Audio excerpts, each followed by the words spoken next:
prior to this wreck. He's back here. He's back here. Oh, there's IAs. There's IAs. Espera, calmada, calmado, calmado, calmados, calmados.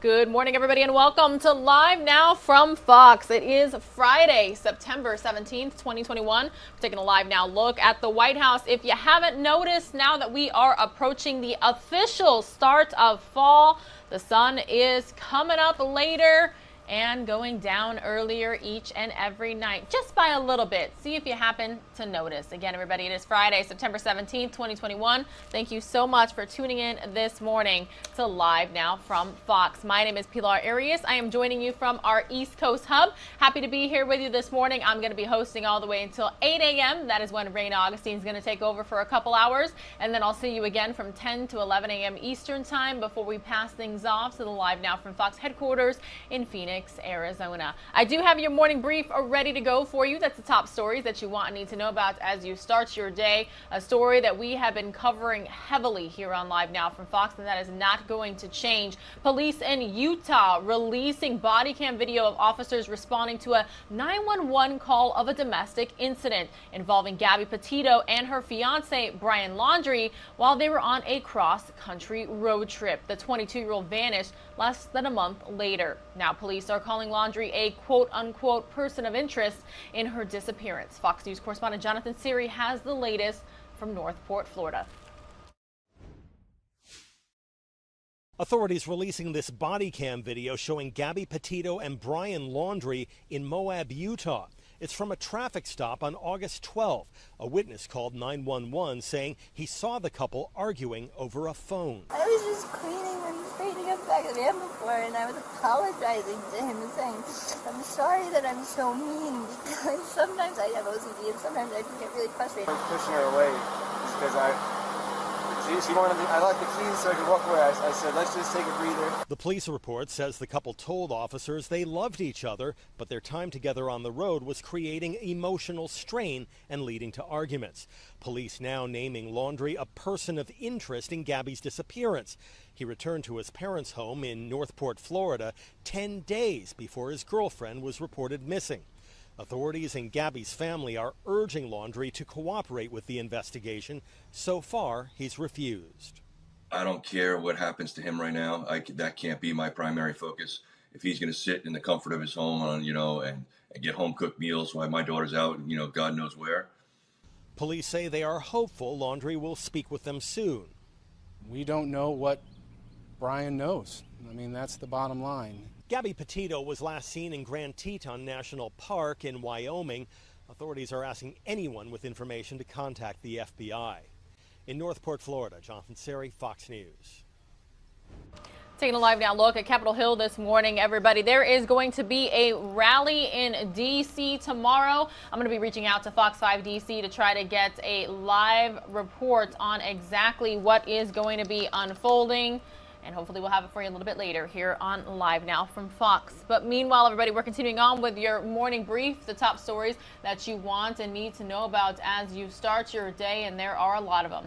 The Capitol complex is back behind fencing ahead of a rally in support of those who stormed the building in January. And a top general is under fire for a phone call he made just days following the attack. Fox News correspondent Lauren Blanchard explains from Washington. Fencing now up around the Capitol, protecting against a repeat of January 6th. This Saturday, there's a planned rally to protest the incarceration of insurrectionists. It comes as the chairman of the Joint Chiefs of Staff, General Mark Milley, is being protected by the White House, State Department, and Pentagon from calls for his resignation. I have confidence in General Milley. An upcoming book reveals during the last administration, General Milley made calls to the Chinese before the election and just days after the January 6th attack at the Capitol to try to calm Chinese fears of an attack. The book also reports Milley told others he needed to be included in any decision-making if former President Trump were to try to launch a nuclear weapon. The Pentagon says all the calls were done in the open and were not unusual. Wait until we hear what General Milley and others have to say who were actually the principals involved here. Many lawmakers say they want to hear from General Milley before they call for his resignation. These are allegations in a book, and we have to verify. And if they're true, then General Milley is going to have to go. But for some Republicans, the accusations of going around the former president are enough. There were multiple members of the administration that thought they knew better than the president. That's a very dangerous thing. On September 28th, General Milley is scheduled to appear at a hearing on Afghanistan. There, lawmakers have promised to question him on the book's reporting. In Washington, Lauren Blanchard, Fox News.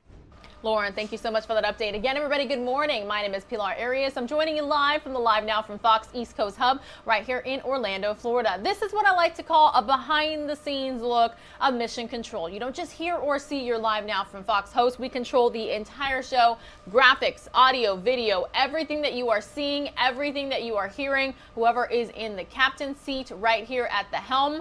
We're doing it all. I've got tons of monitors in front of me. This main board that helps me operate the show. I've got an audio board over here, lots of keyboards, lots of mice. And as you can see over here, I've got a bunch of different screens that help me monitor all the different live feeds that are coming in. So it is a lot of work, but it's not just a one-person show. Live Now from Fox would not be possible without the help of our Fox-owned and operated stations across the country. It is a huge team effort to put this together. So here in Orlando, you have myself, Regina Gonzalez, Rain Augustine, that are the hosts. There are some people behind the scenes as well. You've got the headquarters in Phoenix, Arizona, where you've got Mike Page, Daytona Everett, Andrew Kraft, Christy Larson, and out on the West Coast, you have Stephanie Weaver, who also live streams on the weekend. So don't forget, we are a 24/7 operation. All you have to do is go to LiveNowFox.com. Again, it is LiveNowFox.com. See all the different ways you can watch us and always take us with you. So I do want to show you just how quickly I can control this. There goes the graphic, there goes the live picture.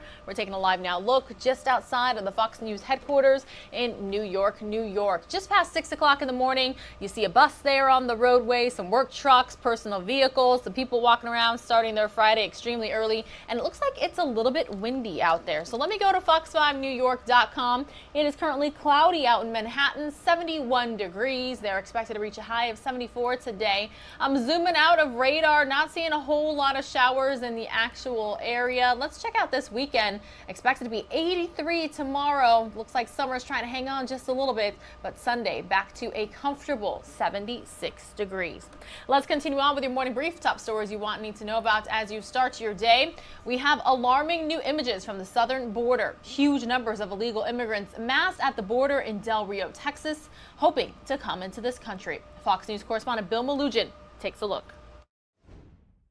Stunning footage out of Del Rio, Texas on Thursday as our Fox flight team drone shows thousands of migrants crammed under the international bridge, waiting to be processed after crossing illegally into the United States. From the ground, the size of the crowd shows the size of the task that undermanned Border Patrol agents will have to deal with a law enforcement source telling me as of Thursday afternoon there were well over 9,000 migrants, mostly Haitians, waiting under that bridge. A doubling of the numbers in just 24 hours, while local Border Patrol holding facilities are well over capacity. Our drone spotted masses of migrants crossing from Ciudad Acuña, Mexico, over a dam in the Rio Grande and into the United States illegally. They then stream into Del Rio via a dirt path, hundreds coming by the hour with more on the way every day. In a statement on the situation in Del Rio this afternoon, Texas Governor Greg Abbott said in part, quote, "The Biden administration is in complete disarray and is handling the border crisis as badly as the evacuation from Afghanistan."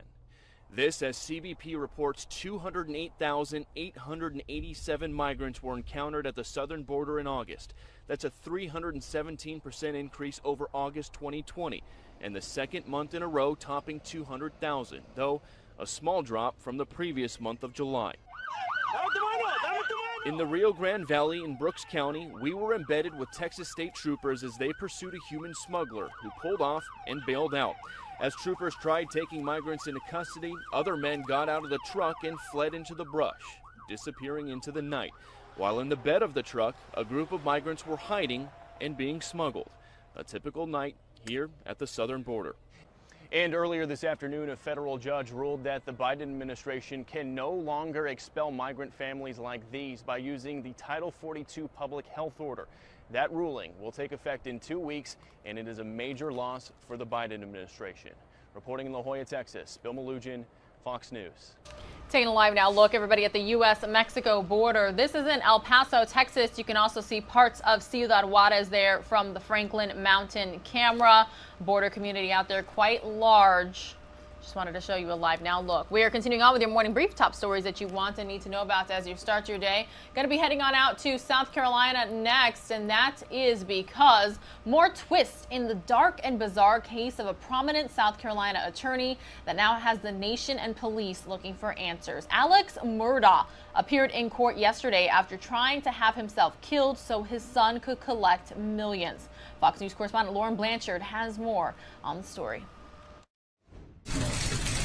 With hands cuffed, lawyer Alex Murdaugh entered a South Carolina courtroom after surrendering to police. He faces 3 felony charges, including insurance fraud, conspiracy, and filing a false police report. The only violence he's ever been involved in is this, which was to have himself executed. Murdaugh is accused of hiring a former client, Curtis Smith, to shoot him in early September so his surviving son could collect $10 million in life insurance, but the bullet only grazed his head. Thursday night, Murdaugh is out on $20,000 bond. And sometimes those who had everything and who are suffering a possible fall from grace are actually more of a concern than a hardened criminal. Murdaugh, part of a prominent family in the area, has suffered from drug addiction and was recently fired by his family's firm for allegedly stealing money. In June, his wife Maggie and 22-year-old son Paul were found shot to death in their home. That case remains open. He's cooperated with them. The ball's in their court. They're investigating it. I hope they have a suspect. And in another twist, police are reopening the 2018 case of the death of the Murdaugh family housekeeper. Everyone around this guy seems to die, except him, when coincidentally he wants to die. Murdaugh is back being treated for opioid addiction in an out-of-state rehab center. He is facing up to 20 years behind bars if convicted. Lauren Blanchard, Fox News. Lauren, thank you so much for that update. Take a live now look, everybody, at all the traffic mostly heading into the city there in New York, on a major freeway. You're seeing tons of brake lights, lots of headlights too, though, so people could be leaving the city, starting their weekend, perhaps. It is going to be, hopefully, a nice one wherever you are watching from. Continuing on with your morning brief, everybody. If you haven't heard about this story, it is certainly making its rounds. A social media trend has led to thousands of dollars worth of stolen items and vandalism. It's called Devious Licks, and one California high school is alerting parents and students to put a stop to it. Fox's Christy Gross spoke to parents to get their reactions to this concerning trend. It's so sad. I just don't understand why these children are turning to that kind of vandalism to express themselves. Within 2 weeks, this thing has gone viral worldwide. So I did not like it. Parents are upset some students have taken social media too far. Mountain House High School has been a victim of a TikTok trend turned destructive, known as Devious Licks. The whole Devious Licks TikTok trend that's going on right now is that students steal things, and the bigger thing they steal, the more likes they'll get online. MHHS Principal Ben Faubert says in addition to theft, in the last week the campus has also been vandalized as part of the trend. We've seen students ripping soap dispensers off of the walls and throwing them across the the bathroom. We've also seen paper towel dispensers completely ripped off of the walls. Students have ripped off the dividers between urinals in the boys' bathrooms. He estimates vandals have caused at least a couple $1,000s in damage, and law enforcement is now investigating. I think it's so sad and disturbing that our youth are finding vandalism as a way to try to get hype. All about likes these days. It's very disappointing. I think it needs to be handled very quickly and with an iron hand. As we tried to track down some of those TikTok videos searching the hashtag Devious, we came across this message that says no results found. It also says the phrase is associated with behavior or content that violates the app's community guidelines. Now, of course, if you search alternate spellings, you can still find many of those videos. It's happening. It's becoming more rampant, all in the name of a trend on social media to hopefully get likes. Faubert is asking parents and students for help to put an end to this trend. At least anonymously report the incidents when they happen and to show us where they are online so that we can catch the culprits and hold them responsible. Again, everybody, good morning. You're watching Live Now from Fox. My name is Pilar Arias. I'm joining you from the East Coast Hub. Going to be your host all the way until 8 a.m. Eastern time this morning. That's when Rain Augustine is going to hop on set for 2 hours, and then I will see you guys again from 10 to 11 a.m. Eastern. Thank you for tuning in, regardless of how you are doing it. Please like, share, subscribe. Let your friends, your family, your coworkers, your neighbors, everybody you know about us right here. The more, the merrier. Thank you so much for sharing the show. It's like the old days of the water cooler where you're like, hey, did you see that top story? It was on Live Now from Fox, and then you share it with them. Okay, everybody, we are continuing on with your morning brief. Top stories that you want and need to know about as you start your day. There are growing concerns about what will happen to your 401k and your family budget if the government does not adjust the debt ceiling in the next few weeks. Fox News congressional correspondent Chad Pergram tells us why. Failing to raise the debt ceiling concerns just not Wall Street, but Main Street. A debt ceiling crisis could spark market panic. The alarm could melt retirement plans. Politics and the debt ceiling is a political act. Well, it's their credit card bills, it's their mortgage rates, it's auto loans. That's where we could see a dramatic spike in interest rates. The government could suspend federal benefits if it can't borrow. The Treasury could struggle to make a $150 billion payment to a military retirement program due October 1st. At that point, they have to start cutting. And they'll do that either by not paying off the debt, which of course has very important ramifications, and or cutting back on certain types of spending. The Secretary of the Treasury, Janet Yellen, implored Senate Minority Leader Mitch McConnell to help lift the debt ceiling. But the GOP won't assist this time, since Democrats are set to pile trillions onto the debt with their massive social spending plan. Republicans are united in opposition to raising the debt ceiling. They have the ability and the responsibility to ensure that the federal government not default. McConnell dared Democrats to tuck a debt ceiling increase into their special spending bill, which avoids filibuster. Democrats could then raise the debt ceiling on their own, but won't. Democrats demand assistance from the GOP. Leader McConnell, as I said, is playing dangerous political games by not stepping up to the plate as he asked us to do, and we did when Trump was president. Republicans suspended the debt ceiling 3 times during the Trump administration as the nation heaped on nearly $8 trillion in debt. Wall Street responds in real time when Congress fails to act. In 2008, the Dow sank a record 777 points in sync with the House, defeating a bailout plan during the financial crisis. The government is already short on borrowing authority. To make good on payments due now, the Treasury Department is rifling through the federal couch cushions for spare change. On Capitol Hill, Chad Pergram, Fox News. Taking a live now look at the fun area here in Orlando, Florida. This is iDrive for short, everybody. International Drive, a huge entertainment destination. I'm talking restaurants, including Gordon Ramsay's new fish and chips. I'm talking about bars. I'm talking about entertainment for the kiddos. I believe there's an aquarium out there, rides, everything, anything that you could ask for. We are going to take a 2-minute commercial break. We'll be right back.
and values. And London really led the way. I say UK, was whatever it was called 200 years ago, but London was very much in the lead in institutions like Chatham House, even though it was before you were born. Chatham House, that is, certainly you. Ron, but anybody. But London has always led the way in terms of being an intellectual resource and an artistic, creative. The poet Shelley even said, the greatest force for moral good is imagination. Creativity, that putting ourselves in other people's shoes and all the rest, is I have faith in that being a unifying force for us. And I appreciate the contribution that Chatham House has made in the dialogue globally, domestically, bringing people together to understand. So I thank you for the opportunity to be here in the tradition of intellectual pursuit and collaboration that is typical of the UK from its origins.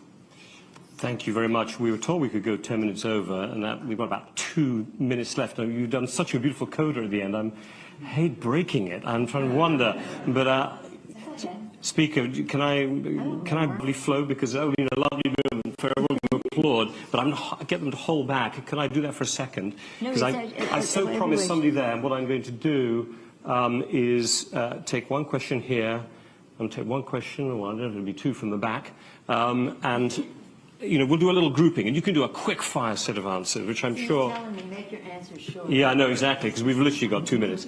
So, yeah, okay. Okay, Sean Curtin, member of Chatham House. I'd like to thank you for taking us up to the heights. I'd like to get us more down to earth and ask about the relationship between the US and President Xi Jinping. Since President Xi took office, particularly since he removed the term limits which constrained previous Chinese presidents, China has been much more aggressive, particularly in Taiwan. And I wonder what insights you have and the direction forward between the US and China, particularly as you have experience of a president who tried to overstep his term limit. Thank you. Can I hold each? I'm going to list them. I'm going to list you. Yeah, I'm going to be in charge. Right at the back of the room. Please fire away. Introduce yourself. Hello, thank you. Tiffany Ossie-Banjo, FRSA, student at Stowe School. And studying history and politics, we can look at the insurrection as a moment of failure, possibly in the American democratic system. So my question to you, Madam Speaker, is: do you think that American democracy can ever truly and fully recover from the insurrection? All right. Can it recover? Right. And I'm sorry, I tell you what, Tim and Nikki, I'm going to ask your questions for you, but they're right at the top of the list. They got voted up, so I'm going to ask them. And again, they're really granular, but you're going to love this. Is the danger of going over. Right? Yeah, well, it better be, maybe this bit. Speaker Pelosi from Tim Oliver, on Europeans visiting the UA, but not on Americans visiting most of Europe, is deeply unfair. Given bans have not been applied to countries elsewhere with worse COVID situations. Each day the ban continues, it damages those close lived relationships within the Atlantic Alliance. I'm constantly hearing this point, so I think I wanted to make sure that was communicated. I think I learned a very important one from Nikki Jones. Surely we need to name the nub issue here, the corporate capture of government in the UK as well as the US. People have lost faith in their government, pursues policy in the interest of ordinary people. When we talk, do we need to talk about that? How about those to be done in like 2 minutes? Sorry, Office of Speaker Pelosi. Never give Chatham House extra time. Right. Okay. Well, they're not unrelated, so let me start with the last question, because I really appreciate all of the questions, but I did talk about my select committee on climate. One of the other committees that I established was a select committee on ending the disparity in income and opportunity in our economic system. We do believe that the middle class is the backbone of our democracy, and that we do also believe that the middle class has so many of the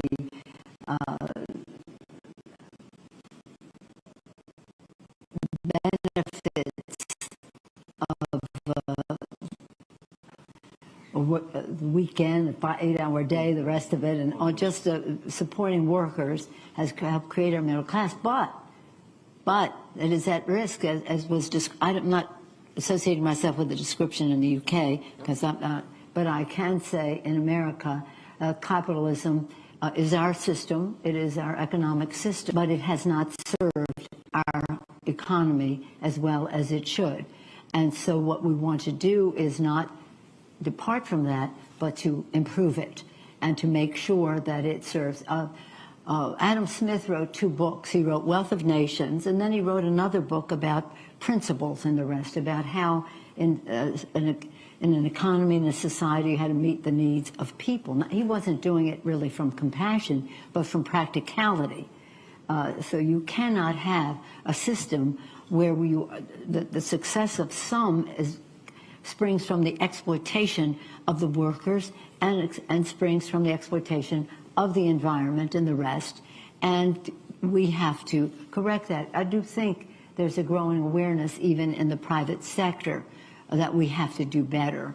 Well, I'm sorry it's going to take longer, but if you go back 40 years ago or something, we had in our country what was called stakeholder capitalism, where decisions were made by the management, et cetera, to benefit when productivity rose, the CEO pay rose, and the worker pay rose, apropos of the rise in productivity.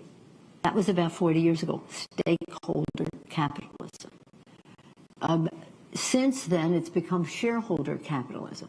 Productivity rises, CEO pay rises, worker pay stagnates, a right angle going in the wrong direction. And that's just not right. So how do we recognize, when we address the climate crisis, jobs issue, environmental justice? There's so much environmental injustice in our country. I'm not speaking for the UK experience. And so this committee is listening to ideas, new, fresh ideas about how we can make capitalism work better for everyone, because we really do have to improve that, not have an exploitation of our workforce where the wages have stagnated for decades and CEO pay has soared. And if you make money because you keep wages low, we're a consumer economy in the United States. And so the fact is that you're putting money in people's pockets, they inject demand into the economy, create jobs. It's a positive thing. So I'm very pleased to have that question, because it is a very central point in democracy, because democracy really has as its backbone a strong middle class and opportunity for those who aspire to it as well. As my entire staff can, the concern that you've heard about the travel initiative, and there has to be a resolution of that soon. And the more we can resolve the COVID situation, the easier that will be. But suffice to say that, as you said, you hear about it all the time. So do we, right, Mr. Ambassador? And it was the subject of our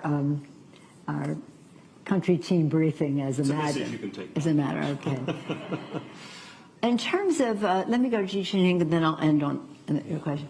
I've been on the China case for many years, since Tiananmen Square, and I was just a complete garden variety member of Congress at that time, but I got myself involved in that issue because I have a large Asian population in my district, but also because I was a human rights advocate even before I came to Congress. And so over the years, we've tried all different things. Without going into the history, just going into the current president, very repressive, a genocide going on in terms of the Uyghurs, suppression of democracy in Hong Kong, not keeping the promises of the basic law and the rest, the agreement to Taiwan, and even using how the name is used. All right, everybody, we've been listening in to Speaker of the House Nancy Pelosi. She is in London today and just gave a speech on the state of the American democracy at Chatham House in London. Again, most of you are going to see a 2-minute commercial break. We'll be right back with some more top stories from across the country. And you want to be president for life, that's indicative of something. But having said that, and again, I have fought China on their proliferation of weapons, of technologies for weapons of technology. A lot of that, what happened in Iran, was indigenous in China, not in Iran. Yeah. Forgive me.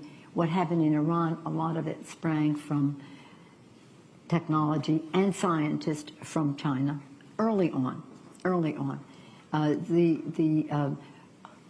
lack of access to our markets, violation of our intellectual property, yours too. That's why when I went to the Munich conference, we saw each other last week, fought against the Huawei. Not to go too far into that issue, it's fraught with meaning, but it was a way for them to invade the privacy of everybody. So we have weapons of mass destruction, trade issues, human rights issues. Having said all of that, it's a major force in the country when it comes to the climate issue, and we have to stay connected in terms of how we honor our responsibilities to the planet. And it's in Xi's interest because of clean air. It is the drying up of the rivers of Asia had affected China. The encroachment of the Gobi Desert has affected China. The rising sea levels will affect China. The thermal management of the planet has an impact. So it is in their interest. We just hope that they would see it that way, as well as in our global interest. So we have to always point out what our disagreement is, object to it, as well as at the same time understand that we have to reckon with China because of size and impact on everything we talk about. I was very pleased with the arrangement that President Biden, Prime Minister Morrison, and Prime Minister Johnson engaged in China, but it is an entity that is a resource in the discussion, which I think is very necessary. Not to abandon, not to diminish the transatlantic importance, because we're reaching out to UK as we do that. Well, they reached out to each other as it was developed. In terms of your question, we do not see January 6th as a failure of the democratic system in the United States. We see it as the actions of a president who did not respect the oath of office that he took or the office that he served in and the separation of power, so we would make. All right, everybody, welcome back to Live Now from Fox. My name is Pilar Arias, joining you from our East Coast hub right here in Orlando, Florida this morning. I do have some more top stories from across the country that I would like to get to here. Hope you guys are all having a great day so far. Coming up next here, the debate, it continues. The highly transmissible Delta variant is continuing to cause new COVID-19 cases to rise, just as back-to-school season kicks into full gear for kids across the country, potentially exposing younger, unvaccinated children to the virus. Fox News correspondent Ashley Strohmeyer has more on the mask mandates health officials say are meant to keep them safe and how some teachers could face jail time for not enforcing them. Classes in droves, causing some parents of younger children to be concerned about COVID-19 infections, especially because children under 12 aren't yet eligible to be vaccinated against the virus. Many health officials say their most important line of defense still remains facial coverings. Students need to wear masks. But while mandatory mask policies exist for many schools this year, some parents are not happy. I am not an anti-masker. I fully support anything that we can do. What I am against is abusing the power of the teachers. Tara Cole's son recently wasn't allowed to enter his Colorado school because he wasn't wearing a mask. She is now one of at least 10 parents suing the local health department for requiring schools to enforce mandatory mask rules. But teachers there believe they're in a tricky position. Colorado's Tri-County Health Department says any educator not enforcing the mask policy can face up to a year in jail and a $5,000 fine. I do not expect teachers and principals to put their job on the line for something like this. Meanwhile, recent data from the American Academy of Pediatrics found close to 240,000 reported childhood COVID-19 cases last week alone. And health experts say keeping young kids safe requires those around them who are eligible to get the shots. It's going to ensure that those who are vaccinated are going to prevent transmission to the unvaccinated. The CDC says even though the number of children contracting COVID-19 is rising, childhood hospitalizations remain lower compared to adult COVID victims. Ashley Strohmeyer, Fox News. Ashley, thank you so much for that update. We are taking a live look at two different vantage points in our nation's capital, Washington, D.C. On the left-hand side of your screen, that is Capitol Hill. On the right-hand side of your screen, that is the White House. Again, hope you guys are all having a great morning so far. We're going to go from the East Coast way out west. I'm talking about Las Vegas, Nevada, everybody. And that's because some Las Vegas venues are no longer rolling the dice on the coronavirus, and they're requiring proof of vaccination if you plan on visiting their venues. Fox News multimedia reporter Ashley Soriano has the details. Las Vegas Raiders home games and the World Series of Poker are just two large events here requiring the vaccine. Others are requiring a negative COVID test. 2 months before the pandemic, the Consumer Electronics Show, or CES, held its annual technology convention in Las Vegas with 170,000 people in attendance. A year later, it was called off. Now, months ahead of the 2022 convention, CES announced it would resume in person, but with a COVID-19 vaccination requirement. We want to be a part of the solution of what's happening with COVID-19. I think at this unique time, this is what people feel is kind of the safest thing. We're following science, and right now, the science is telling us that the vaccines are the way to limit transmission of the disease. Attendees will use an app to upload a picture of their vaccination card. Football fans have to do the same for home games at the Las Vegas Raiders Allegiant Stadium. Clarina LaJules is on vacation in Las Vegas this week. She, like many tourists, are weighing the vaccine mandate. It's just your personal choice. So if you're not going to get it, then you'll just have to sacrifice what you're not, willing to be able to partake in. Sin City is still recovering from the shutdown last year, but the Las Vegas Convention and Visitors Authority says the number of visitors is rising. In 2019, more than 42 million people visited. That's compared to 19 million in all of 2020. Through July of this year, more than 16 million people visited. Our leisure visitation all but recover.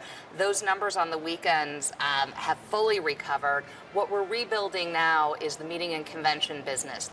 On Wednesday, one of the largest conventions here, the National Association of Broadcasters, announced that it was canceling its October convention due to COVID concerns. Anyone planning to visit Las Vegas should check event and business websites beforehand for safety protocols. In Las Vegas, Ashley Soriano, Fox News.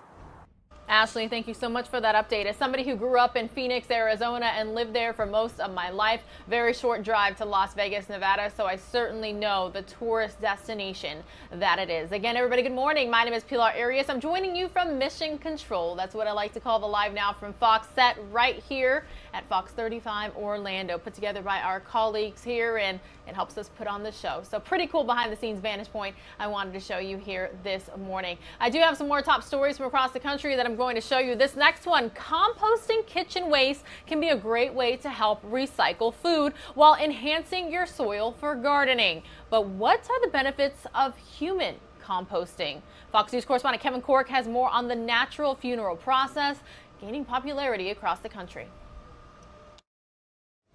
Turned into soil. And there are some really exciting ecological options. It all starts with a large insulated wooden crate filled with raw materials like wood chips and straw. After death, a body is placed in the crate and kept there for 3 months. The bones are then removed, ground up, and returned to the box for 3 more months. By then, the body and natural materials have blended together to form soil, which loved ones can then use in their gardens. Being returned to, where it all started seems like a good place to be. Washington State was the first in the nation to allow human composting last year, and since has helped turn more than 80 people into soil. Experts say business is actually booming as more folks believe this environmentally friendly, natural burial process saves land from being turned into sprawling cemeteries. The reality is, like, climate change, fixing this predicament we're in, is going to take more than one team of people, more than one company. The cost to be composted is close to $8,000, whereas some average funeral costs can range upwards of 10 grand. And the concept, believe it or not, is actually growing, with Oregon now set to allow human composting beginning next summer. In Washington, I'm Kevin Cork, Fox News. All right, speaking of being in Washington, here is a Live Now look. Everybody, the White House, it's not me. Need to make sure I get that right graphic up for you. It looks a little foggy and hazy out there this morning. I'm going to go to fox5dc.com and see what the weather's like. Yeah, they say it's cloudy, 71 degrees, going to reach a high of 80 today. They say warm temperatures, scattered showers expected today with highs in the 80s out there in our nation's capital. I just confirmed, everybody, we will be getting a live report with Fox 5 DC's Melanie Aldwick at 7:15 this morning, talking about the rally that is going to be happening on Capitol Hill tomorrow. So we'll break it all down for you right here on Live Now from Fox. Meanwhile, everybody, Americans reveal what they'd rather do than to look for life insurance. Fox Business Network's Lydia Hugh has that and more in this Fox Means Business report.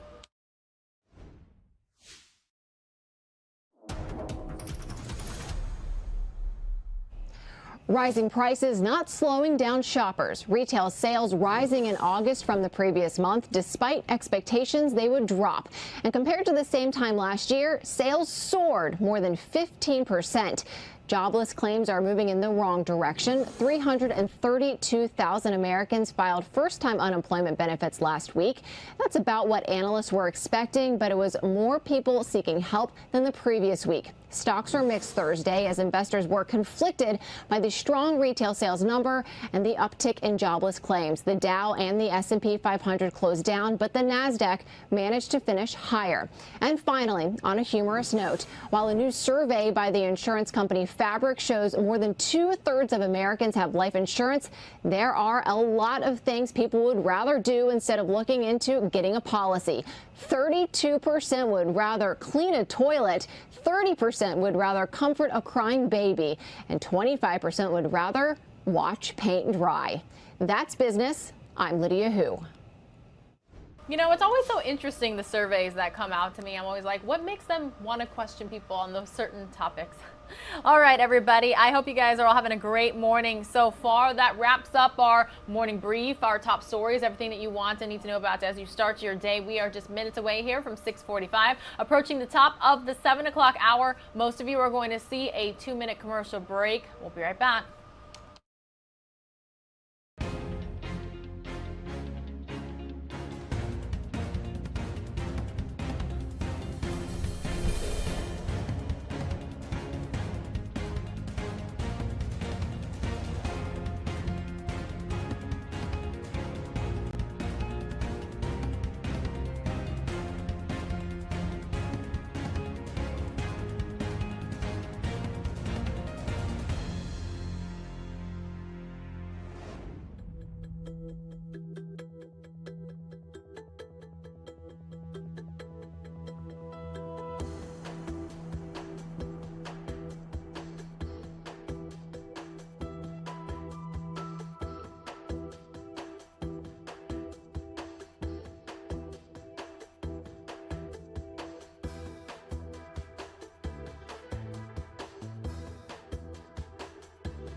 You're watching Live Now from Fox. I'm Daytona Everett, joined now by Venu Varghese. He is a white-collar federal criminal defense lawyer.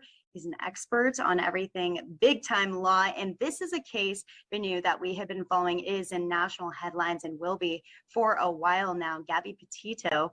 We're getting new evidence every single day. One of the pieces of evidence that we're getting is pretty large, the body camera footage that we can see the couple together, Brian and Gabby. I'm curious what your thoughts were of that. Well, look, I mean, the tabloids are presenting it as damning evidence against, the guy in the relationship. I actually am not sure about that, but here's what I do know. Like, if you want to set yourself up to be a suspect in a homicide, like have the girl disappear, drive her van back to Florida, and then, hire a lawyer. Let me take another step back. There's nothing wrong with hiring a lawyer. Here's the problem with our criminal justice system in America. There is a presumption of guilt. You may hear that somebody's presumed innocent in the law, but the reality is he's presumed guilty because he is the number one suspect. And he may have done it, he may not. But the point is that under our law, the presumption of innocence is supposed to protect the innocent, those who are not guilty of any crime, but the government will look at and put their finger on and try to put a crime or pin a crime on. So he could be innocent. The problem is for him, he looks guilty, and the way that he's handling things is not the smartest way. His attorney should be making a statement saying that, he has nothing to do with this, and, he's just merely exercising his constitutional rights. The attorney hasn't made those kind of statements. Yeah, but I mean, is it so wrong for the public to be thinking, hey, this kid may have had something to do with it? For all we know, he was the last person who was there right before she went missing. I mean, it's a pretty normal assumption that he isn't saying anything. He must be guilty. That's what the average person across the country is probably thinking. Right, but the average person doesn't understand the criminal law until it affects someone that he or she is close with, right? So the rights guaranteed under the Constitution do not mean zero or mean zero until somebody you care about is being investigated or being charged by the government, whether local, state, or federal, it doesn't matter. People don't get constitutional rights until it happens to somebody they care about or someone or themselves. So here's the thing with this guy, on the outside looking in, he's a person of interest. He's suspect number one. But until the government, whether it's the state of Florida, the state of Utah, or the federal government, the FBI, proves or establishes enough to arrest this guy, he should be presumed innocent. Doesn't mean because he was with her that he's guilty of murdering her. I get the optics. The optics are bad. But his lawyer should also be defending him in the court of public opinion.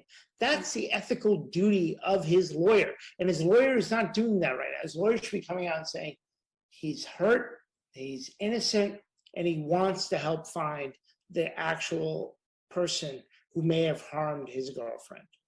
So what are his rights right now? From what we've heard from police and officials, they're saying that he is not assisting in the investigation. He's not working alongside them. He's sitting at home. So there's people who are wondering why hasn't a search warrant been obtained to where they can go knock on his door and get some answers? They don't need that. Law enforcement can get warrants to get his cell phone data, the warrants to get her cell phone data, and figure out where she was or where her cell phone was prior to the time that it went dark. Right? Prior to the time that it went blank, and then compare that with his cell phone data. They don't need to go after him. And the fact is that every citizen in the United States has no obligation to assist the police in an investigation that's going to target him or her. So here's the point, right? Let's assume for a second that he's innocent. I know that sounds crazy, right? But there was a movie called The Fugitive that came out much before you, but in my time when I was young, that talked about a person that was innocent, that all the optics appeared that he was guilty. Now, in the time that the movie came out, you didn't have all this technological innovations or technological abilities that the federal government has today or the state governments have today. So let them go run its course and see if they can tie him to where her body was last seen. And that should help them locate. Look, the police, whether the state of Utah, local police in Utah, Florida, or wherever, have an obligation to help the family. The family needs closure. They need to know where their daughter is, whether alive or dead. And it sounds terrible. They need closure. That's their responsibility. Secondarily, is to catch, if she had been murdered, is to catch the killer. And if they do so, they need to do so in a proper way. And that's where law enforcement can come in, use this technology, and if he's the killer, they can get him. But is it outrageous to think that they need more than just his cell phone data, that he would have critical information that maybe a cell phone wouldn't be able to show? Right. So their cell phone data can lead them to places they stopped, right? A gas station, a diner, a restaurant, a motel, right? Wherever they stopped. Now, they were sleeping in their little RV or whatever it was, so maybe they didn't stay over at a motel. But there's enough there that will lead them to people that can see the two of them together. So it's just going to take time. And so the reality is... Sorry, continue. No, the reality is that, people are impatient, right? The 24-hour news cycle is impatient, right? So they're like, oh, let's get this guy, let's hang him up on a cross, let's just do it. He very well may be guilty. And I can tell you this, if you want to set yourself up as a suspect, no one has done it better than this dude, right? So he is with her. All of a sudden, he's driving her van without her back to Florida. No bueno. I mean, that's not smart. I guess that was my question. If someone is presumably innocent, which you are innocent until proven guilty here, why wouldn't he be complying with police? Being so tight-lipped seems suspicious to the average person. So I'm just curious what you think next steps are going to be from Brian Laundrie. Do you think that we'll be hearing from him and his lawyer in the coming week here, especially when time is the essence in a missing persons case? So here's the thing. I mean, what you're saying is the way it should be, right? If you're innocent, you should be able to say you're innocent. You should be able to say that without any, chance of penalty. But the reality is that if you're innocent, it doesn't matter in this country. You are presumed guilty. While the law says you're presumed innocent, that's not reality. Reality is when the cops have a suspect, a person of interest, they will do everything they can to pin this on the person of interest or the prime suspect because they need to close their case. That's the reality. So even if he is innocent, the optics look bad, and therefore it makes perfect sense for this guy to, quote unquote, lawyer up and protect his own rights, because the US Constitution, our framers were brilliant. Thomas Jefferson, George Washington, John Adams, James Madison, Alexander Hamilton, they knew what they were doing. They understood that when the government can go too far, they understood that 300 years ago. Therefore, they created the Fifth Amendment right to remain silent and protect yourself against self-incrimination. Because no matter what he says, the cops are going to look at him like, dude, you did it. Therefore, we're going to work and use whatever statement you give against you. That's reality. In your experience, do you think that police officers are putting out that suggestion to him to come forward with the possibility of lessening a sentence? This is looking way in the future, but right. if he is in fact guilty, what are those conversations like? You've likely been in those before. So this is a popular misconception. Cops can't control how a case goes. You know who can control? The prosecutor, the lawyer, the person who works for the government, who is an actual lawyer. So at the state level, the assistant district attorney, the assistant state's attorney, or at the federal level, the assistant United States attorney. So that person determines how this case is going to go. And the cops can make all sorts of promises. They can lie.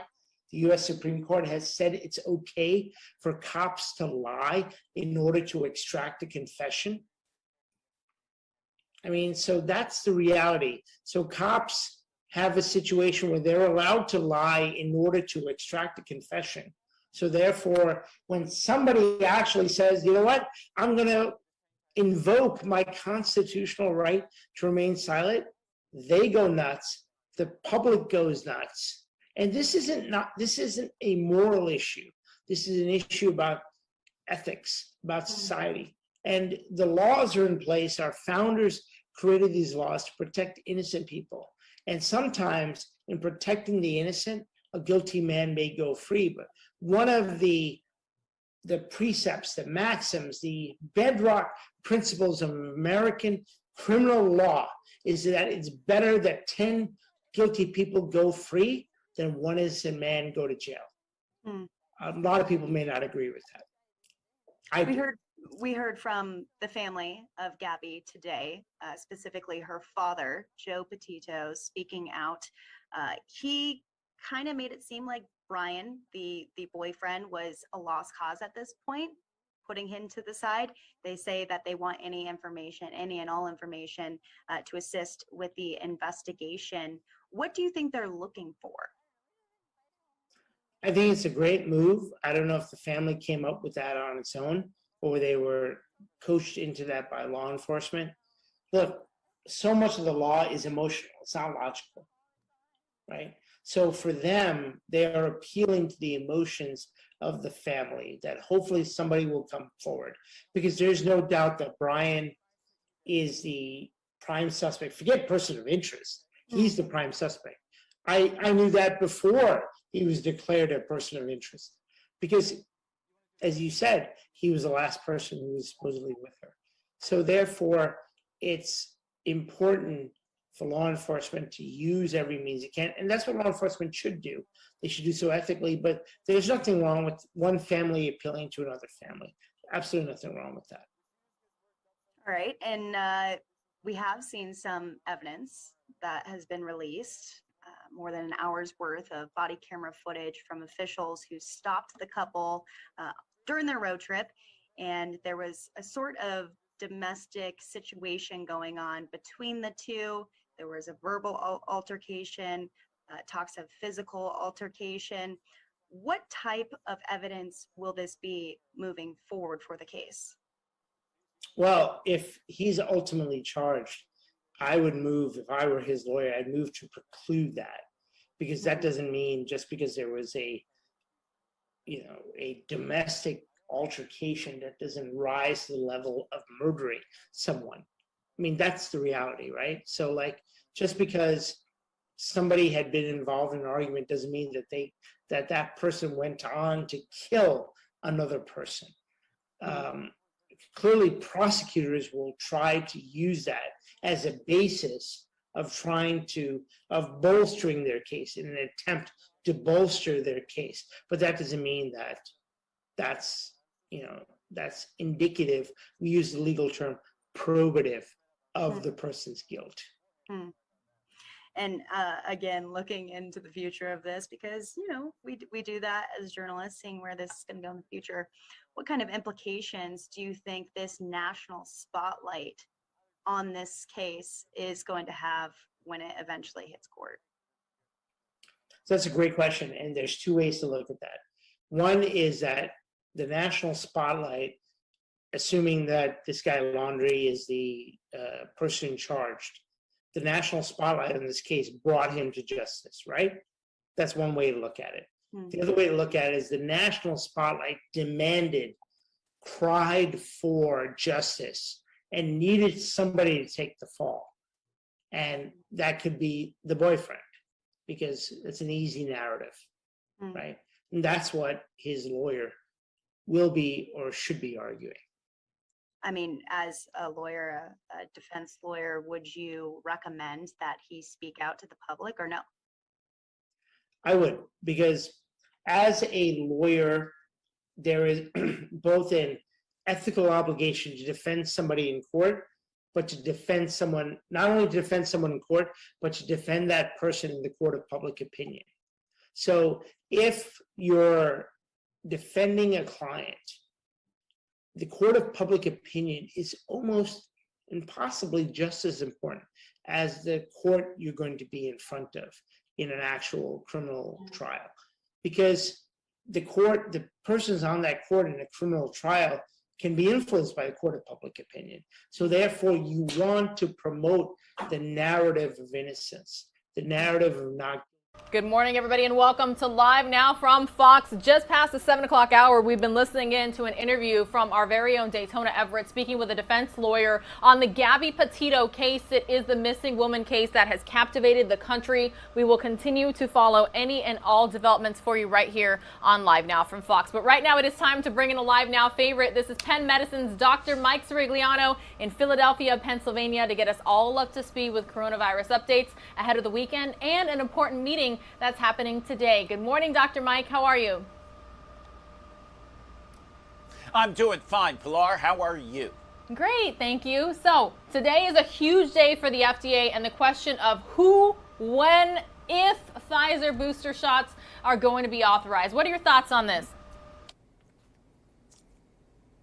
Well, for people like me, I get all excited, Pilar, about science. This is science at work. And I'm going to tell you a phrase that I use with the medical students that I interact with here at Penn.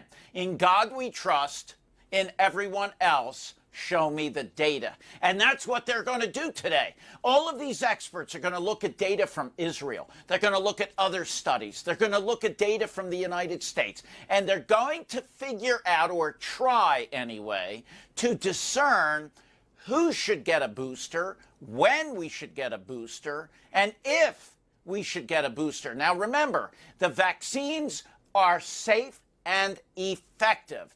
And the proof in the pudding is that there was recent data from Pennsylvania, Pilar. 97% of the deaths since January in Pennsylvania were in unvaccinated people. So it's not a question of does it work. The question is, should you give a booster, and based on what data? And if you look at the Israeli data, pretty impressive. 11 times more protected from actually getting the infection, 20 times less likely to end up in a hospital. Now, the researchers are going to be looking at that data saying, well, is it flawed? Is it good data? How was the quality of that study? And that's what they're going to try to decide. In my crystal ball, what I think is going to happen, Pilar, is they're going to come out and say, well, you know, if you're over 60, if you're immunosuppressed, if you have underlying medical conditions, probably not a bad idea to get a booster. And by the way, about 2 million people have already done that. So there you go. There you go. Yeah, Dr. Mike, is it true that several million people have already elected to get the booster shot? What does that mean? That when it becomes available, they're like, sign me up, I want to do it? Well, a lot of people have been just going to their local pharmacies and saying, I want a booster shot. And in my own clinical experience, I'm seeing that with a number of my patients. I've not seen or recommended any young people yet, but these are people who are 85, have underlying medical problems, and my own personal input, and I have nothing to do with the Vaccine Advisory Committee, is that it's probably not a bad idea in that group. Now, if you're 40 and you got fully vaccinated, the question is, do you need it now? What we don't want to do, Pilar, is wait until people who are fully vaccinated start ending up on ventilators in the hospital. Remember the data. It's not 100%. Right now, it's pretty darn good. But we don't want to wait to the point where some variant has made it ineffective. And that's what they're going to be debating today. Right. Dr. Mike, they should have a decision today, regardless of how long this meeting is, 1 hour, 2 hours. Their decision should come down today? Well, I hope so, and I think so. You're going to put these people in a room, you're going to lock the doors, and they're going to duke it out and try to figure out what the right answer is. And again, I love this because it's the scientific process. Show me the data. How do you interpret the data? Is it good data? To get to the point where we can answer these two questions, is it safe and is it effective? Now, I'm very interested in getting kids vaccinated. That's really part of it. Yeah. And remember, we need to get a bunch of people that never had the vaccine in the first place vaccinated. That will do wonders for our situation. But let's see what happens today. Very interesting. Put your seatbelt on. Dr. Mike, you and I have talked about this before. The World Health Organization, WHO for short, they're kind of calling us Americans a bit selfish because here we are talking about third doses already when so many countries, so many people worldwide haven't even gotten 1 or 2 doses. What is your reaction to that? Well, I've had this discussion with patients, and the bottom line is somehow, some way, we've got to figure out how to vaccinate everybody. But that being said, if we can, let's protect our citizenry. And that way, if we're protected, then we can be more effective in taking care of the world and getting vaccinations out to areas that are underserved and don't have access. I mean, look, I use this example. We have access to mammography here. A lot of places don't have mammograms. It's sad, but it's the way it is. What would be great is that if every person on the planet had access to good health care, and that's just not the case. We see discrepancies in this country. So the bottom line is, could we do better with that? Yes, but I don't think that should prevent us from protecting our vulnerable people. If I was in a country, Pilar, where they didn't have vaccines and I was a doctor there, I can guarantee you I'd be on the horn calling people saying, yo, hey, Pilar, who can I talk to? I want some vaccines for my patients over here in my third world country. Can you do it? And I would be on the phone. And that's what we do. Dr. Mike, so far we're talking about booster shots, in particular Pfizer, but what about Moderna and Johnson & Johnson? When might we expect to hear about those booster shots? Well, if you remember, Pilar, they were given emergency use authorization a wee bit after Pfizer. So I think in the next couple of weeks we'll hear, or next week, about Moderna, and I think Johnson & Johnson. Remember, like 80 million people got Johnson & Johnson, and they're saying, hey, what about us? It's coming. They just have to look at the data, again, to prove that it's safe and that it's effective.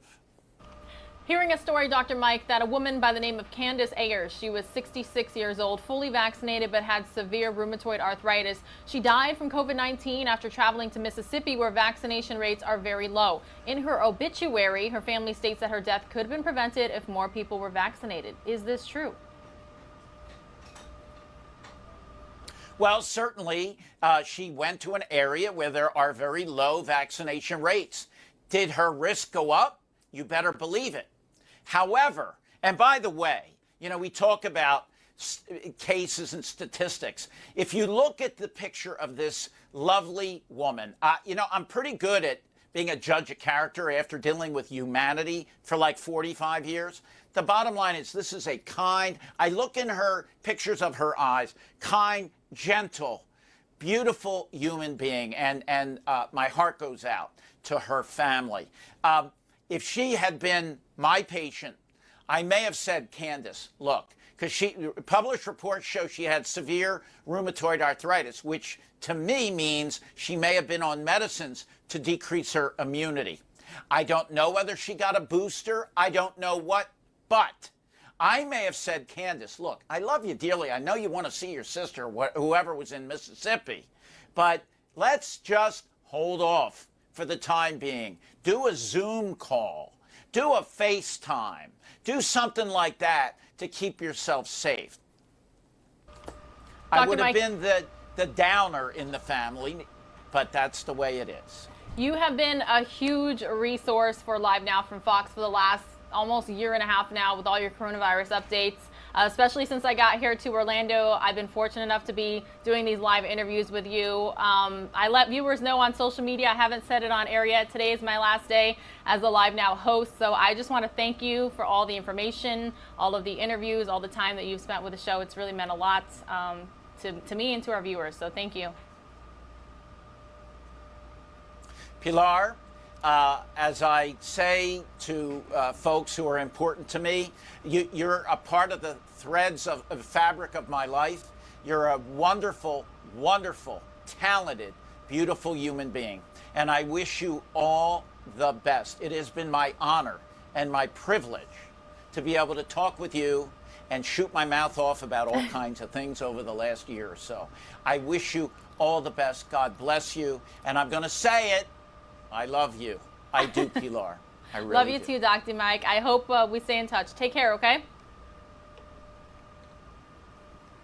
Take care. Bye. All right, everybody, we're taking a Live Now look just outside of the Fox News headquarters in New York, New York. I thought we were experiencing some weather, which is why I took you out there, but it appears the camera just needs a little bit of adjusting. So what I do want to show you is a different vantage point in the Manhattan area. This is a major freeway out there. You can see this Friday morning, a lot of cars going in and out of the city, mostly in to start the work and the school day. Again, we are approaching just minutes away here now from 7:15 this morning. Thanks so much for tuning in. Most of you are going to see a 2-minute commercial break. We'll be right back.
Welcome back, everybody, to Live Now from Fox. We're taking a look at Capitol Hill in Washington, D.C. We are just seconds away from a live report with Fox 5 D.C.'s Melanie Alnwick.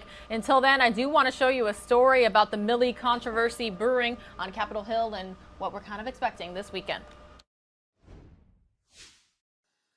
Fencing now up around the Capitol, protecting against a repeat of January 6th. This Saturday, there's a planned rally to protest the incarceration of insurrectionists. It comes as the chairman of the Joint Chiefs of Staff, General Mark Milley, is being protected by the White House, State Department, and Pentagon from calls for his resignation. I have confidence in General Milley. An upcoming book reveals during the last administration, General Milley made calls to the Chinese before the election and just days after the January 6th attack at the Capitol to try to calm Chinese fears of an attack.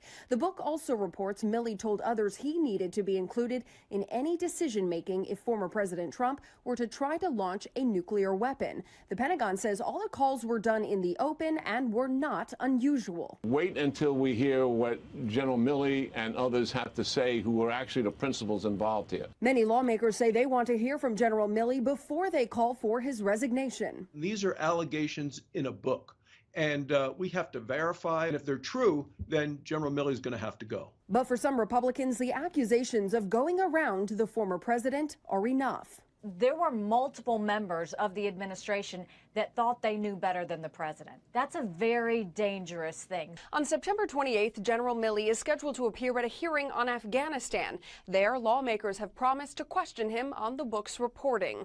In Washington, Lauren Blanchard, Fox News. All right, everybody. Again, we are just moments away from a live report with Fox 5 DC's Melanie Alnwick. I'm going to toss most of you to another 2-minute commercial break. I'm trying to get in communication with her, and as soon as that happens, when you return, we'll be hearing from her. We'll be right back.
Welcome back, everybody, to Live Now from Fox. We are taking a look at Capitol Hill there this morning on the East Coast in our nation's capital. Almost 7:20 this morning on Friday, September 17th, 2021. Currently joining us is Fox 5 DC's Melanie Alnwick to get us all up to speed with a rally that is going to be taking place tomorrow. All eyes are on Capitol Hill yet again. Melanie, I see some fencing up behind you. What can you tell us? That's right. They've been putting this fencing up for several days now. And if you remember, gosh, back in January when we joined you guys after the riots on Capitol Hill, that was when fencing went up after the riots. Now the fencing going up before the rallies. And certainly what is making this rally a little different from other rallies that this group has held before is that it is right back here on Capitol Hill where that insurrection happened. So this is that 7-foot anti-climb fencing. We're also hearing of some additional security measures U.S. Capitol Police are putting into place, including additional security, law enforcement personnel. They've already made the coordination that they could call up the National Guard if they need to, not expected to need to. They're also telling members of Congress and their staff to avoid the Capitol area this weekend, and they're giving them some extra security as well as they fly home, if they do indeed plan to fly home. They're also telling them to be very careful in their home districts because similar rallies, sympathetic rallies, are planned for about 18 state capitals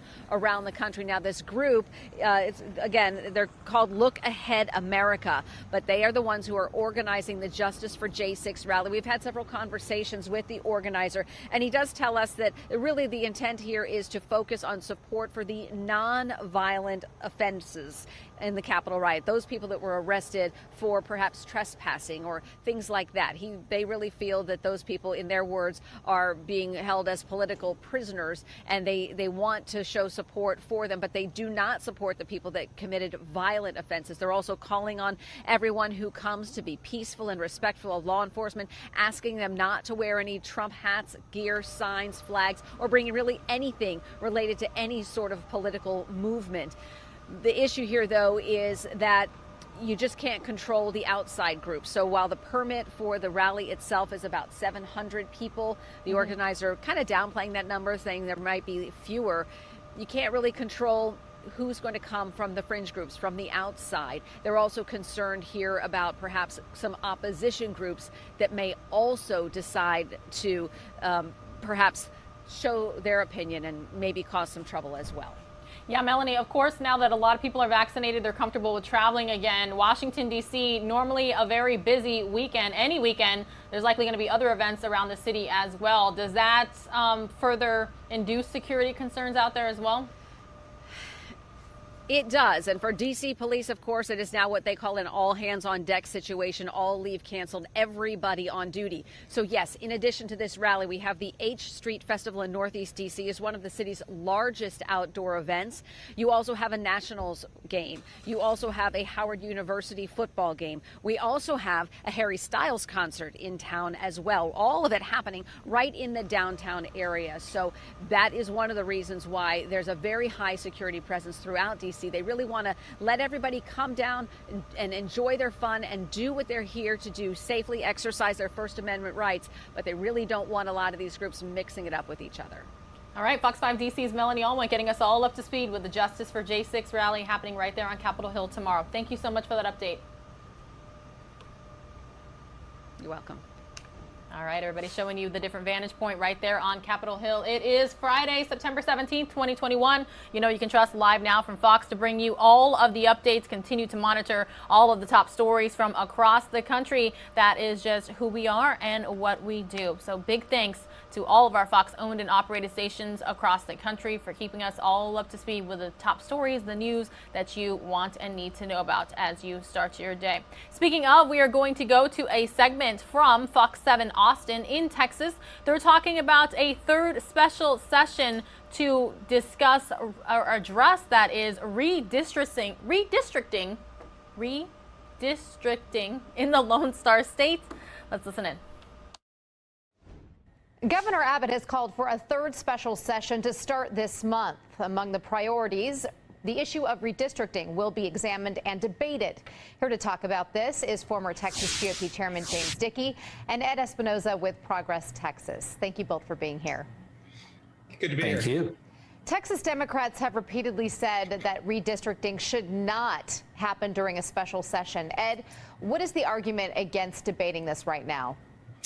Well, let's clarify. I don't think it's all Texas Democrats. I think it's two Texas Democrats in the Texas Senate who have said this, making the claim that only the redistricting committee in the Texas legislature can do it during a regular legislative session. Now, that's not the way it has been done in the past, so who knows how that will play out. I do know this. we are going to have a special session on redistricting coming up. And you will see maps get passed out of that session. Whether they get held up on that court case or not is besides the point. But there will be court cases, because there are always court cases around Texas redistricting. There's no reason to expect it's going to be any different in 2021. James, on the flip side, why are Republicans focusing on redistricting right now? Well, this is an important thing. Texas has earned, because of the growth, because of the great policies and incredible leadership of Republicans over the last 20 years, we have grown phenomenally, and therefore we've earned 2 additional congressional seats. And the idea that Texans should miss out on representation and shouldn't have 2 more of the voices in Congress next year because we should wait for a year and a half to do redistricting is really pretty extreme. Ed, Democrats left the state to block Governor Abbott's voting reform bill, which ultimately passed. What are the chances of that happening when it comes to taking up redistricting during the special session? I think it's slim. I don't think you're going to see that again. I think that no one's saying that we're not going to have new maps next year. So the one thing we have to remember is that James is right. The state is picking up 2 new seats, but those 2 new seats are based on the overwhelming population growth of communities of color. And those 2 seats need to look like the people that helped get us those 2 seats. That's the kind of thing that people are wary of here, that they want to make sure that the process is fair and that it's equitable and that people are represented appropriately. James, does taking up redistricting during a special session weaken its chances in the courts? Not necessarily. I think what we will see is that we'll see some maps drawn during the special session, and then those maps or some small minor variation on those maps will then be affirmed in the 2023 regular session. And so I don't think that we expect to see a lot. What everybody needs right now is, how do we move forward? And during the special session, the legislature rightfully, rather than some committee and than some individual judge, the legislature needs to work out the guidelines on here's how we want to move forward, so we get some confidence in moving forward, so people can start filing for those races, so candidates can start running, so we can have a great election next year. And that's what they're going to make sure to work for. All right, James, Ed, thank you both for sharing your time and perspectives with us tonight. Big thanks to Fox 7 Austin. Speaking of the Lone Star State, here is its capital right there. You can see the building right in the middle of your screen. Still looks like it's pretty dark out there early in the morning for sure. It's almost officially fall, everybody. I know when Labor Day happened, it's the unofficial end to summer, but fall has not officially started yet. It does not start until next week, Wednesday, September 22nd. But I've already noticed the sun, it's coming up later and it's going down earlier. So maybe you have or haven't noticed. Maybe it's just because I have an early bedtime, having to wake up at 3:30 in the morning here to host Live Now from Fox. So when I'm trying to go to sleep at night and the sun's already down, I am a happy camper.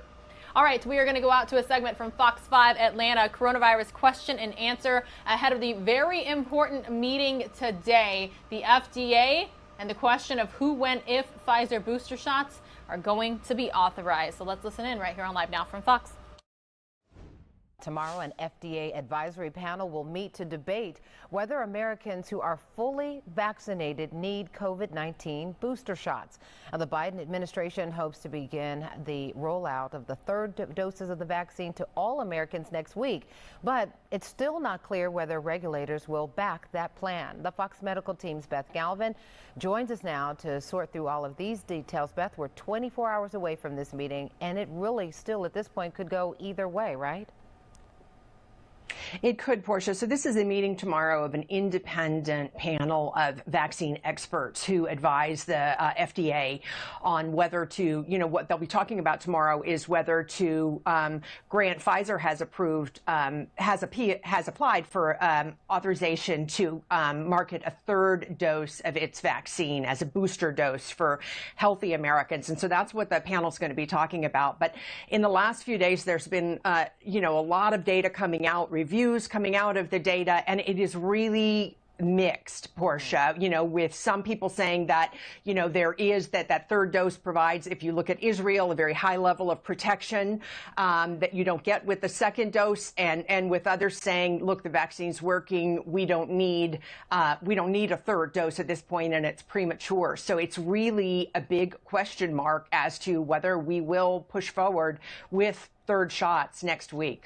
So explain this a little more for me, Beth, because for so many weeks now we've been hearing that it seemed like it was just a given. This was going to wear off, your second dose was going to wear off, and you would want to get a booster shot. So what is the argument for boosters at this point?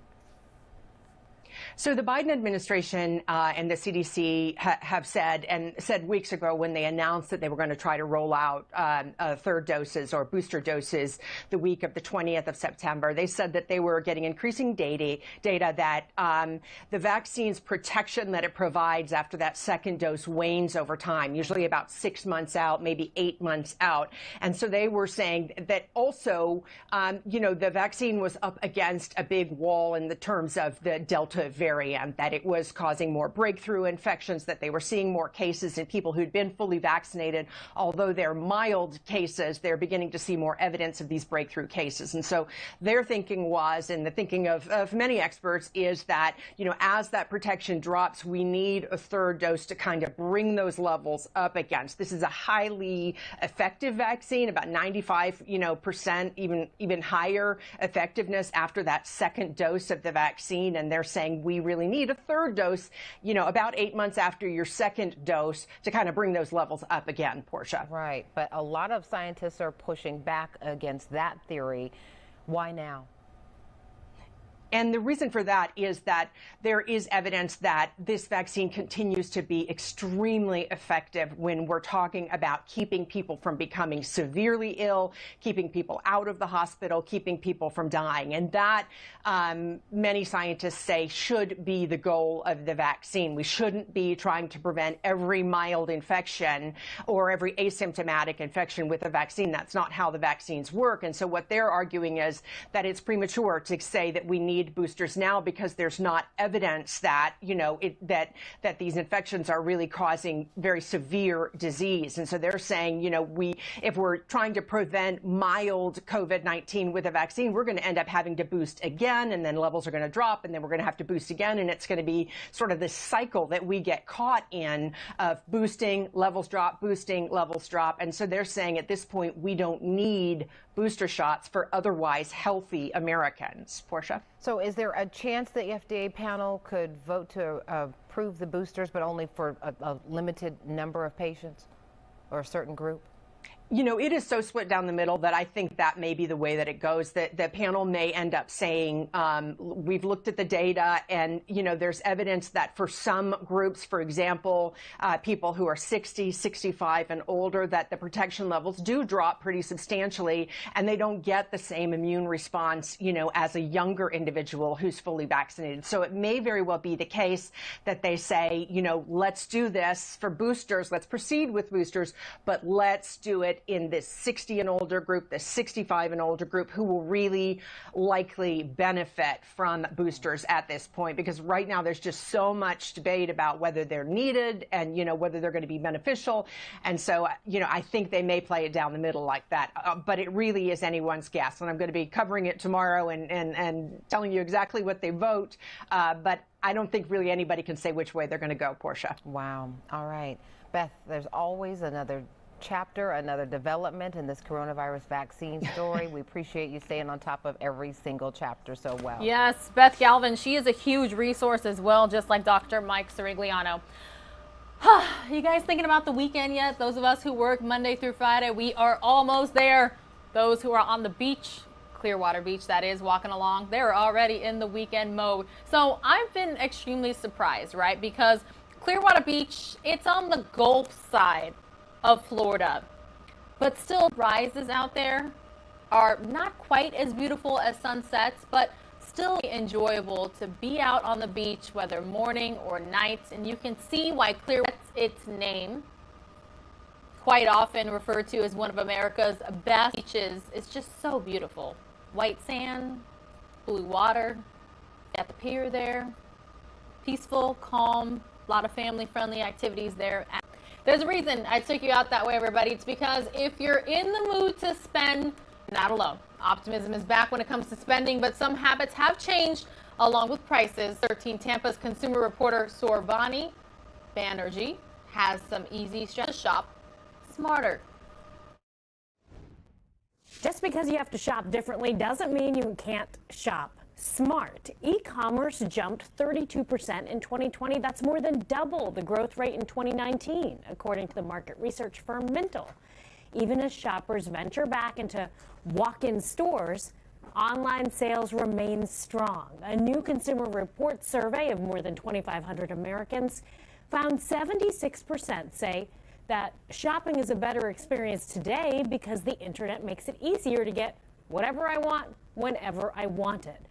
But a combination of high demand for everything from lumber to outdoor furniture and supply chain shortages for those very same products has driven prices up and available deals down.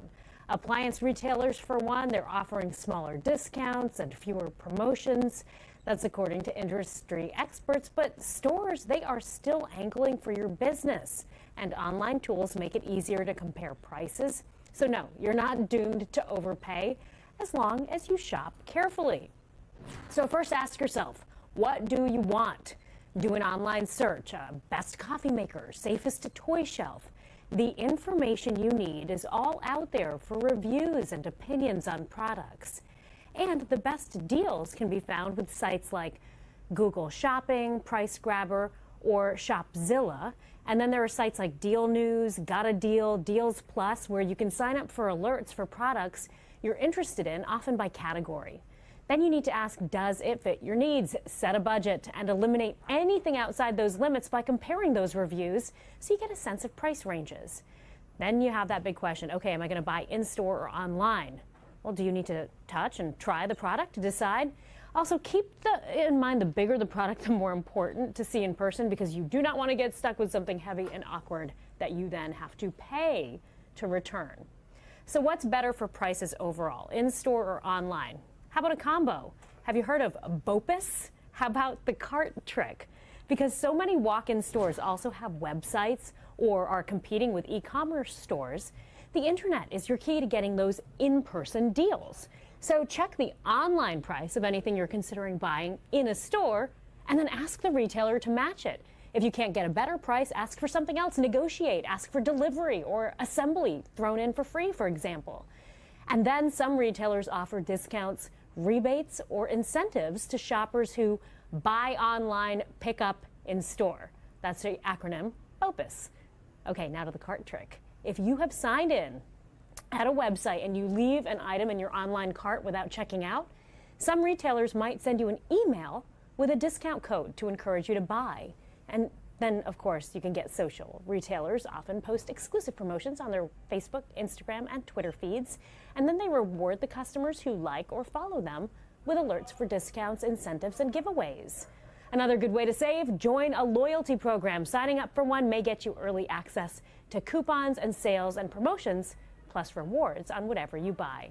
I'm Sorvani Banerjee for Fox 13 News. Fox 13, great resource for us here on Live Now from Fox. I took us back out to the beach, everybody, because why not? If you're planning on visiting a beach this weekend, East Coast, West Coast, you might want to check and make sure the weather is going to be favorable. Some people, they are not ready to let summer go just yet. Others are feeling the fall vibes, drinking their pumpkin spice lattes and the like. Again, everybody, thank you so much for tuning in this morning. I'm monitoring any and all live feeds, bringing you updates, not just across the country, but worldwide, checking to see if anything's happening internationally right this second. And I'm not seeing a whole lot. So we're going to continue on with some coverage from the Fox owned and operated stations from across the country. So again, everybody, good morning. My name is Pilar Arias. I'm joining you live from our East Coast hub right here in Orlando, Florida. It is Friday, September 17th, 2021.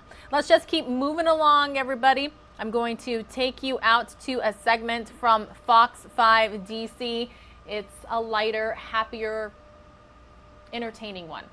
They interviewed Jennifer Aniston. Let's watch this segment together.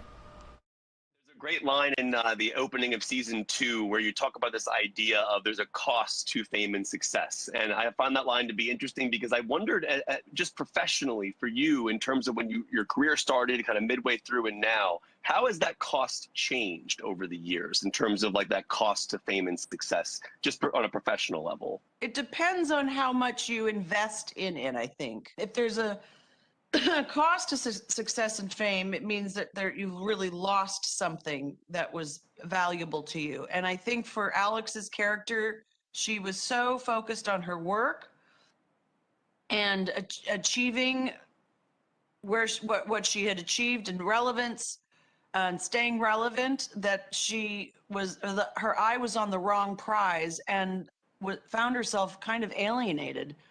Lost her family basically, and lost everything in terms of her what matters. You know, I love that season 2 is kind of this idea of the months leading up to the pandemic, and I feel like the pandemic has shifted a lot of people's perspectives in terms of creatively. I'm just wondering for you in terms of what the pandemic did for you in terms of life perspective. Did it shift at all what you found important in terms of work-life balance? Well, first of all, how important and how precious life is, and how easily things can shift.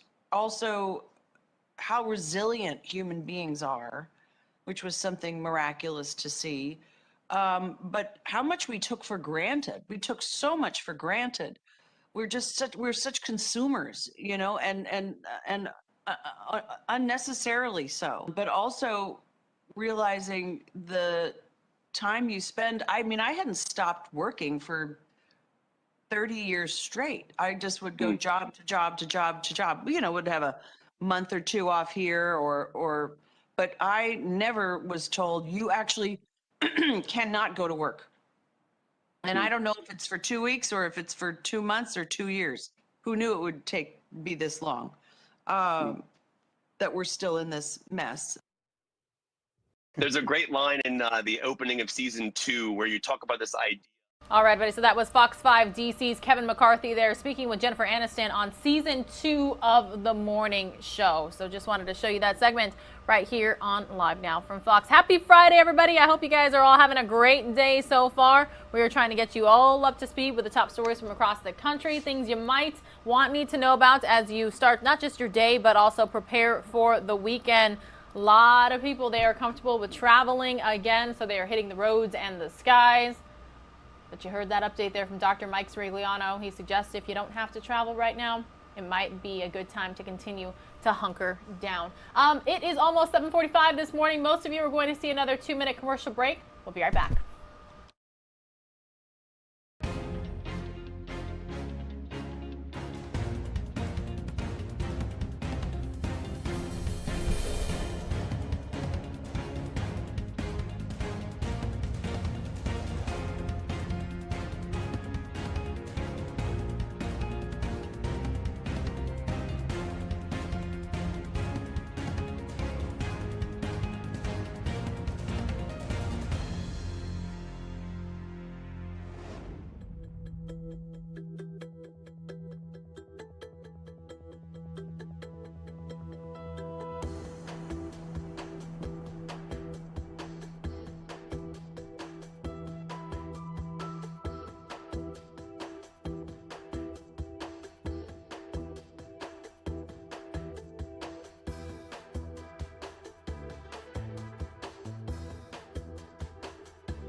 Welcome back to Live Now from Fox. Everybody, we are taking a Live Now look at Capitol Hill in Washington, D.C. The entire city, it is bracing not just for all of the weekend events that are happening. You heard from Fox 5's Melanie Alnwick a little bit earlier. They've got a Harry Styles concert. They've got conventions. They've got other events all happening within a very close vicinity there in downtown. But Capitol Hill itself, the Capitol grounds, they are preparing for the Justice for J6 rally. Let's get some more details from Fox 5 DC. The work is underway now. It started at First and Constitution, and you can see all the fencing that's already in place. A Capitol Police spokesman said it could take a full 24 hours for all of the barriers to be up. Also today, we learned Capitol Police have asked for the ability to call in the National Guard if needed on Saturday. The question remains, how many people are actually going to come out for this rally? The organizer, Matt Brainerd, says he still doesn't know. Could be a few hundred, could be less. I talked to him tonight about security concerns. We've cooperated with the Capitol Police, the Park Police, Metropolitan Police. We've got additional security, diplomatic security team to help make the event be smooth. We've got volunteers who are going to be there to help keep everybody safe. We're encouraging everybody to leave in groups together so that they can't be targeted. Brainerd is a former Trump campaign staffer, but he says Trump gear will not be allowed at this rally, that people will be asked to turn their shirts inside out. Nothing for any politician or cause besides supporting those arrested in the Capitol riot. When I asked him if that included those who so brutally assaulted police, he took a lot of issue with the question. He says he's made it clear it is not for those people. It is only in support of those accused of nonviolent offenses, people he claims are political prisoners. He says they are being stripped of their rights and persecuted simply because they are conservative. It begs the question, what about the 100 or so people arrested and charged under the Trump administration before Biden's inauguration? So does that mean the Trump administration was persecuting conservatives? So I think that, what date was Biden inaugurated? 20th. So there were like 14 days there, I guess. And there were a lot of people who were arrested in that time under the Trump administration. And most of the people that were arrested were probably covered by the letter that we sent in early January. This has nothing to do with who the president is. This is wrong no matter what. As we know, FBI Director Chris Wray, appointed by Trump, is still serving to this day under Biden. This rally Saturday is also calling for justice for Ashley Babbitt, the rioter shot and killed by a Capitol Police officer. That officer was later cleared by his department and the DOJ. I spoke to Babbitt's husband on Monday, and he told me the last thing he wants to see is any violence in his wife's name. There have been two similar rallies here in D.C. organized by Matt Brainerd. He says one had only about 20 people, the other about 150. And he says he organized this one here in front of the Capitol for the publicity. Back to you. All right, big thanks to Fox 5 DC. No doubt they will continue to cover the story as it unfolds tomorrow. Back out live at Capitol Hill. Hope you guys are all having a great morning so far. All right, well, today it is an important day. The FDA, they are going to be taking up whether or not fully vaccinated Americans need a third dose, or what's being referred to as a booster shot of the COVID-19 Pfizer vaccine. So this is a segment by Fox 13 Tampa taking a look at that meeting that is happening today, because we were hearing for a while booster shots, yes, they are needed, they're going to happen, and now there's a little bit of contention. Booster shots are next on the agenda in the fight against COVID-19. The FDA is preparing for a big meeting tomorrow to discuss whether an extra dose of the vaccine is needed. FDA Advisory Committee is scheduled to review all the information about boosters and then make a final decision. And at the same time, the Biden administration is preparing to roll out a campaign pushing for that third shot. Craig Patrick's here now with some of the data on the boosters, and explain really, how did we get here? Well, the government, in the course of the past couple of weeks, sent out what may come across as some confusing or some conflicting signals on getting these third booster shots. The bottom line is that the government is prepared to move forward, but it is still under some degree of review in terms of specifically who will be approved for them and when they should get them. Pfizer submitted studies showing the protection from its COVID-19 vaccine begins to wane at around 6 months. The studies also show no serious health problems in getting a booster shot. So Pfizer is recommending boosters for people 6 months after they get fully vaccinated. A study out of Israel also found a booster shot can prevent the risk of infection and reduce the risk of serious illness.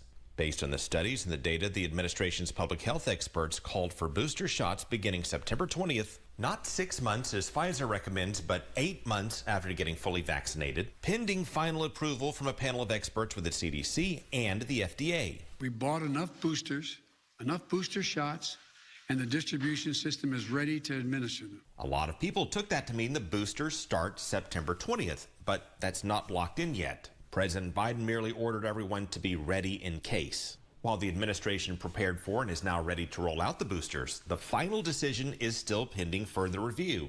And that brings us to the FDA panel of experts who will meet on Friday. The benefits outweigh the costs overwhelmingly, and the FDA needs to get out of their ivory tower and realize there's a real-life pandemic. But others say the process moves carefully and through layers of review by design. There's some evidence to suggest that there may be waning immunity. And so in certain contexts, it might make sense to do those boosters. For example, people who are immunocompromised, people who are healthcare workers who were among the first to be vaccinated. But for the general population, I'm not sure that the data is there yet. And to her point, 2 of the FDA's vaccine experts published this report, which notes the vaccine holds up well in protecting against serious illness without a booster shot. Well, that takes us to the point that the protection does appear to wane or fade somewhat after 6 to 8 months. At the same time, the protection that's still there is highly effective in holding off serious illness and fatality, hospitalization. And that is what's going to drive the debate among the panel of experts tomorrow. Not just the merits of getting the booster in terms of effectiveness, but whether it's necessary given the level of protection that still exists and what it can provide to individuals who have it without getting a third booster shot. So this is still a long way from finished. Yeah, and I think a lot of people want to know what the FDA panel has to say about that. When do you think we'll have a final decision? Well, we don't know. Judging from prior meetings, decisions, votes are held that day or perhaps that weekend, so we could be close. The administration is preparing for the possibility, if not likelihood, that they will begin rolling out booster shots on Monday of next week, but there's no guarantee. This panel of experts will move based on its review of the data and the debate, and we don't have a firm deadline or time frame of what that will be. So stay tuned, as they say. Thank you, Craig. Booster shot. Taking a live now look this morning, everyone. That is not where I wanted to take you. I was trying to take you out to this live picture right here. Hello to everybody in Milwaukee, Wisconsin. Look at the sunrise out there. I see a plane flying by too. Hey, Fox 6 News Milwaukee, their website says it's currently 63 degrees out there and fair. I am zooming out with the radar, not seeing a whole lot of showers in the area. They are expected to reach a very comfortable 85 degrees today. 63, a little too chilly for me, but I guess if you're starting the morning, you'd like some hot coffee in hand, perhaps that pumpkin spice latte, feeling all the fall vibes, then it's perfect. Speaking of being perfect, tomorrow, 71 degrees for Milwaukee. Sunday, it's going to warm back up to 80, but this gorgeous sunrise live picture, I wanted to bring it to you right here on Live Now from Fox. All right, well, Nancy Pelosi, the Speaker of the House, she gave it away. She was in London this morning giving a speech on, I believe it was, State of American Democracy. So she was speaking there for quite some time. I do want to wrap out her remarks right here on Live Now from Fox. Matters as much as what it indicates in terms of a threat. The aggression in the South China Sea, all of these things problematic. Had shown his true nature by saying he wants to be president for life. That's indicative of something. But having said that, and again, I have fought China on their proliferation of weapons, of technologies for weapons of technology. A lot of that, what happened in Iran was indigenous in China, not in Iran. Yeah. Forgive me. What happened in Iran, a lot of it sprang from technology and scientists from China early on. The lack of access to our markets, violation of our intellectual property, yours too, Yours too. That's why when I went to the Munich conference where we saw each other last, we fought against the Huawei. Not to go too far into that issue, it's fraught with meaning, but it was a way for them to invade the privacy of everybody. So we have weapons of mass destruction, trade issues, human rights issues. Having said all of that, it's a major force in the country when it comes to the climate issue, and we have to stay connected in terms of how we honor our responsibilities to the planet. And it's in Xi's interest because of clean air it is. The drying up of the rivers of Asia have affected China. The encroachment of the Gobi Desert has affected China. The rising sea levels will affect China. The thermal management of the planet has an impact. So it is in their interest. We just hope that they would see it that way as well as in our global interest. So we have to always point out what our disagreement is, object to it, as well as at the same time understand that we have to reckon with China because of size and impact on everything we talk about.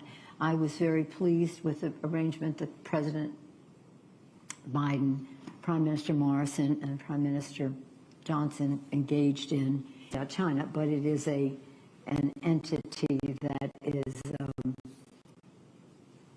a resource in the discussion, which I think is very necessary. Not to abandon, not to diminish the transatlantic importance, because we're reaching out to UK as we do that. Well, they reached out to each other as it was developed.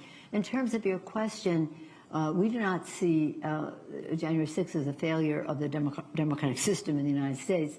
We see it as the actions of a president who did not respect the oath of office that he took or the office that he served in and the separation of power, so he would make an assault on Congress to undermine the election. That day was a day prescribed by the Constitution of the United States to certify the presidency, to accept the results of the Electoral College. So it wasn't just any day that they showed up with their weaponry and bad intentions. So it was an assault on the Constitution, the Congress, and our democracy, picture of the Capitol, for all of that symbolism, which is probably the least important part of it. It's the other part. How we deal with it is really the measure of the strength of our democracy, and that is why I appointed the January 6th. I wanted to have a bipartisan commission. It would require the 60 votes in the Senate to get it. We could only get up to 57.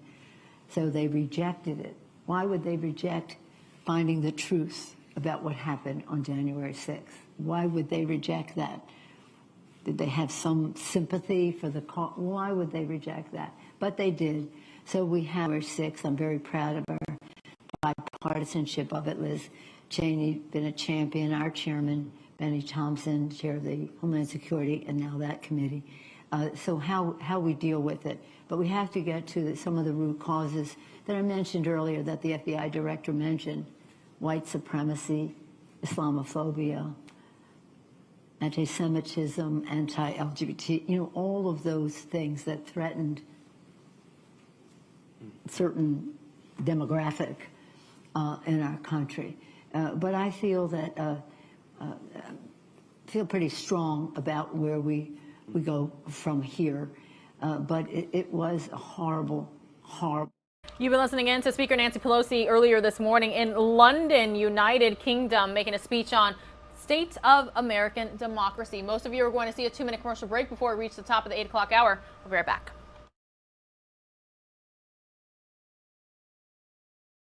From outside. What happened on January 6th, an assault from within. Horrible in both cases. And I extend sympathy to the folks who lost their lives on 9/11 as we. I always say it's like 3,000 people, just nearly 3,000 people died. 343 members of the fire department of New York City, 31 members of the New York Police Department. The list of 3 keeps going on. Flight 93, which was destined for the Capitol, but the courage of the people on board took it down earlier, and we feel very, and the number of people in the UK who lost their lives. We don't ever just focus on the Americans who lost their lives, so we extend that sympathy.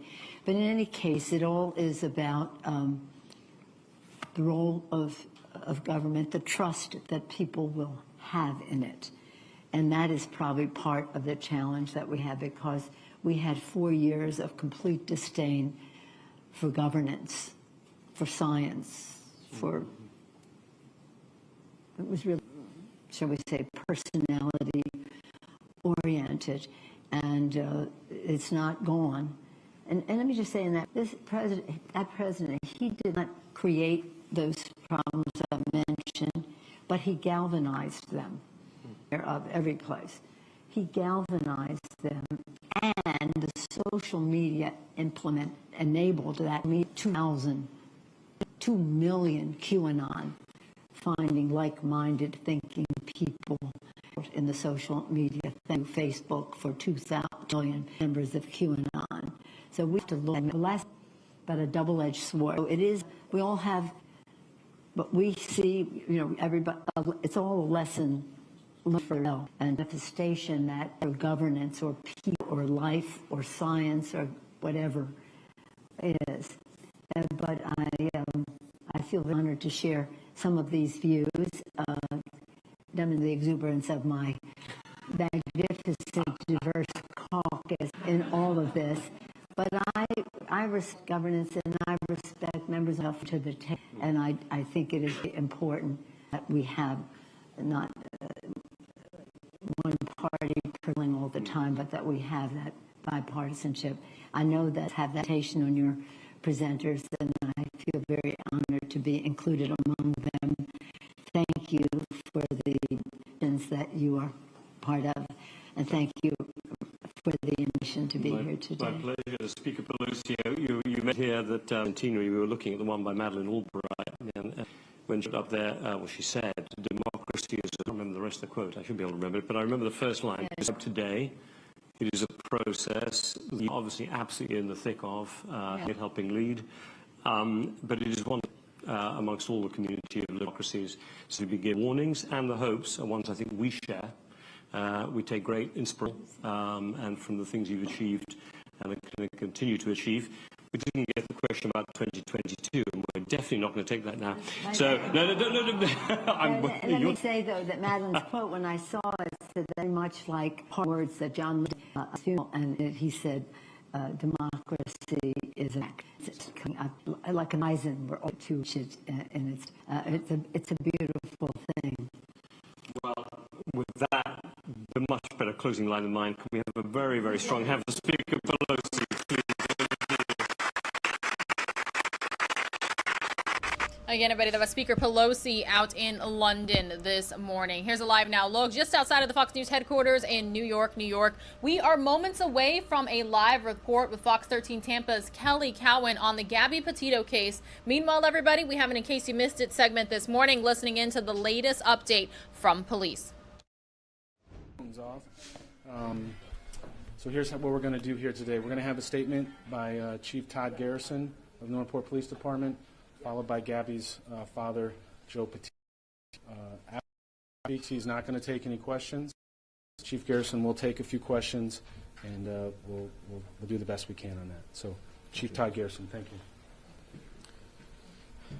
Thank you all for being here. My name is Todd Garrison. I am the Chief of Police of the City of Northport. Today we're here to talk about Gabby. Gabby was a resident of, or is a resident of Northport, and Northport is a close community where what happens is felt by all. We are here today to provide an update to Gabby Petito, who was reported missing on September 11th, 2001. In June of 2021, Gabby and her fiance embarked on a cross-country trip with plans to travel across the West Coast and visit state national parks in the western United States. They were traveling in Gabby's 2012 white Ford van, documented their journey on YouTube and social media. We have a picture of the white Ford van that they were traveling in.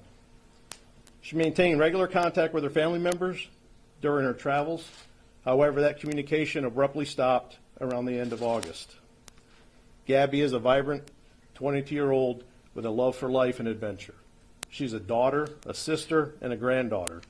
She was excited to do the country trek with others on social media and with her family. Gabby's family and those in the community and in New York who know and care for her are answers about her whereabouts.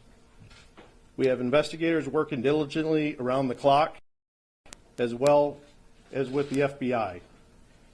The FBI is present here today to show their solidarity and commitment to this investigation. Grateful for all their resources. Geographic scope of the investigation. It's important that we partner with our federal and local partners. At this time, I'm going to allow Joe, Gabby's dad, to say a few words.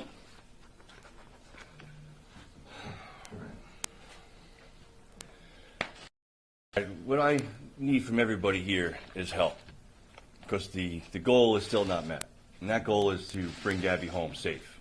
All right, and I'm asking for help from everyone here, asking for help everyone at home.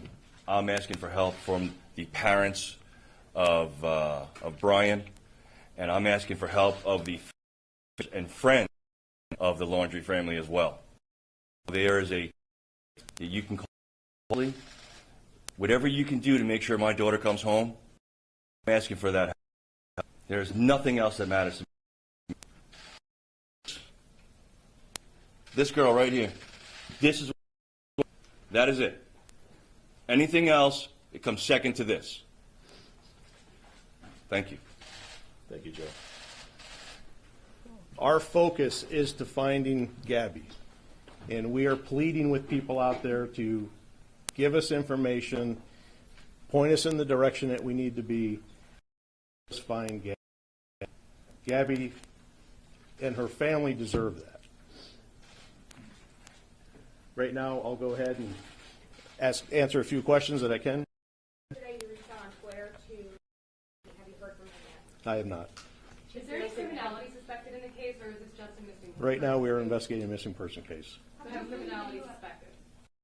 Not at this time. Right now, it's a missing person case. Chief, how frustrating is it knowing that the family lives just a short distance away from the police department here? Officers have to drive by his house, and to know that he hasn't given you any clues? Well, we share the frustration with the world right now. So, people went on a trip, one person returned, and that return isn't providing us any information. Bring Brian Laundrie in for hindering the investigation or for stealing Gabby's car? Right now, no.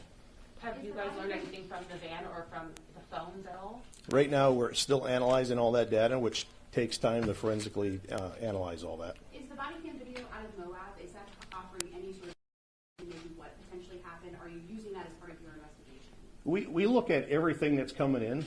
As far as that having to do anything with the disappearance, we don't know. I mean, yes, they had a disturbance. Yes, it was captured on body camera, their interaction with law enforcement. But beyond that, I don't know what it has to do with the disappearance. Do you guys know when exactly Brian left and headed for Florida? We know he came here on the 1st, but do you know when he left from the West Coast, and if there was any indication that Gabby was with him on that trek back? Right now, we're analyzing that data, so we don't have that timeline narrowed down. There's a lot of information that we have to go through. Do you know where Brian Laundrie is right now? Yes. Chief, has the family attorney said anything at all to you during your interaction? The family arranged to get us some property that we were looking for, and beyond that, no. Nicole Schmidt said that she last spoke with her daughter on August 30th, or at least someone she was purporting to be her daughter. Has any forensics been done on her phone? Have the phone records been requested? Have they been provided? Everything is analyzed right now, and it takes time. Including Nicole's phone? No, we don't have Nicole's phone. And have you requested it? Requested from who? Oh, I'm sorry, from Nicole's phone. I'm sorry. I don't have the answer to that as far as that. At this point, is Wyoming still the last place that she was known to be? Right now, it seems to be the area that we're looking at. What would it take in your investigation to bring Brian again? Right now, this is a missing person case, all right? And our focus is to find Gabby. My focus isn't to bring Brian in right now, it's to find Gabby. Brian is exercising his constitutional rights, and I have to respect that. But as of right now, the focus is finding Gabby. Well, she's been missing for 2 weeks and could possibly be in danger. Why does he get the privilege to tell you no, that he's not coming in to speak to you? Because the Constitution protects that. Where are search teams looking currently? Law enforcement? We have no physical search teams on the ground like doing grid search right now. We have resources and law enforcement partners that are out in the field following up tips and leads. But as far as a grid search right now, we're still trying to narrow down geographic areas. And do we know the exact date and exact, confirmed location that she was? We're still analyzing There's that. been, some say Salt Lake City, some say the National Park. The information, there's a lot of information coming through. We have to analyze that information, we have to vet that information, and it takes time. But is there any history of police interacting with Brian here in Northport, or any incident involving Brian and Gabby here in Northport before they went on this trip? I know that they've been here a couple of years now. No. She on any kind of Not that I know of. And was Northport police aware of her mental health issues before the Milley report came out? I'm not aware of any of them. Are you able to tell us what you found in the van? I know yesterday you said you were not. No, right now, the data, the stuff that we found in the van is being analyzed. I don't know if it has any evidentiary value to it or not. Obviously, the van used by the both of them, which personal belongings and stuff are in there, whether or not it has anything to do with it, we don't know. I know you tweeted at the how frustrating is this for you? I want to bring Gabby home, so of course it's frustrating. And he answered us. We asked him about your tweet, and he said no comment. Your response, sir? Where's Gabby? That's my response. No, emotionally for you as a human being, talk about what this is case for you. This isn't about me. This is about Gabby, and that's where I want to keep the. No, I know, but just looking at her face, talking with her family, how is this? Does that elicit any response from you to try harder? It's us to keep working. I mean, the long hours, it gives us the momentum to keep going forward. Have any of the social media platforms reached out to your agency investigation and offered up any of the metadata? We have great cooperation with the social media platforms out there. How difficult is it as you guys are here? She possibly went missing over there. Geographically speaking, how difficult is that for the investigation? We have partners federally and locally that we can reach out and touch. One of the reasons of asking the assistance of the FBI to come in is they have a long-reaching arm. So I'm confident with what we're doing here and the tips and the information out west. I'm confident that system is moving effectively. Two more questions. The Petito family said yesterday that what happened in Wyoming happened. It indicates that they know that something did occur in Wyoming and that there's information that we're not aware of or that's not being given to us and maybe being withheld from you. Do you know what happened in Wyoming? The fact of the matter is Gabby is missing, and I think that's what we'll do. Of course, but Gabby's this missing. is a huge investigation. You have internet press from all across the country here, and if there's something that's part of the story that's not being told, I think the public has a duty to understand. You're something that's not there. I think what the family's position on it was she went missing. The last area was out in Wyoming, so she's not here. So where is she? No, you aren't ruling out. It's really tough to talk about, but they're not ruling out any connection to possible homicides that happened there as well. Have you guys looked into that? Is there anything you can tell us in? We have communication going back and forth with Grand County Sheriff. We provided them with whatever information we could. They don't have any suspect information right now, so that to them, but they told us that they're looking at everything at this point. Kim, one last question. It's still a missing person case at this point in time, but is there suggesting that crime may have occurred? Right now, no. Right now, all we have is the missing person investigation on that. Okay. Really simple question. You said you know where Brian is. Is he at his parents' house? All I'm going to say is I know where Brian's at. All right. Thank you, guys. everyone. You can certainly follow up with us. You all seem to have my phone, so. You're streaming live now from Fox. We will have a live update from Northport, Florida, right after this break.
Welcome back. You're streaming live now from Fox. We are currently on standby for a live update from Fox 13 Tampa's Kelly Cowan, bringing us the latest when it comes to the Gabby Petito case. In the meantime, I do want to play out this for you in case you missed it segment. Attorneys are reading a letter to Brian Laundrie's family.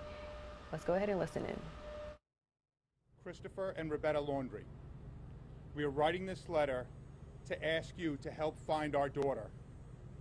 We understand you are going through a difficult time and your instinct is strong to protect your son. We ask you to put yourselves in our shoes. We haven't been able to sleep or eat, and our lives are falling apart. We believe you know the location of where Brian left Gabby. We beg you to tell us. As a parent, how could you let us go through this pain and not help us?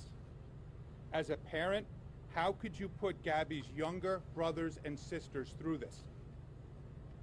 Gabby lived with you for over a year. She's going to be your daughter-in-law. How can you keep her location hidden? You were both at Jim and Nicole's house. You were both so happy that Brian and Gabby got engaged and were planning to spend their lives together. Please, if you or your family have any decency left, please tell us where Gabby is located. Tell us if we are even looking in the right place. All we want is for Gabby to come home. Please help us make that happen. And that was from Jim Schmidt, Nicole Schmidt, Joe Petito, and Tara Petito. At this time, I'll take some questions. Rick, what do you make of, or how is the family feeling about the release family's not going to discuss any facts or anything to do with the relationship between Gabby and Brian. They were asked by the FBI to not discuss that. Can they talk Yeah. about how they feel, see, their daughter, Listen, and she's obviously upset on the video. the family is devastated. Every day that this goes on, they get more and more desperate. They're at the point that that desperation is turning to anger. They know that the Landrys know where their daughter is, and they will not tell them. That's infuriating. Yes. Have they been able to locate her cell phone, and when did they become aware of August's phone? I'm not going to talk about what the FBI is doing and what their investigation is. All I know is that the FBI and the law enforcement agencies that are handling this are the best in the country, and I'm sure they're doing a great job. When did Patito last speak to the Laundrie family, whether Brian, Chris, or Roberta? I know they reached out on Friday the 10th, and I believe again on the 11th, and the Laundries refused to answer those. They stayed silent. And as you know from the Northport Police Department's press conference, I think it was yesterday, that Brian was back in Northport, Florida on September 1st. So that was over a week later. And Can you provide a little bit more of a characterization of what the message was to the Laundries at that time? I will not. Ms. Stafford, just to get a little bit of a timeline, how long was the couple on Long Island before they headed to Wyoming, and where did they go along the way? So we kind of have an idea more about the trip.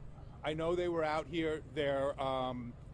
Gabby's brother had a graduation from a local high school, from their school, and she came up for that to spend time with their family.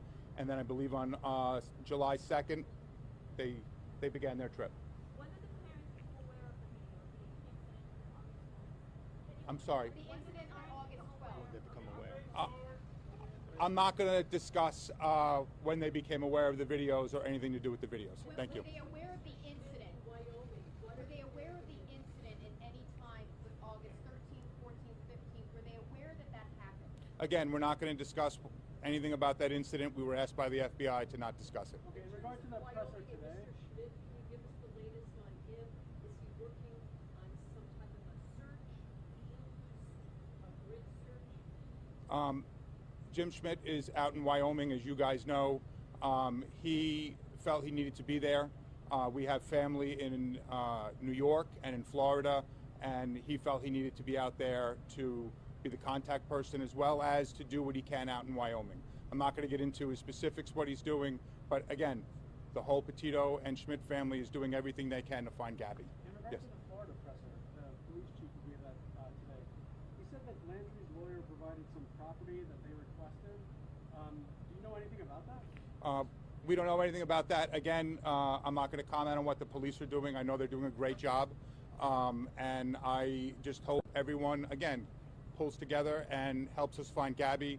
And again, from what I've been seeing for the last few days, everyone is doing that, but Brian and his family.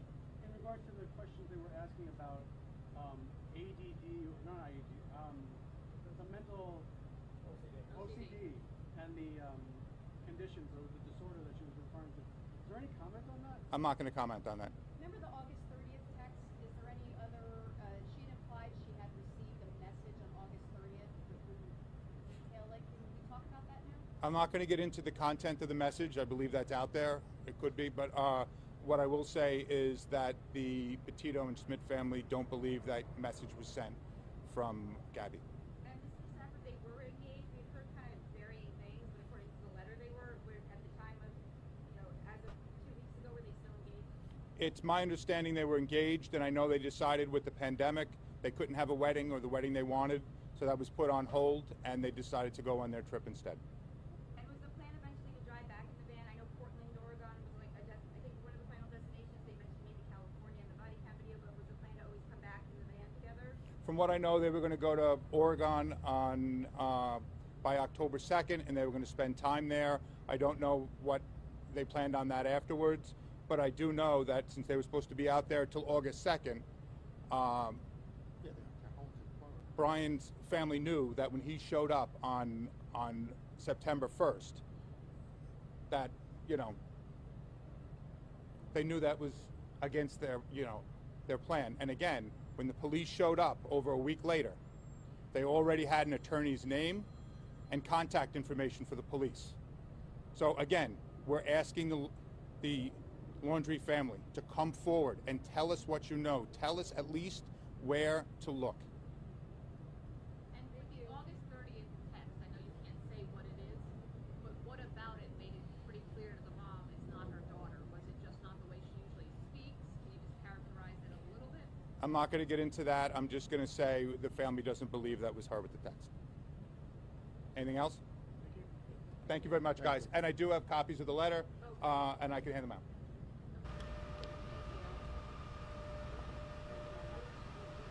All right, everyone. Thank you all so much for joining us here on Live Now from Fox. Still working to get you all the latest live update from our colleagues at Fox 13 Tampa. However, we just witnessed the Petito family attorney reading a letter to Brian Laundrie's family. A brief update for you all. The Northport woman has now been missing for more than 3 weeks after a cross-country trip with her fiance, who is named a person of interest, who has not yet been charged in her disappearance, but he is refusing to speak to authorities after he returned home in Sarasota County without her. Investigators have yet to compel Brian Laundrie or his parents to talk to them about Gabby Petito's disappearance, but the calls for them to do so are growing louder. Again, we will revisit this a little bit later on in the show. But coming up, we will have a few remarks from President Biden. In case you missed it, the president delivered remarks at the White House on Thursday as he continues to tout his Build Back Better plan. The commander-in-chief says economic recovery will be difficult as we continue to deal with the ramifications associated with the coronavirus. That story right after this break.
To my desk both the bipartisan physical infrastructure plan and the Build Back Better plan that I have proposed.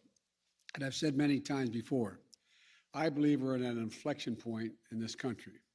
One of those moments where the decisions we're about to make can change, literally change the trajectory of our nation for years and possibly decades to come. Each inflection point in this nation's history represents a fundamental choice. I believe that America at this moment is facing such a choice.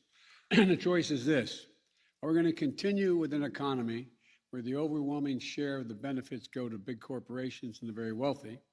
Or are we going to take this moment right now to set this country on a new path? One that invests in this nation, creates real sustained economic growth, and that benefits everyone, including working people and middle-class folks. That's something we haven't realized in this country for decades. The data The data is absolutely clear. Over the past 40 years, the wealthy have gotten wealthier, and too many corporations have lost their sense of responsibility to their workers, their communities, and the country. Just look at the facts. CEOs used to make about 20 times the average worker in the company that they ran. Today, they make more than 350 times what the average worker in their corporation makes. Since the pandemic began, billionaires have seen their wealth go up by $1.8 trillion. That is, everyone was a billionaire before the pandemic began. The total accumulated wealth beyond the billions they already had has gone up by $1.8 trillion. Simply not fair. And how is it possible that 55 of the largest corporations in this country paid $0 in federal income taxes? They made over $40 billion in the year 2020, and they paid zero. Think about that. $0 in federal taxes on $40 billion in profits. How is it possible that the wealthiest billionaires in the country can entirely escape paying income tax on what they've made? How is it possible for millionaires and billionaires that can pay a lower rate of tax than teachers, firefighters, or law enforcement officers? Here's the simple truth. For a long time, this economy has worked great for those at the very top. While ordinary, hardworking Americans, the people who built this country, have been basically cut out of the deal. And I've said this from the time I announced.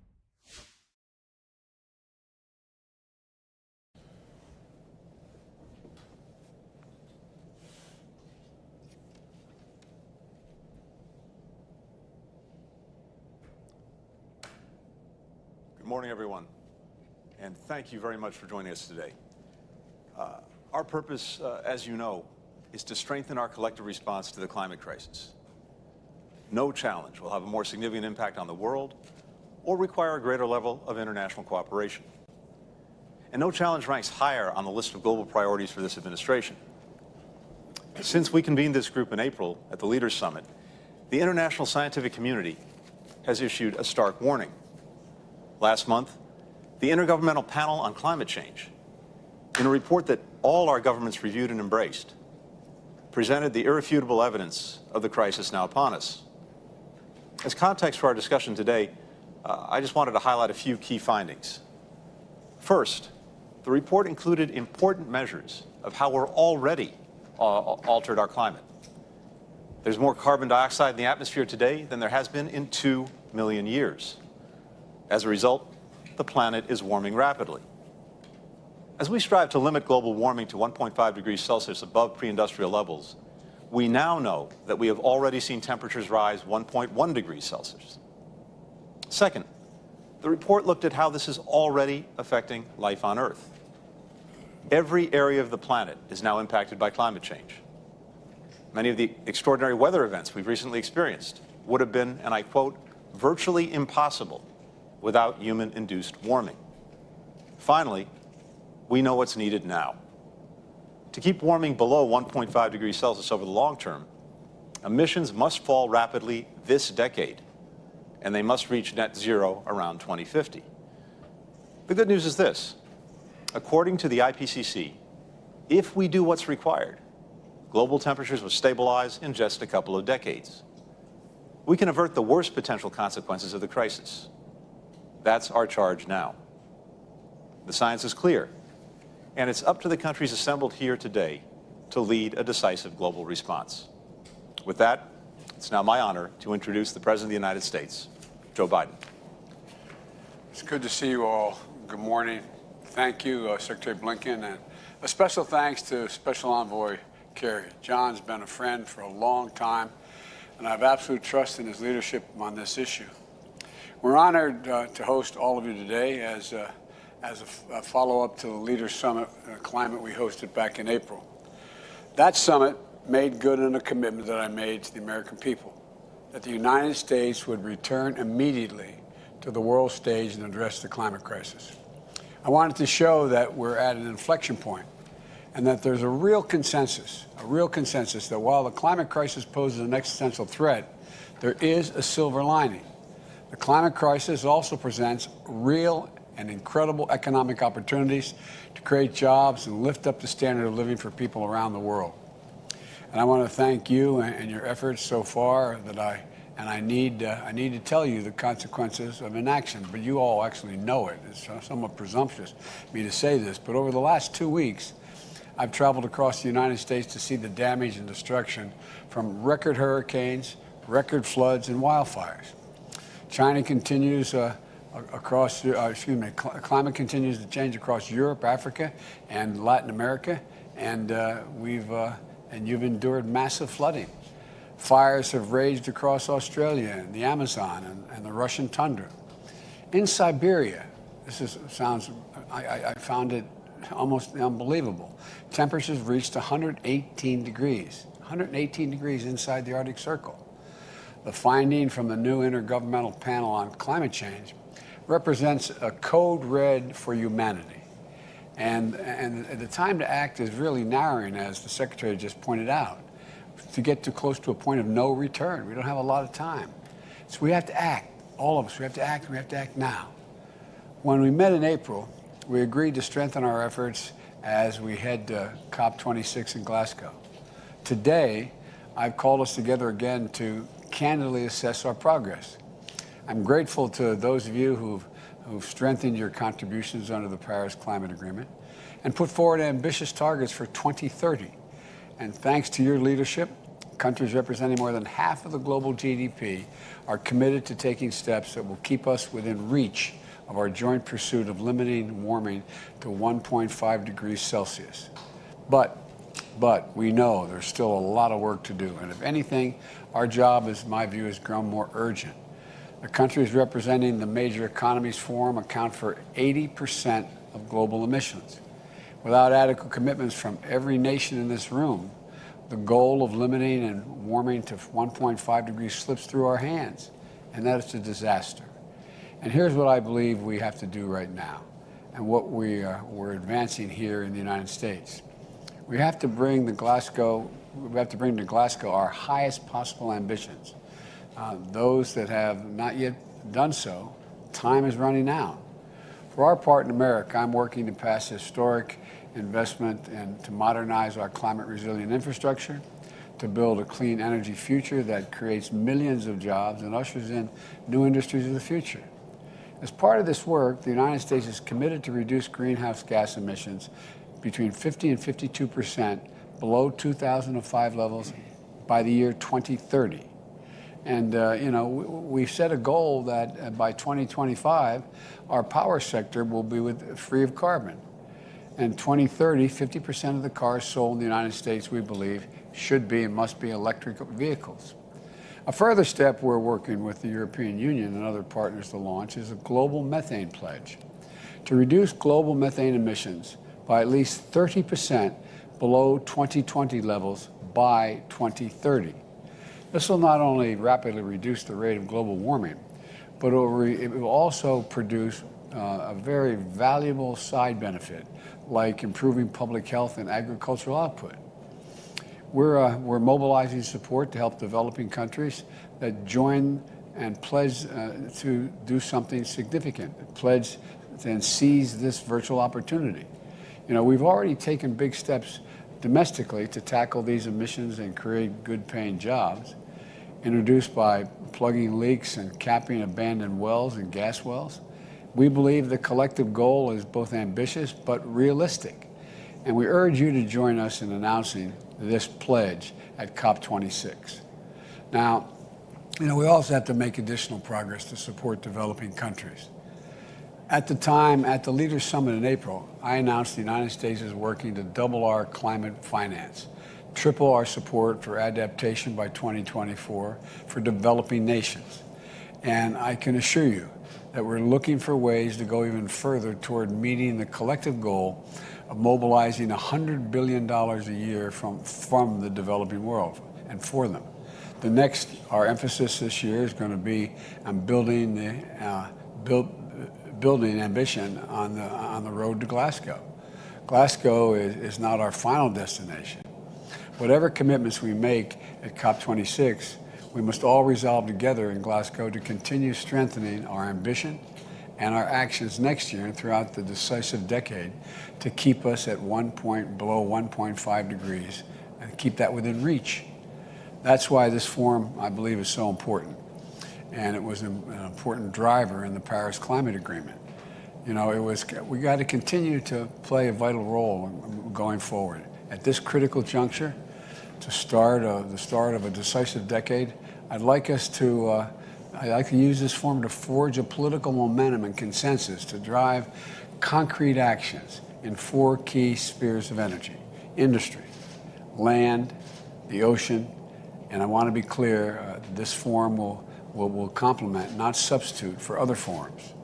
In fact, with respect to energy and industry, we will closely align our efforts with the work of the forums like the Clean Energy Ministerial and the Mission Innovation, both of which I'm proud to say the United States will chair next year. A plan to kick off these efforts by bringing together ministers in January to discuss clean energy goals in power, transport, industry, building sector. We also want to focus on ocean initiatives in advance of our ocean conference and next February. You know, I plan to convene a leaders level gathering so we can take stock of the collective progress we've made. In closing, and thank you for your patience, I want to again underscore both the urgency of this moment and the tremendous opportunity before us. I look forward to continuing this work together, and hearing how you plan to contribute to the climate ambition the world so urgently needs. The time is now. The time is now. And thank you for your indulgence. I'm now going to turn this over to Special Envoy John Kerry. Thank you. Thank you, Mr. President, and thank you for once again bringing leaders together to confront this profound crisis. As you've traveled our country in the past few days, Mr. President, visiting communities devastated by the climate disasters, all of us have seen your tremendous commitment to rallying our nation and indeed the world to step up to this challenge.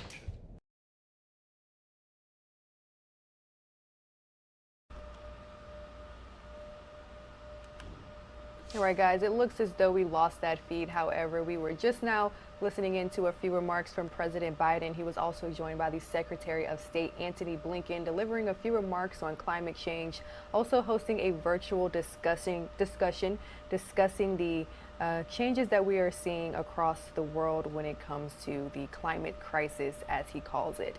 I do want to switch gears. We have another live event coming to our desk. It is also virtual, brought to you by the FDA. We could soon be getting in line for COVID-19 booster shots. A special FDA panel is meeting right now to determine whether to sign off on a 3rd dose of the Pfizer vaccine. Let's go ahead and listen in. The White House, we know, is hoping for a thumbs up.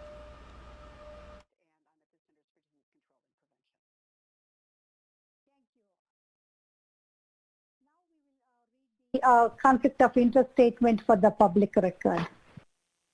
Prabha, we still have some more temporary voting members. Okay, thank you. Dr. Ofer Levy, could you introduce yourself? We can't hear you. Ofer, don't forget to unmute. There we go. Good morning. My name is Ofer Levy, and I'm Director of the Precision Vaccines Program at Boston Children's Hospital and Professor of Pediatrics at Harvard Medical School. Thank you.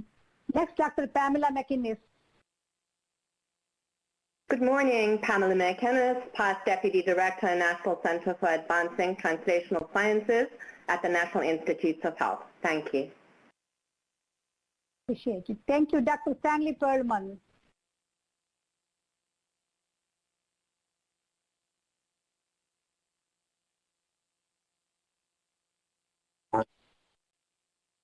I'm Dr. Stanley Perlman, the Department of Microbiology and Immunology at the University of Iowa, and a pediatric infectious diseases physician. Thank you.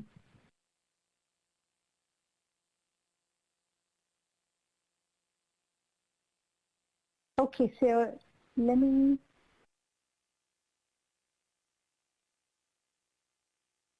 For the public record, this is the conflict of interest statement. The Food and Drug Administration is convening virtually today on September 17, 2021, the 167th meeting of the Vaccines and Related Biological Products Advisory Committee under the authority of the Federal Advisory Committee Act of 1972. Dr. Arnold Manto is serving as the acting voting chair for today's meeting. Today on September 17, 2021, the committee will meet in open session to discuss Pfizer-BioNTech's supplemental biologics license application for administration of a third dose or booster dose of the COVID-19 vaccine Comirnaty in individuals 16 years of age and older. This topic is determined to be a particular matter involving specific parties.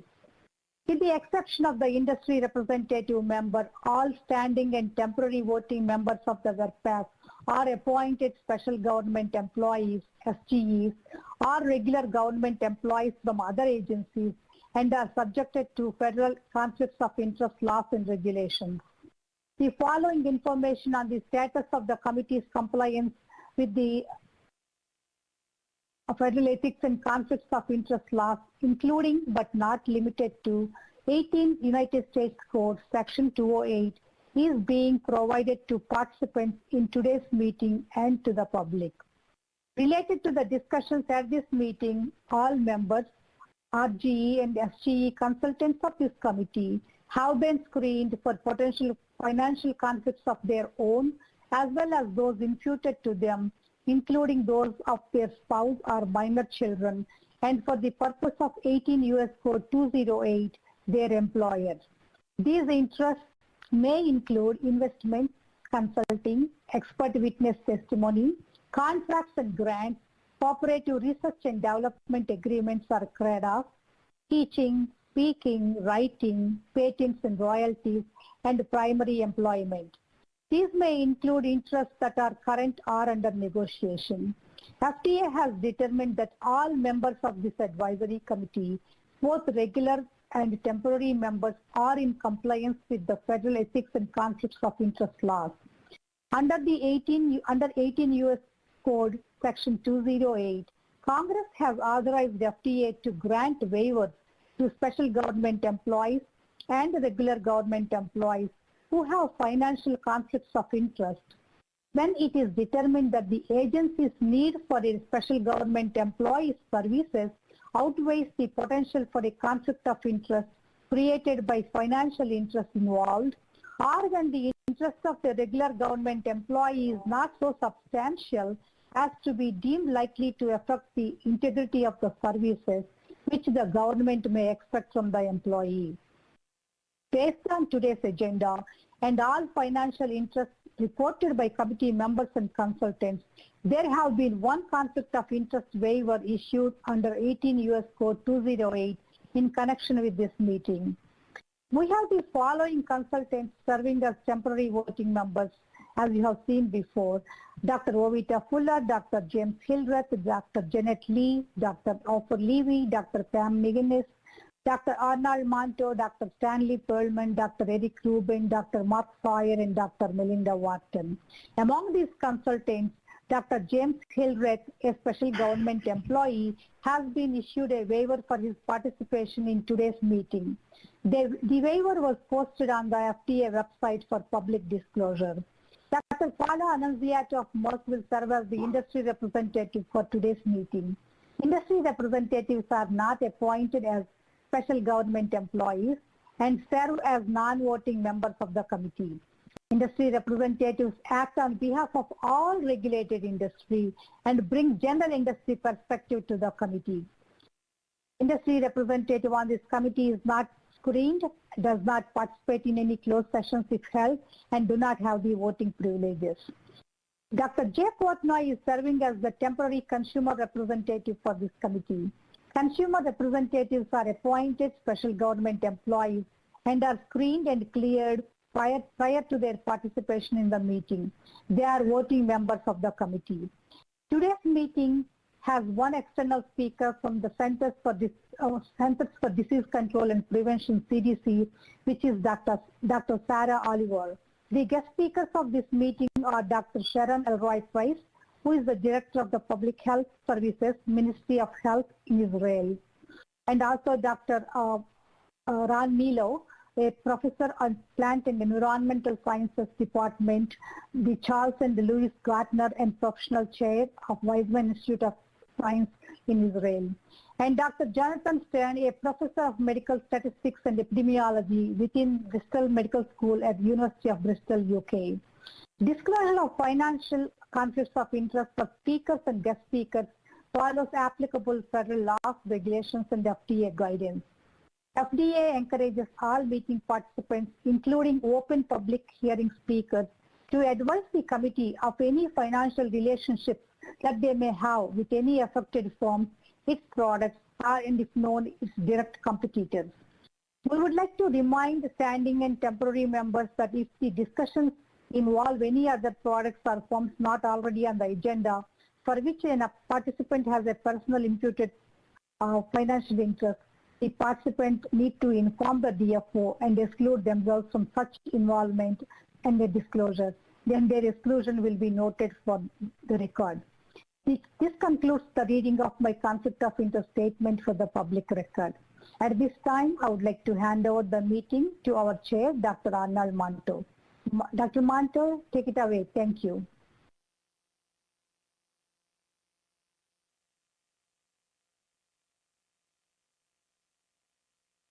Dr. Monto, I think we have you muted right now. All right, hold on a second. And Dr. Monto, when we get a chance, we're going to have you redo your camera. I think we have a little issue with the camera, but not to worry. Go ahead. Okay. It's my pleasure to introduce Dr. Peter Marks, the director of the Center for Biologics Evaluation and Research, who will give us his opening remarks.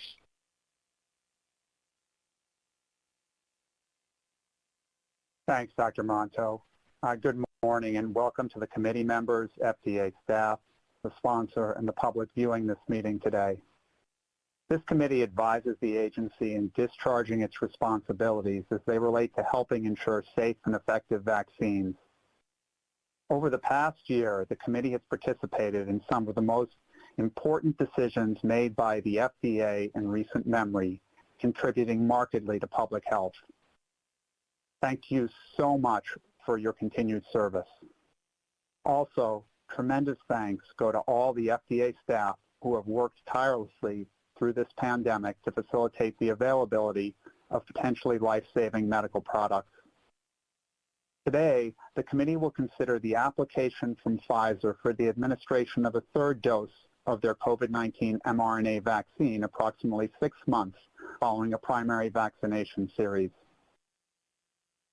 In preparation for the discussion, there will be introductory presentations relevant to the potential need for additional vaccine doses.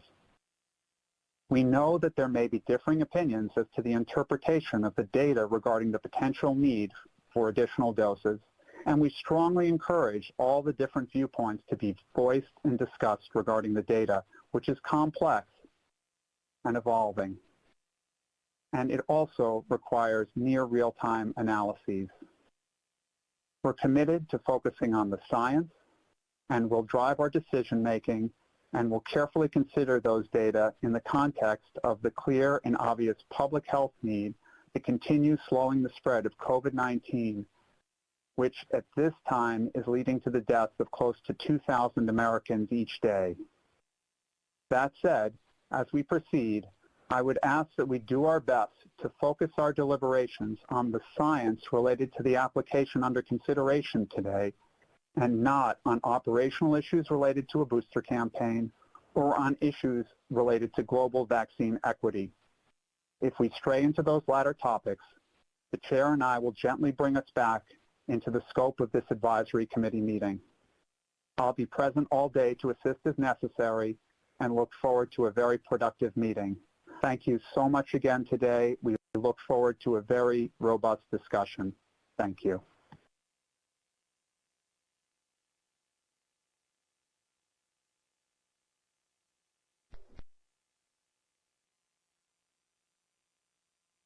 Thank you, Dr. Marks.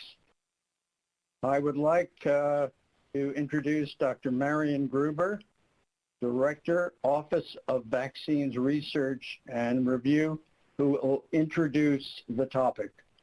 Dr. Gruber. Well, thank you very much, and good morning and welcome.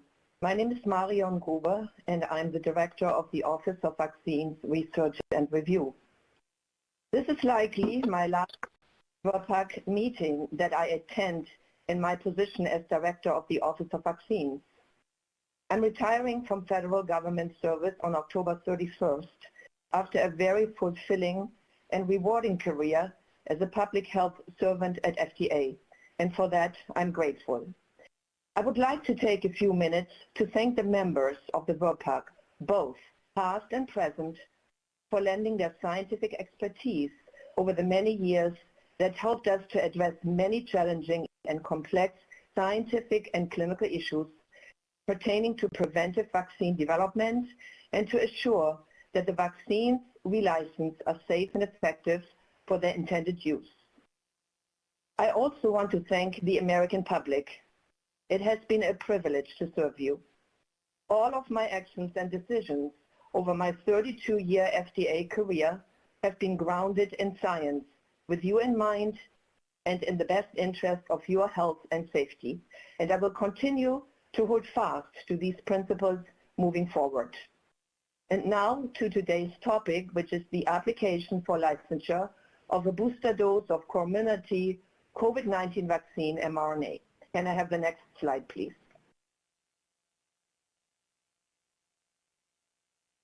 On August 23rd of this year, the FDA approved Community for active immunization to prevent coronavirus disease 2019 caused by severe acute respiratory syndrome coronavirus 2 in individuals 16 years of age and older when administered as a 2-dose series 3 weeks apart. On August 25, Pfizer-BioNTech submitted a supplement to their biologics license application for Community seeking approval for administration of a booster dose approximately 6 months after dose 2 in individuals 16 years of age and older. The VRPAC is convened today to determine whether the data submitted are sufficient to support approval of a booster dose of Community when administered at least 6 months after completion of the primary series for use in individuals 16 years of age and older. Next slide, please. The emergence of the highly transmissible Delta variant of SARS-CoV-2 has led to considerations of the potential need for booster doses for fully vaccinated individuals. Data from post-authorization effectiveness studies conducted suggest that the currently U.S. authorized or licensed vaccines remain effective in protecting against severe disease. However, some data suggest that effectiveness may be waning. Concerns have also been raised that declining neutralizing antibody titers or reduced effectiveness against symptomatic disease may herald significant declines in effectiveness against severe disease. And you will be hearing an overview of some of these data in the next session. Next slide, please. For a licensed COVID-19 vaccine, a change in dosing regimen to include a booster dose will require the approval of a supplemental BLA. And the supplement must include data that demonstrate that the additional dose is safe and effective. There is an expectation that demonstration of effectiveness of the additional dose is based on adequate and well-controlled clinical trials. However, findings of effectiveness of the additional dose, while necessary, is not sufficient for an FDA approval. A determination that the additional dose is safe for the intended use is also required. Next slide, please. The evaluation whether the additional dose is safe involves weighing whether its benefits outweigh its risk. That means that available data should support the effectiveness of a booster dose, specifically against currently circulating SARS-CoV-2 variants, and the benefit of the booster dose should be considered relative to the benefit already provided by previous vaccinations with the primary series. Considering risk, available data should at a minimum characterize the most common adverse reactions that are associated with the booster dose. And uncertainties regarding benefits and risks are also considered. Next slide, please. Post-authorization data demonstrate an increased risks of myocarditis and pericarditis, particularly within 7 days following the second dose of Comirnaty. The observed risk is higher among males under 40 years of age than among females and older males. The observed risk is highest in males 16 to 17 years of age. It is not known whether there will be an increased risk of myocarditis, pericarditis, or other adverse reactions after a booster dose of Comirnaty. Thus, risk-benefit considerations to determine whether to approve a booster dose will need to be informed by the known and the potential risks of the vaccine. Next slide. So to summarize, benefit-risk evaluations should take into account whether the booster dose will prevent severe cases of COVID-19, including those caused by currently circulating variants, in addition to those prevented by the primary series. The safety profile of the additional dose will also be considered. FDA's evaluation, supported by VRBPAC, of the You're safety streaming live and now from Fox. The effectiveness data time is of the now booster 9 dose of a.m. Comirnaty Eastern in the Standard age Time. group. We're listening into a live update from the FDA. So much riding on the FDA right now. We're listening in as an advisory panel of scientists has a meeting, I should say, before they vote up or down on the third shot of the Pfizer vaccine. We're going to continue to listen in right after this 2-minute commercial break. As an individual and representing the biomedical community to thank you for your years of service. They really are appreciated and have been extremely valuable. Next, I'd like to turn over for further background to Dr. Ramachandra Naik from OVRR. Dr. Naik. Thank you.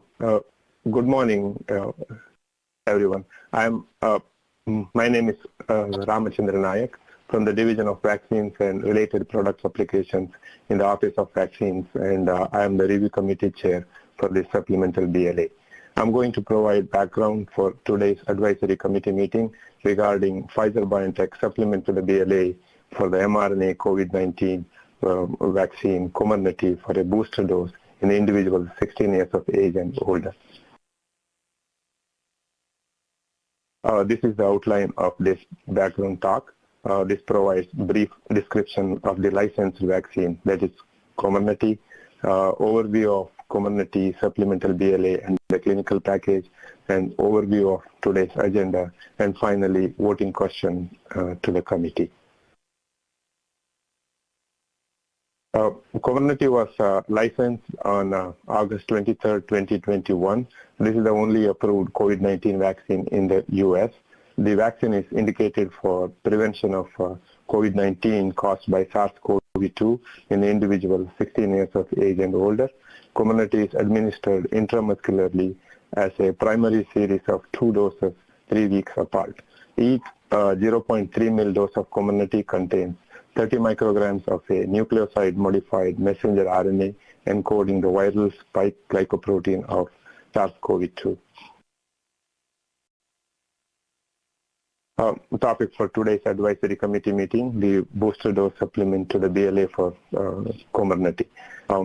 The supplemental BLA was submitted on August 25, 2021.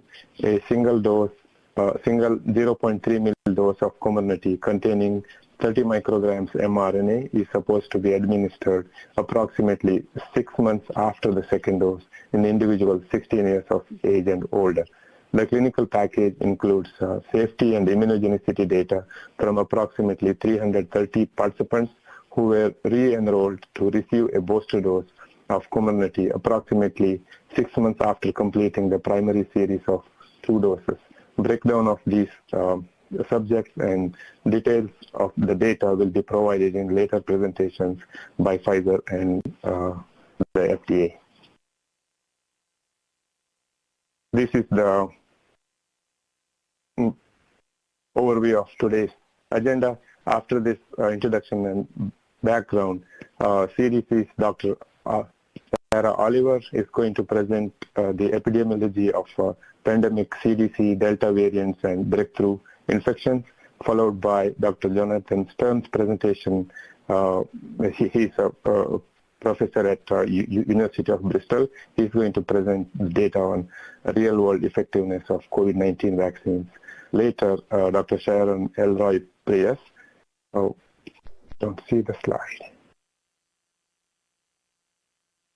Oh, Dr. Sharon, I'm sorry. So Sharon Elroy Prius, Director of Public Health Services, Ministry of Health Israel, and Dr. Ron Milo, Professor at Weizmann Institute Israel. They're going to present the data from Israel, booster protection against confirmed infections and severe disease, followed by 5 minutes break. After the break, Ms. Donna Boyce and Dr. Bill Gruber will provide the applicant presentation, followed by FDA presentation by Dr. Juhi Lee, who is going to present the clinical data submitted to FDA by Pfizer. After that, there will be a lunch break. After lunch, there will be open public hearing and followed by a short break. There will be question and answer session regarding the applicant and FDA presentations, followed by committee discussion and voting before adjournment of the meeting. This is the question to the committee. Do the safety and effectiveness data from the clinical trial C4591001 support approval of a Comirnaty booster dose administered at least 6 months after completion of the primary dose for use in individuals 16 years of age and older? Please vote yes or no. Thank you. That's the end of the background.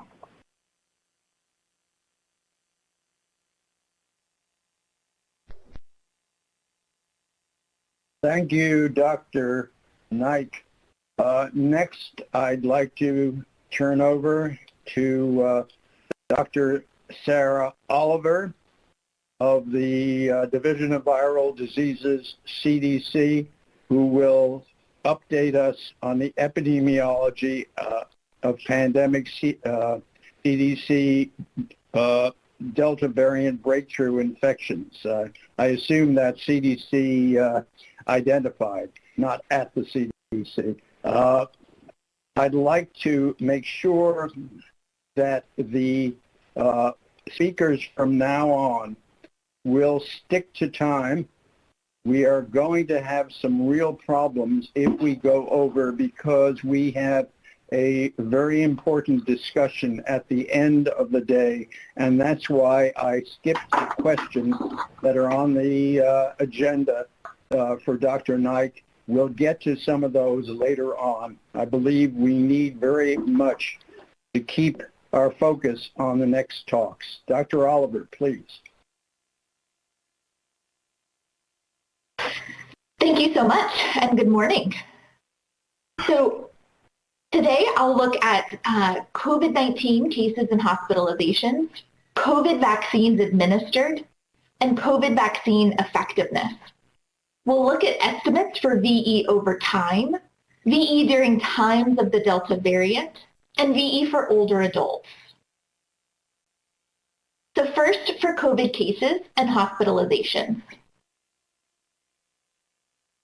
To date, over 41 million cases have been reported in the US. This slide shows the trends in the number of COVID cases reported daily, with the 7-day moving average in red. As everyone is aware, we're currently experiencing a surge in cases, second only to the surge seen in the winter. The current 7-day moving average is around 145,000 cases per day. This slide represents the daily trends in the number of COVID-19 deaths per day in the U.S. The 7-day moving average is 1,300 deaths per day. So then this slide shows the weekly trends in the COVID-19 associated hospitalization rates in the U.S. by age group. Rates have been increasing with this recent surge, but are somewhat less than what was noted this past winter. However, as we consider these rates, it's important to see hospitalization rates among the vaccinated compared to the unvaccinated population. The figure on the left shows hospitalization rates among 18 to 49-year-olds. The middle is 50 to 64-year-olds, and the bottom is 65 and over. Note for each of the graphics, the scale on the x-axis is different. The green line at the bottom of each figure is the hospitalization rate among the fully vaccinated individuals. And the blue line is the hospitalization rate among those unvaccinated. Among adults 65 and over, the incidence was 13 times higher in unvaccinated. And for those less than 65, the hospitalization rates were 22 to 23 times higher in unvaccinated individuals. This slide shows the variance proportions among the sequenced lineages. The blue color on this figure represents the alpha variant, and the orange color represents the delta variant. You can see for recent weeks, delta represents around 99% of sequenced lineages. As booster doses of COVID vaccines would only apply to those who had already received a primary series, I can highlight COVID vaccines already administered. So to date, there have been over 380 million vaccine doses administered in the U.S. The left shows the number of people fully vaccinated by vaccine series type. And on the right is the percent of fully vaccinated population by age.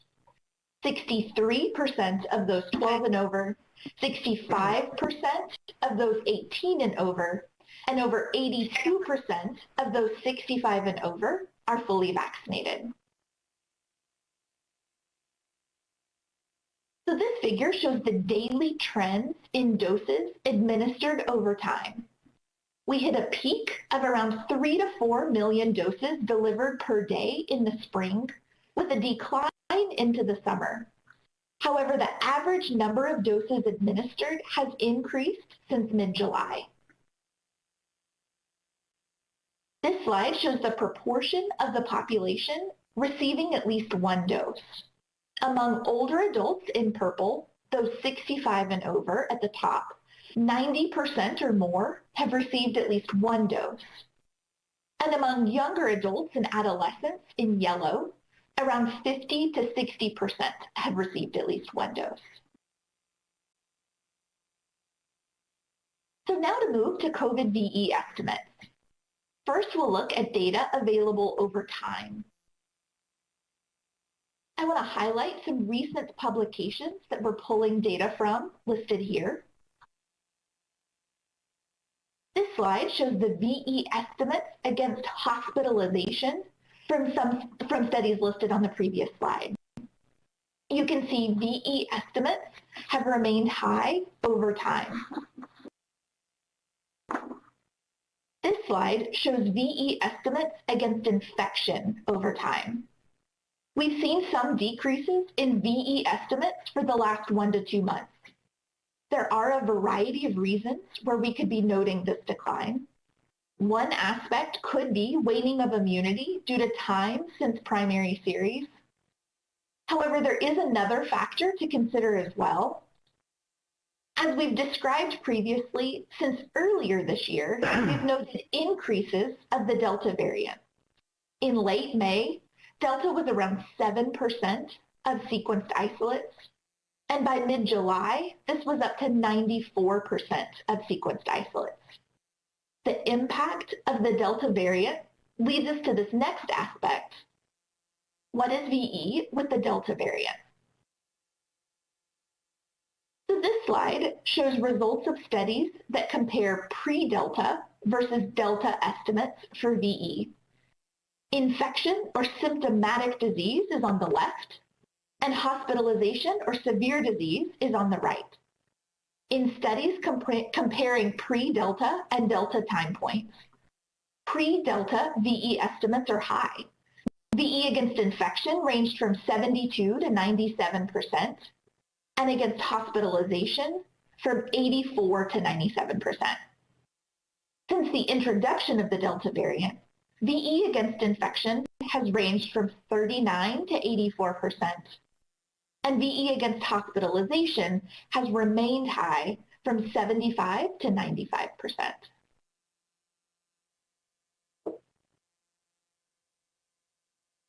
This figure shows the VE estimates by outcome for the Alpha variant in blue compared to the Delta variant in orange. The outcomes range along the top, VE for any infection on the left, symptomatic infection in the middle, and hospitalization or severe disease on the right. You can see that among global studies assessing infections with Alpha versus Delta, there was a mild decrease in Delta VE.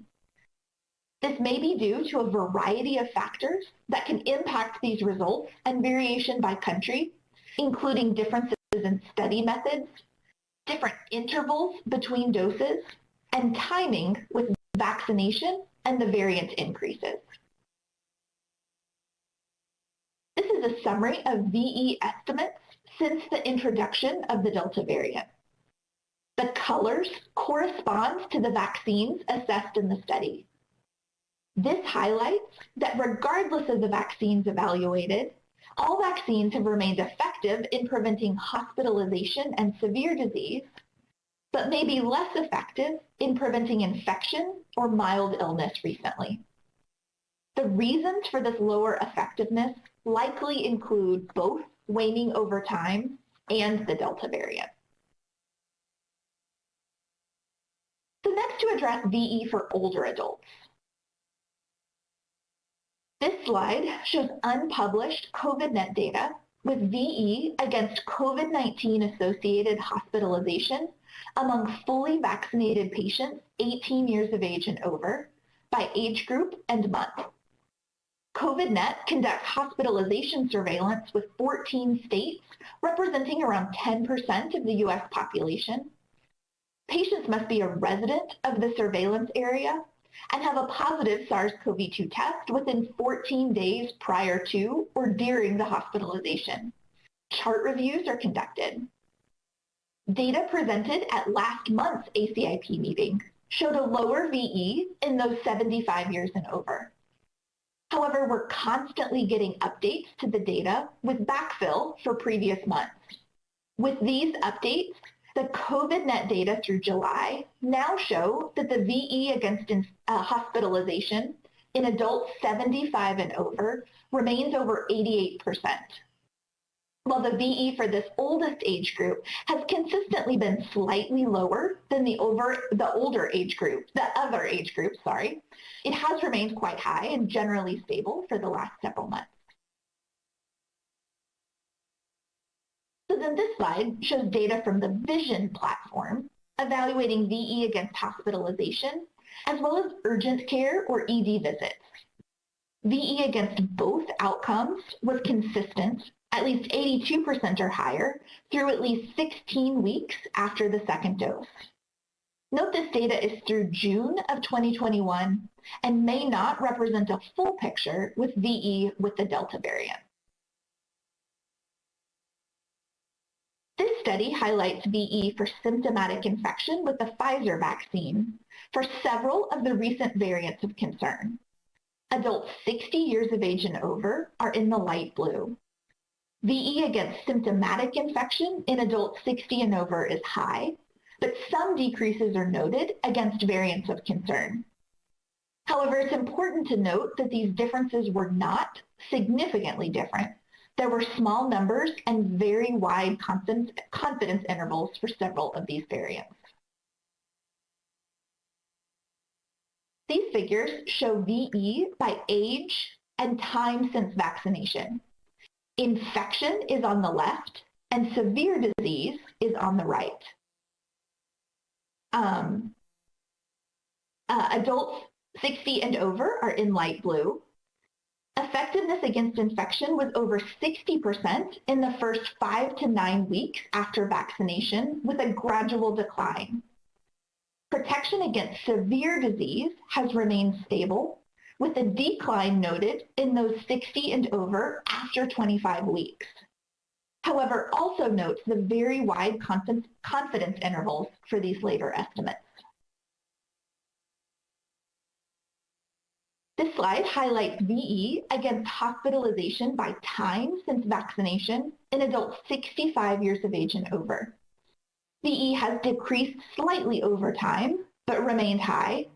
And again, differences by time interval since vaccination were not significantly different. So next we can consider long-term care facility residents. There was some question initially for how these older, potentially medically frail adults may respond to the vaccine at all. However, this shows that initially, VE against infection was 74% or higher by vaccine. However, as we look over time, moving into the recent months where Delta was the primary variant, VE against infection has fallen to just over 50%. So then this is the same summary slide as before, but the other ages are grayed out, and we've added the estimates for adults 60 years of age and over to put these estimates for older adults into the overall context. Lower VE against infection was seen for older adults, particularly the long-term care facility residents. Follow-up is needed to monitor these VE results over time. So in summary, COVID vaccines continue to maintain high protection against severe disease, hospitalization, and death. Protection against infection, which includes asymptomatic or mild infections, are lower in recent months. However, it's difficult to distinguish the effects of increased time since primary series versus the impact of the Delta variant. And it's important to monitor trends of effectiveness by severity of disease over time. I want to thank the team of people that have helped pull this together, our ACIP team and the entire vaccine effectiveness team at CDC. I'll highlight that the next 2 slides contain references that were listed, and I'm happy to take questions. Thanks.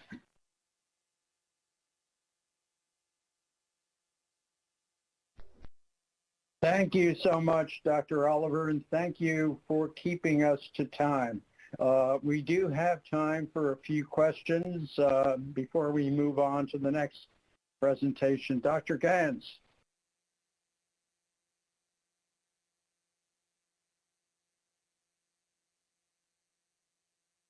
Thank you, Dr. Oliver. That was very helpful.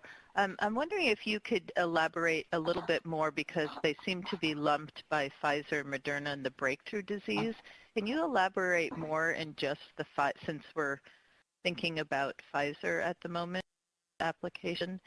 Can you give us more information about breakthrough disease and how it relates just to the Pfizer vaccine? Were the large majority of those Pfizer versus Moderna?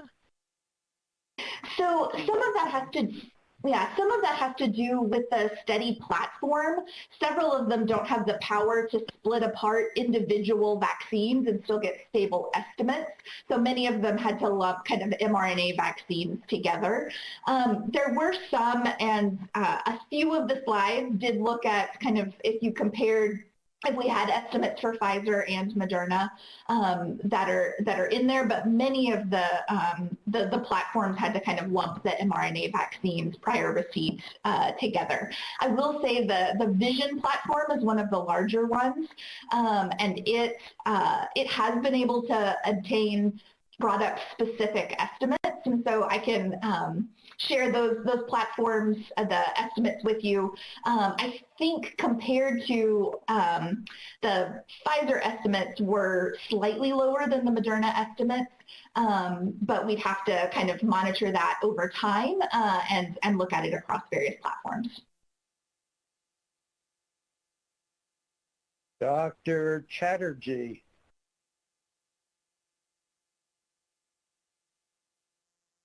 Thank you. Dr. Oliver, thank you for your presentation. My question is with regard to mitigation measures in addition to vaccination. Obviously, these have an impact on risk of exposure, and I was curious whether any of these studies address that, address those measures and the impact that they might have. Yeah, it's difficult. If you kind of overlay a lot on the time, we know that sometime as Delta was taking over, there were also changes in how we were doing some of our social distancing and non-pharmaceutical interventions. I know several of the studies have attempted to look at this. Unfortunately, it's really difficult to look at, to get kind of behavioral interventions and data on masks and behaviors in this. So we'll continue to attempt to measure, but I know it's been difficult for each of the platforms. Thank you.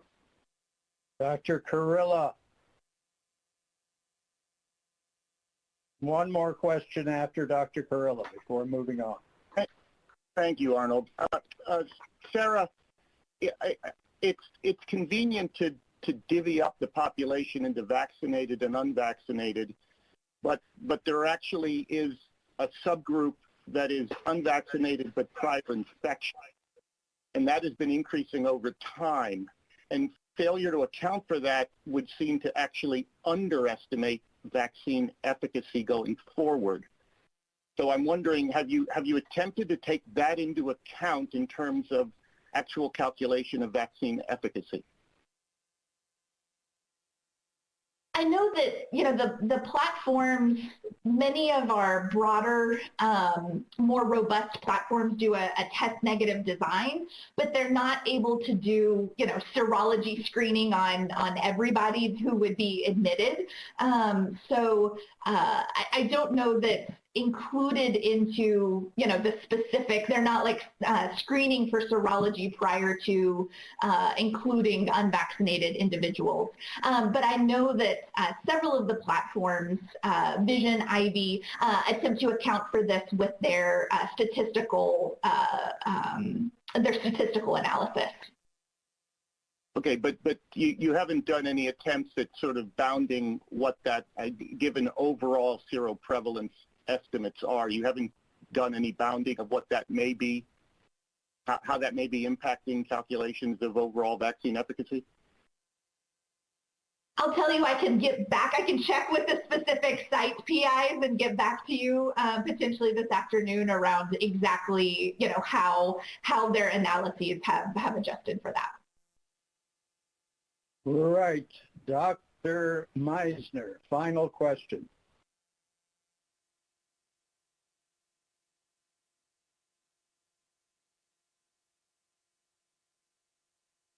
You're muted. Cody, you're Dr.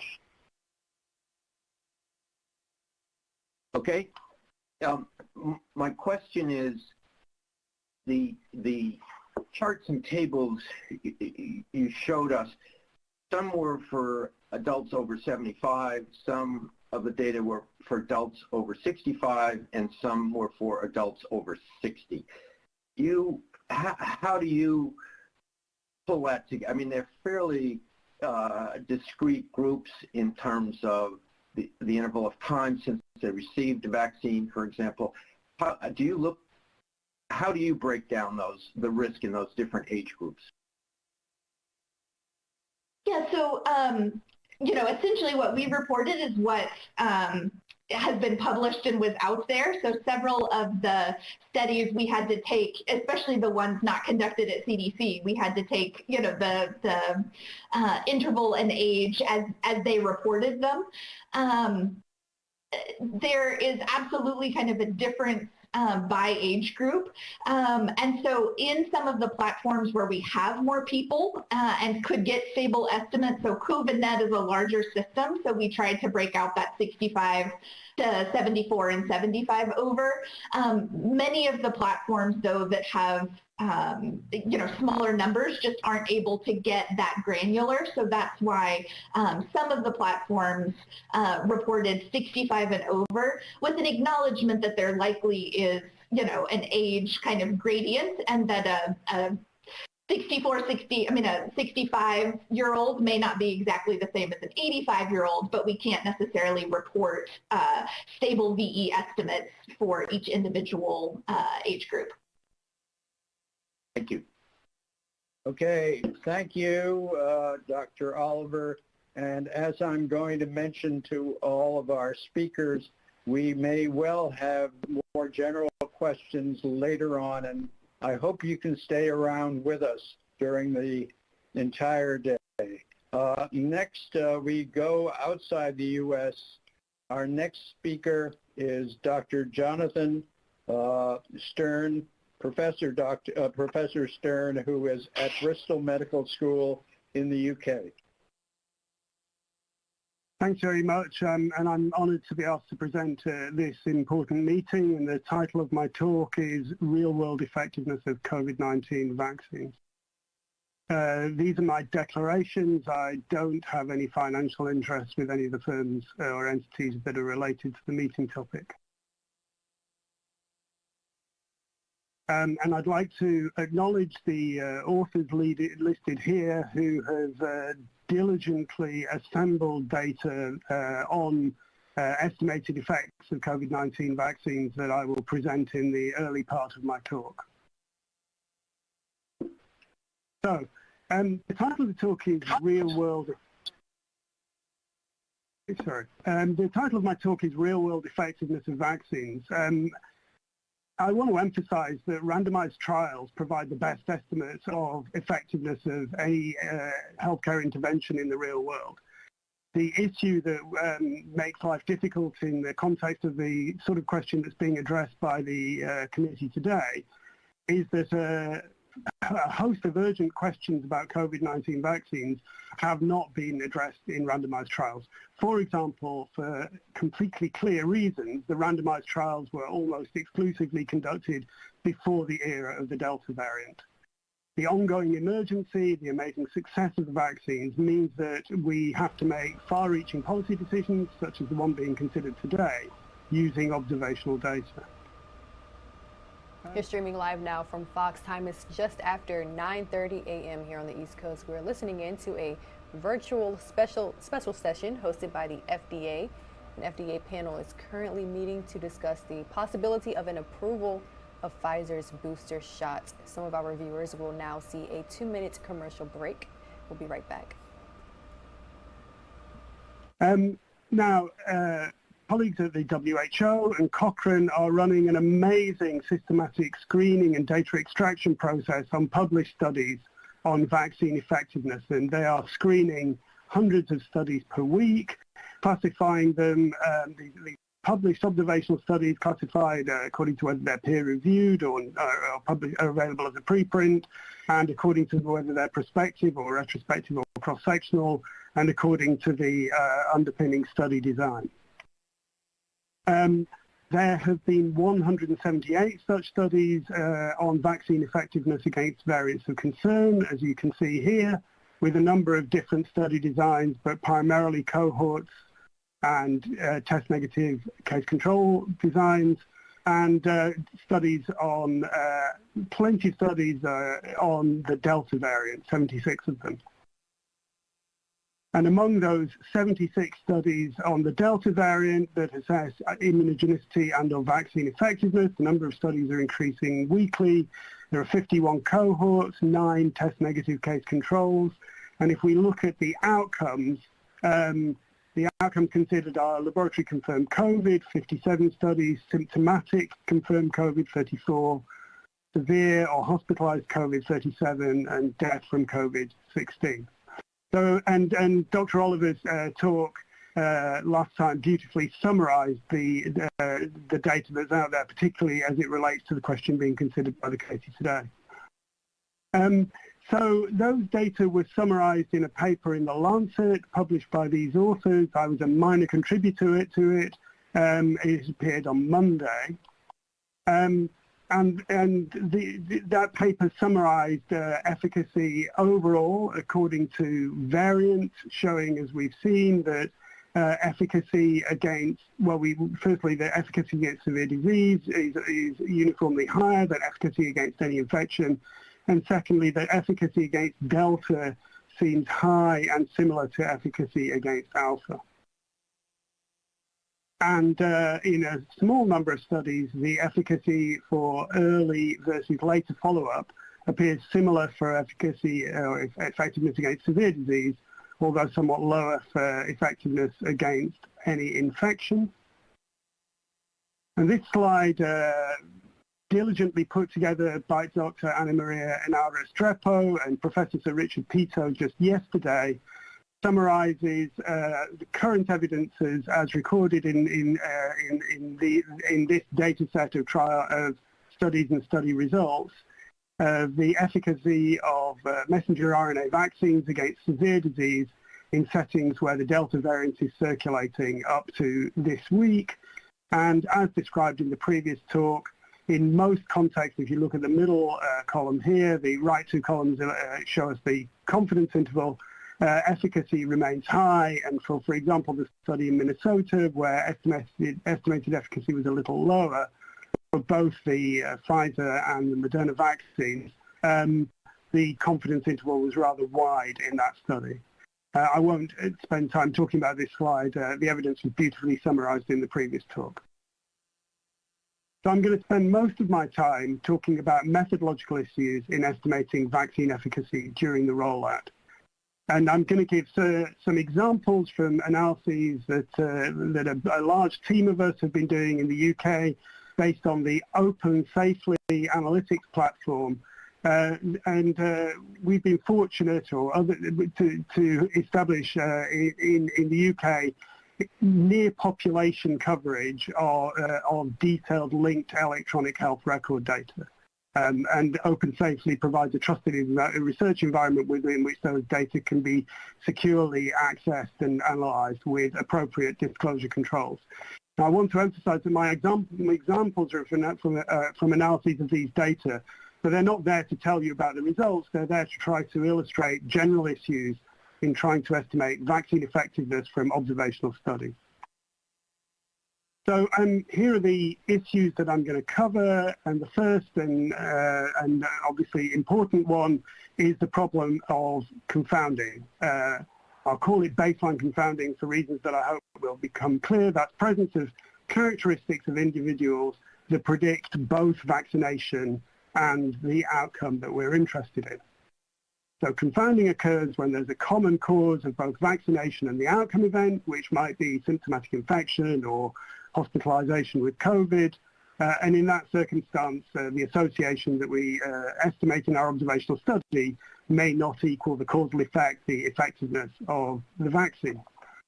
The reason that we randomized fundamentally is that randomization should remove confounding in a high-quality randomized trial by removing the link between prognostic factors that influence the outcome, and vaccination, because only the play of chance determines whether someone's vaccinated. Now, here's a graph of the rollout of vaccination in England from Open Safely in the over 80s in the upper panel. That started on the 8th of December 2020, and rather later in the 70 to 79-year-olds, which started in January. And here, vaccination with Oxford AstraZeneca is in green, vaccination with Pfizer-BioNTech is in purple. And you can see what's characteristic of countries that achieve rapid rollout with high take-up is that we see rapidly we get to a point where very high proportions of the population have been vaccinated. The light purple here is receipt of second dose of Pfizer-BioNTech And that happened for only some people vaccinated with Pfizer and almost nobody vaccinated with AstraZeneca because the UK changed its vaccination schedule to 12 from 3 weeks early in January 2020. So when we look at this, we can ask, well, what predicts the speed of take-up, speed of being vaccinated? What factors predict being vaccinated faster rather than slower? And that's what's shown on the next slide here, which shows estimated hazard ratios for people aged 80 years and over in the left two columns of figures, and people aged 70 to 79 years in the right two columns of figures, separately for Pfizer, BNT162b2, or Oxford AstraZeneca, ChAdOx1. And I'll just highlight a few results. This is just to show you that patient characteristics that predict occurrence of COVID outcomes also predict whether you get vaccinated, even in a situation of rapid rollout and publicly funded healthcare such as in the UK. So even within these age groups, age influenced whether you got vaccinated and not necessarily in the same direction or consistently for the two vaccines because it depended on logistical issues. Even in the context of this publicly funded healthcare system, less deprived people in group 5 were vaccinated faster than more deprived people in group 1, and that was true for both vaccines and both age groups. It's well documented that vaccine hesitancy is related to ethnicity in the UK and in other countries, and sure enough, white people got vaccinated faster than people of other ethnicities. People with learning disabilities got vaccinated slower, and previous vaccination, which may be related to underlying healthcare behaviours or vaccine hesitancy. So previous people who'd received flu vaccine in the previous 5 years, that may also be related to comorbidities, were more likely to be vaccinated with a COVID-19 vaccine. So there is every reason to think that estimates of vaccine efficacy will be subject to bias due to confounding. One way to address that is to adopt a test negative design in which we don't look at the whole population. We compare individuals with symptoms who test positive, the cases, with individuals with symptoms who test negative, the controls. Now that may reduce confounding, but as has been well documented, and here's a pair of papers in the American Journal of Epidemiology published in 2016 discussing the test negative design in the context of flu vaccination. There is no reason to think that just by doing a test negative design you will remove confounding. And there are various consequences of test negative designs that are discussed in detail in those papers. So I think that in the context of COVID-19 vaccination, careful evaluation of the potential for bias in estimates of vaccine effectiveness from test negative designs seems warranted and indeed urgent. So back to my graph of the cumulative incidence over time, because it tells us the next problem we have when we try to estimate vaccine effectiveness, which is that if I take somebody who's unvaccinated on a particular date, for example, the 15th of January 2020, then that person, although they're unvaccinated and they may serve as a comparator at that moment in time, is also likely rapidly to become vaccinated. And that gives us a problem in choosing a comparison group for our estimates of vaccine effectiveness. Because there's a very rapid rollout of vaccination, unvaccinated people rapidly become vaccinated. And there's a solution to that, which seems pretty obvious, which is to split the follow-up time for each individual in our population into time unvaccinated and time post-vaccination among the large majority of people who ultimately are vaccinated. The difficulty is that that gives us a new problem that hasn't been extensively dealt with in studies of vaccine effectiveness, which is the problem of time-varying confounding. So I've discussed already how patient characteristics at the start of follow-up may be confounders because they predict both vaccination and COVID-19 outcomes. But as we move through follow-up and people get vaccinated, there may also be confounding after baseline by time-varying factors, and we call those time-varying confounders. And here are some, a difficulty here is that special methods, such as, although not exclusively, marginal structural models, are likely to be needed when there are time-varying confounders. So here are further analyses from the same data set that I showed you earlier, looking at time-varying characteristics predicting vaccination in those two age groups in England. And you can see that people who had recently tested positive for SARS-CoV-2 were hugely, at least 90%, less likely to be vaccinated. And in fact, there were almost nobody was vaccinated within a week of testing positive for SARS-CoV-2. So that, and clearly that's a confounder for being hospitalized with with COVID. So there's every reason to think that time-varying confounding is also a problem here. Why is it such a difficult problem analytically? Well, because it's a confounder, because having a positive test predicts whether you get vaccinated and also predicts whether you're hospitalized with COVID.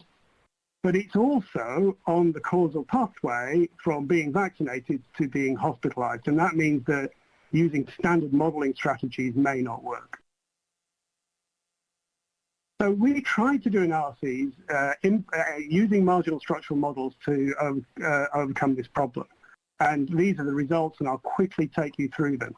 So the colors here relate to the degree of adjustment. In green, we have basically just region adjusted, but no further adjustment. In orange, we have adjustment for baseline confounders. And in blue, we have additional adjustment for the time-varying confounders. The left-hand graph is any vaccine, and the right-hand graph is Pfizer only. And the upper set of graphs is the outcome positive test. The middle set of graphs is COVID-19 hospitalization, and the bottom set of graphs is all-cause mortality. So firstly, you can see that adjusting for the time-varying confounders makes a big difference and attenuates the apparent effects of the vaccines on all-cause mortality.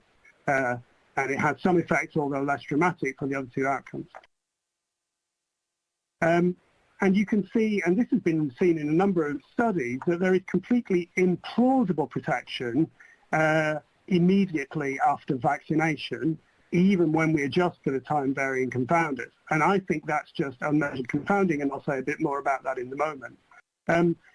So the difficulty we have is that even with these detailed electronic health records and using probably the best method available and controlling for an extensive set of confounders, we get implausible levels of protection. Why implausible? Well, firstly, they weren't seen in the trials, and secondly, I think it will be broadly agreed that we don't expect huge protection against all-cause mortality or hospitalization within a week of vaccination and with a first dose only. So what we'd like to do is we'd like to hope that that bias, which I think is plausible bias, that we see very soon after vaccination goes away, and that what we see later are good estimates of vaccine effectiveness. The worry we have is that, well, if it's biased early, we don't know when that bias goes away. But I think we should be particularly concerned about short follow-up after vaccination for the reasons I've explained. We get similar results for the 70 to 79-year-olds. So I think there may be a problem with unmeasured confounding, particularly soon after vaccination. One plausible explanation is that if you show up for vaccination in the UK, there's a big sign saying, please go away if you have symptoms of COVID. So people are likely to delay their vaccination if they have symptoms, and that's not recorded anywhere in the healthcare record unless they subsequently test positive or show up for healthcare. And of course, that makes symptoms a time-varying confounder, but it's not measured. So the bias is because recent symptoms predict postponement of vaccination may wane with time, but it seems particularly hard to estimate short-term effects of vaccination. Another couple of important issues. Firstly, it's vital to account for the fact the incidence of the outcomes varies so dramatically over time. Here's the incidence of hospitalization in the last 6 months in the United States, readily available on the web. And you can see that you don't want to be comparing somebody on the 31st of August with somebody on the 31st, with somebody else on the 31st of July, because things change so rapidly. So we have to deal with time since vaccination as one aspect of our analysis, but it's vital that we also deal with calendar time in our analysis, and people do that in a variety of different ways, and the way that diversity makes the studies hard to appraise. But it will usually be important to carefully allow for both calendar time and time for since vaccination in analysis. And finally, a word about persistently unvaccinated individuals. This is the other end, because we're most interested in people who've been vaccinated for some time and in whether vaccination effectiveness is waning. And in many highly vaccinated populations, perhaps less so in the US, that means we're dealing with a highly selected set of individuals whose characteristics we need to understand. And a particular concern raised in a question before my talk is what proportion of those remained unvaccinated because of recent infection that conferred protection. So it's hard to estimate vaccine effectiveness, and we need careful and critical evaluations. Here's my final slide, and I will skip through because I'm out of time. We need to think carefully about confounding. We need to think about how our analyses need to allow for the stages of the rollout. We need to control for a wide range of potential confounders. In studies of long-term vaccination, we need to ask about what proportion of the unvaccinated were protected because of previous infection. We need critical appraisal of test-negative designs. We should be very cautious of apparent short-term benefits of vaccination because of the potential for unmanaged confounding, for instance, delay to vaccination. We need to deal with rapidly changing incidents of outcome events. And finally, ideally, there should be an analysis plan published before outcome data were available to reassure us that data weren't cherry-picked. Thank you for your attention. Thank you so much, Professor Stern. As somebody who does test-negative designs and knows the strengths and weaknesses of that design, I think you've covered it brilliantly.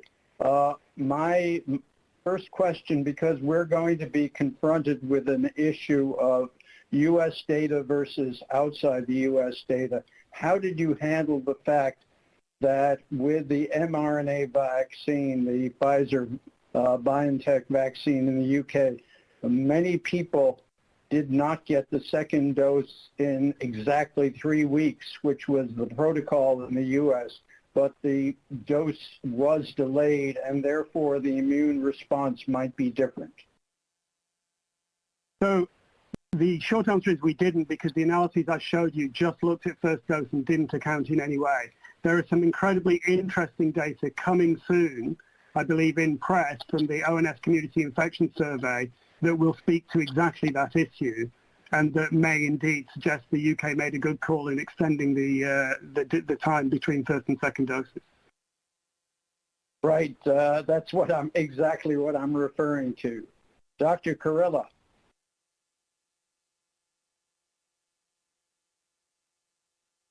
Thank you. I don't know why my camera's not working. You highlighted the issue. Yeah, okay, good, thank you. You highlighted the issue of seeing an effect in the immediate post-vaccination period that would not be expected due to the effect of the vaccine. But I'm wondering if there is, do you think there could be a potential for a antigen-independent vaccination enhancement in some degree of immunity, and in shorter term, that period of time that will wane very quickly, but that may actually be overestimating short-term estimates of vaccine efficacy that would then change over time? So it's possible. I mean, the difficulty for the committee is that you're making incredibly important policy decisions very rapidly in a situation of uncertainty, and there are very good reasons those decisions have to be made. I do think that we can look to the trials for good, unconfounded suggestions of the likely short-term efficacy.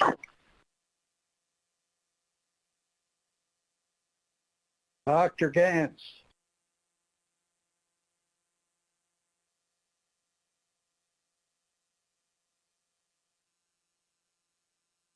Thank you for elaborating, elaborating some of the things that we've all been very concerned about in a very, very organized way. I'm wondering, when you apply all of the founders and all of the considerations that you've made, what are the studies that filter out at the end that you would highlight for the committee that would actually suggest that we have good, unbiased, or at the best that we have in terms of how we should be vaccine efficacy?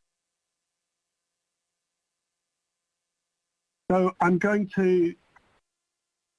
not going to identify individual studies, but I would identify, I tried to, on my last slide, identify characteristics, and they would include careful control of the confounders that we know are really important, such as age of vaccination, availability of vaccination, as precisely as possible, and then, if possible, also other characteristics from detailed healthcare records, and extremely close matching on calendar time, so that, broadly speaking, somebody who experiences an event should only be compared with somebody who is being followed up on the same day. And it's perfectly possible to do that using, setting up your survival analysis in the right way. But I'm not sure that all studies have done it. But I mean, I sympathize with you because I find it incredibly hard to look at the very diverse set of descriptions of what's been done in the individual studies and to know, well, did they do the things that I've just talked about? Thank you so much, Professor Stern. And again, we appreciate your keeping to time because we have a very busy day. Now we move to looking at booster protection against confirmed infection and severe disease data from Israel. We're going to hear two speakers who will speak one after the other, and then we will have the question period first, and I'll introduce both right now.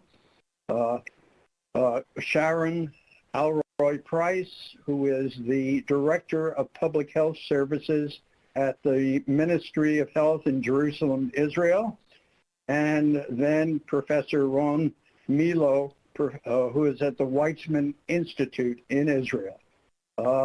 Dr. Alroy-Price, please. Dear Chairman and honorable committee members, we were asked, the Israeli Ministry of Health, we were asked by the FDA to present our data on waning and booster effect, and we are delighted to do so. It's important for us to start by emphasizing that we do not pretend to tell other authorities what to do in their setting. We're here to present the data from Israel and the decisions that we came up with in our setting, and we hope that this will help other countries or enable them, other authorities, to reach their decisions with the most advanced, latest evidence that we have in Israel. Based on the multiple logos that you see on the screen, I would like to highlight that the work presented here was done by several leading academic institutions in Israel in collaboration.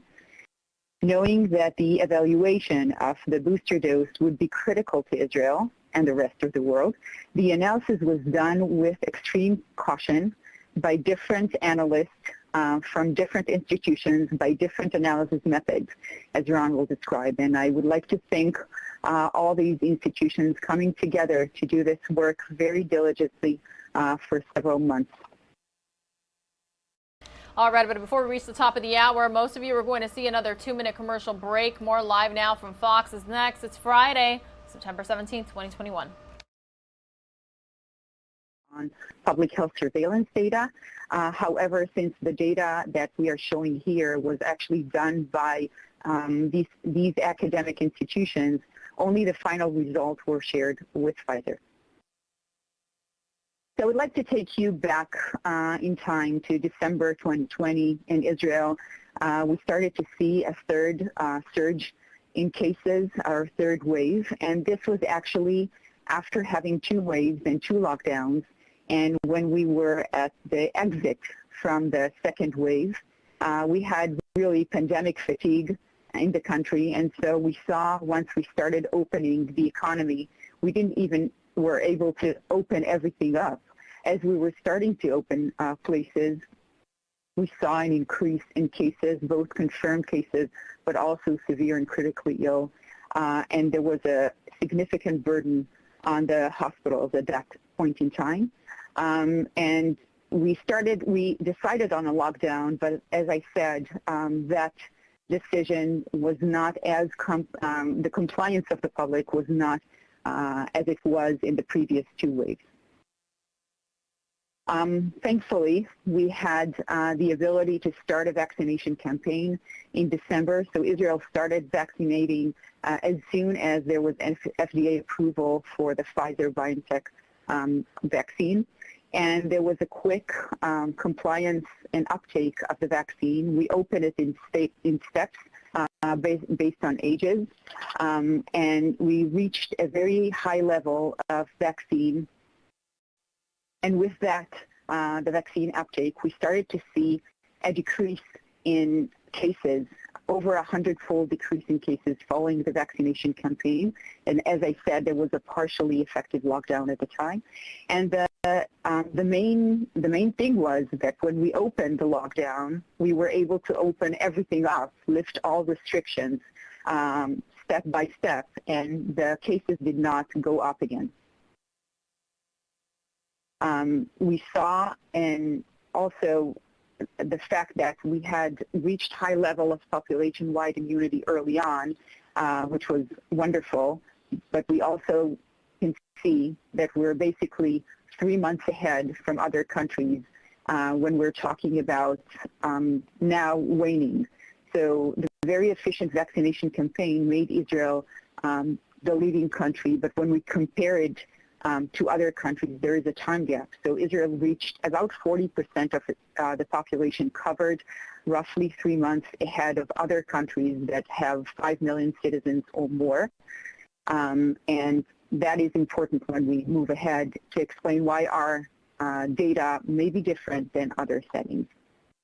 Before we move ahead, it's worth noting several things about Israel. First, all the residents are covered by 4 HMOs with comprehensive electronic medical record. The second point is that we have large PCR testing capability in Israel, so we are basing all our data on PCR and not really rapid antigen testing. And 2 things that are... Good morning, everybody, and welcome to Live Now from Fox. It is Friday, September 17th, 2021. My name is Pilar Arias. I'm going to be your host for the next hour before we pass things off to the Live Now from Fox headquarters in Phoenix, Arizona. You have been listening in to the special FDA panel. They're hosting a virtual meeting to discuss approval of the Pfizer booster shot. This would be a 3rd dose for those who are already fully vaccinated with the Pfizer vaccine. Fox's Doug Luzader is here to get us all up to speed with exactly what we're watching and when we might get a decision and when those boosters could start rolling out. Well, the president wants this booster to happen, so does Pfizer, but some of the scientists meeting today may be skeptical. So much is riding on the FDA right now. An advisory panel of scientists is expected to vote up or down today on a 3rd shot of the Pfizer vaccine, and the White House is eagerly watching. Our objective here is to be like Boy Scouts and Girl Scouts and always be prepared for every single scenario. Prepared because President Biden has already said he wants boosters to start next week, putting him a step ahead of many scientists who say a 3rd dose isn't needed yet. The guidance, that is the plan to give out boosters, preceded the data. We never work like that in the government. At the same time, legal battles are just gearing up over the president's nationwide vaccine requirements from many private businesses. These policies are what the science tells us we need to do. They're going to save lives. Republican attorneys general from 24 states are threatening to sue, warning of a public health disaster, they write, that will displace vulnerable workers and exacerbate a nationwide hospital staffing crisis. And at the White House, there were questions about the president's recent coughing bouts. The data, excuse me. It's not a concern. We have a doctor who travels with him, obviously, who checks in if it is ever warranted. And certainly that continues to be the case, as it has been since the beginning of his presidency. And the White House says the president was tested for COVID on Monday and came up clear. In Washington, Doug Luzader, Fox News. Doug, thank you so much for that update. We are back out live at the virtual meeting, everybody. We're going to continue to listen in here on Live Now from Fox. Thanks for tuning in. Majority of them were protected, but still you can't really say because of the age difference and everything. So the other question we needed to figure out was what about the waning, and does that play a role? And as Ron will describe now the analysis we did, we think this is a major part of our picture in Israel, at least.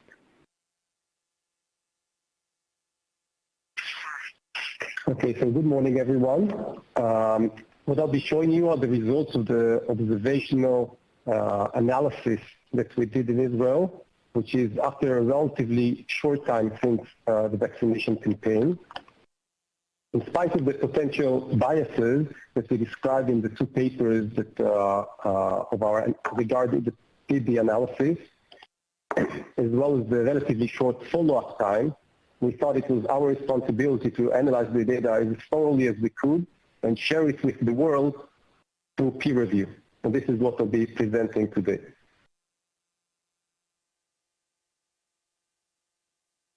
So this is a bit of a heavy slide or complicated slide. It would be great if I also get a cursor at the bottom. But I would say let's try and follow in the following way. Let's start from the x-axis. You can see 3 cohorts, and we'll be focusing initially on the cohort on the right, ages 60 and above. On the y-axis, you'll see the confirmed infection rate per 1,000. We'll be talking about rates of SARS-CoV-2 confirmed infections. This is both symptomatic and asymptomatic based on PCR results. And I'll be talking here about people that were confirmed in the month of July. So as Sharon was saying, this is vastly dominated by the Delta variant. And the different shades that you see here refer to what happened for people that were vaccinated at different times. Starting from the dark colors would be January, meaning the ones that vaccinated early in the campaign. Okay, great. I got a cursor. Good. So you can see here, this is in the beginning. And then you can see we're proceeding here based on the month of vaccination from 6 months prior to the study period up to 2 or 3 months from the study period. And I think you can see that there is a change in the rate of confirmed infections per 1,000 people. And this is seen both at the age of 60 and above, which is what you see here, some monotonic change.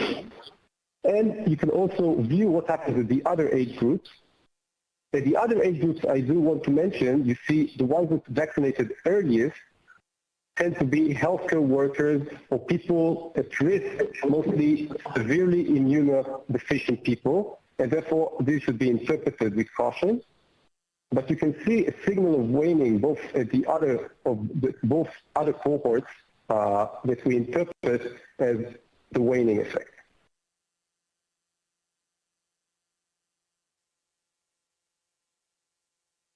You can also see here what happens in terms of waning immunity in relation to severe disease in the ages 60 and above. The y-axis is again regarding rates per 1,000 individuals in the study period in the month of July. All of those, or 99 or whatever percent, are the Delta variant, because this is what by far the most dominant. You can see that the confidence intervals, these are 95% confidence intervals, you can see that they are larger now. This is because the number of cases is smaller. I would mention that we have here over 1 million people that are being analyzed, so I would say it's not easy to get very small confidence intervals for these studies, even though the study group is very, very large. And you can see the change in rate through time. All of this, by the way, is publicly available. We made it available on the archive, and it's in the final stages of being published. Here we were asked to also present what happens in the younger age groups. This is mostly preliminary data. And you can see the ages 50 to 59, 40 to 49, and the younger age groups. The numbers are much smaller because the rate of severe disease is smaller. And therefore, the statistical confidence is also not as strong. And one could see the general potential trend, but it is hard to conclusively interpret it given the relatively small numbers. We do see what could be indications of a trend, but it depends heavily on how you want to also interpret what happened with the medical healthcare workers that were vaccinated in the month of January. There is an important point here that I want to mention that was an issue in Israel in trying to think about this. We saw in the CDC presentation and the following presentation, they were mentioning the issue of high degree of protection that you get from the vaccine for severe cases. And I want to just take a minute to show something that I found that was confusing in some of the discussions for us. There's no doubt that the vaccine gives good protection, meaning much better than not having the vaccine, and this has been shown in many different ways, and we observe it as well. At the same time, you could have high protection of, say, 97%, or you could have high protection of 85%. So 97% is what has been published, what is observed for against severe disease. 85% was mentioned in some of the previous slides and also concurs with what we seem to be seeing right now of the Delta for those that were vaccinated relatively early, meaning half a year ago. And while 85% might still seem very high, and this is only a 12 percentage point difference, I just want to point out that this translates the 97% vaccine efficacy is means 3% relative risk, whereas 85% vaccine efficacy is 15% relative risk, meaning a 5-fold increase in relative risk, which is a very large increase, a fold change in the number of severe cases vaccinated, doubly vaccinated severe cases that have to be taken care of in the Israeli hospital system. And this is in line with the values that Sharon was mentioning of what we saw, the sharp increase, over half of it in vaccinated people.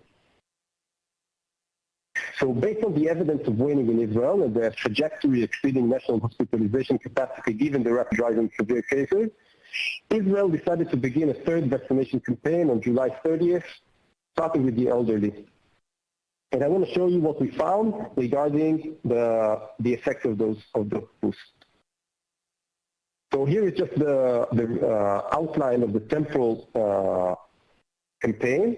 So as I said, we started at the end of July, beginning of August, and there's been about 1 million doses given for the ages 60 and above. And you can see also the other cohorts starting with the 50 plus 2 weeks later, and then 40 plus, etc. Altogether, we're close to 3 million booster doses that were given to date. You can see it here as a fraction of the eligible population in each cohort. The eligible are the ones that got 2 vaccines. They were eligible to take the 3rd vaccine, assuming it was over 5 months in our case. And you can see that a significant fraction of the population took it, and you can see that it started mostly with the elderly, and that made us do the analysis for that age cohort, which is where we have the most follow-up time. You can also see here the fraction of those eligible that were vaccinated with the 3rd dose to date.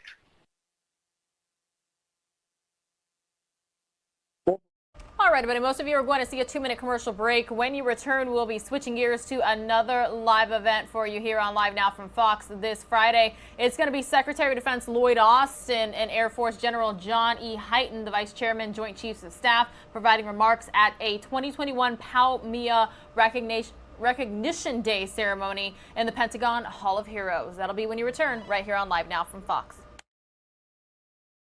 We were honored and moved to have his family join us as he was laid to rest and receive the honors that he deeply deserved. In July, another MIA family gathered at Arlington Army Major Harvey Storms was killed in December 1950 in one of the harshest battles of the Korean War.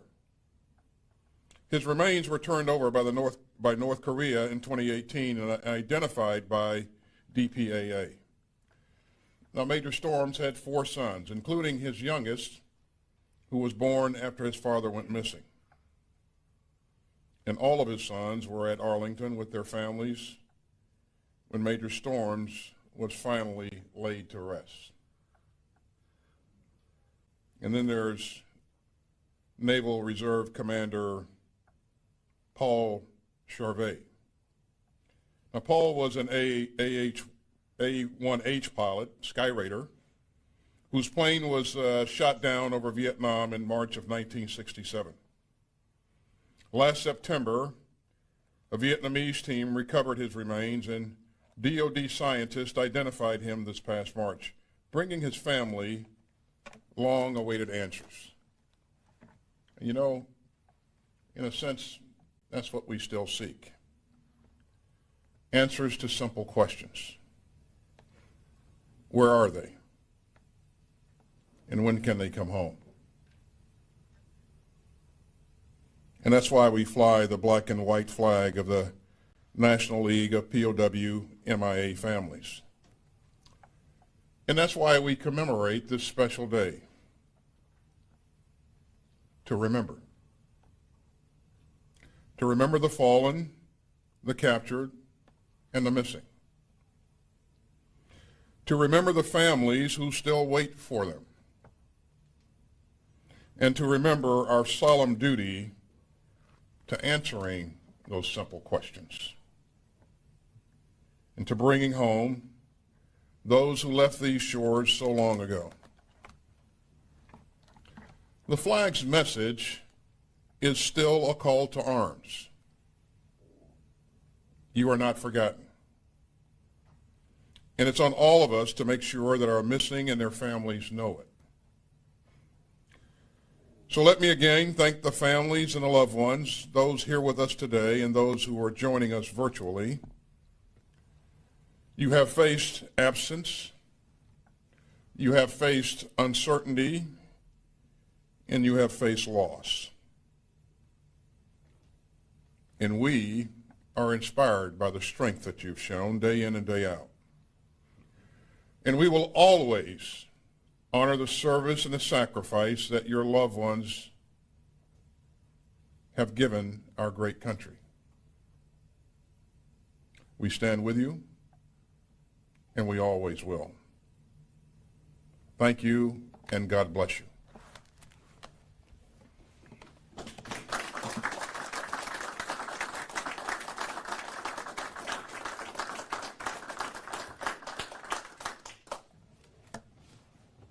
Would all families representing prisoners of war and those still missing in action please stand to be honored with a moment of silence.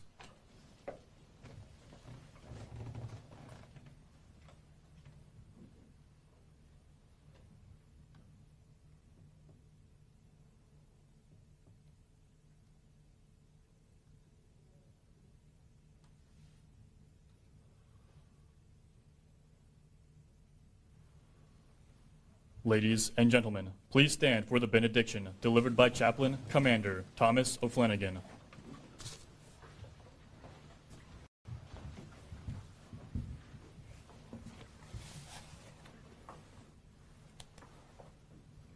Let us pray. Merciful Father, we are comforted and strengthened by your grace that makes us steadfast in all our trials. May those we honor today receive the peace that they sought in this life. Ensure that these reflections enkindle in us the desire to rededicate our efforts in your service.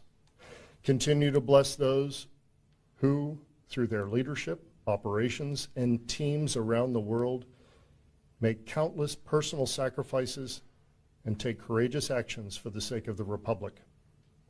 In your wisdom, we ask that you continue to deepen our faith and strengthen our fortitude, thereby equipping us to respond with the highest ideals and greatest strength and never tire in our efforts to bring forth decisions that lead to authentic and lasting peace. Gracious Lord, continue to bless our country, those who serve, and all who strive to bring truth and freedom throughout the world. May the United States of America always reflect your direction, establish peace among those of goodwill, and pass from victory to victory against all who oppose the truth. Grant confusion to our enemies. Bless those forward deployed, our loved ones, and those who could not be with us here today. We ask this in your holy name. Amen.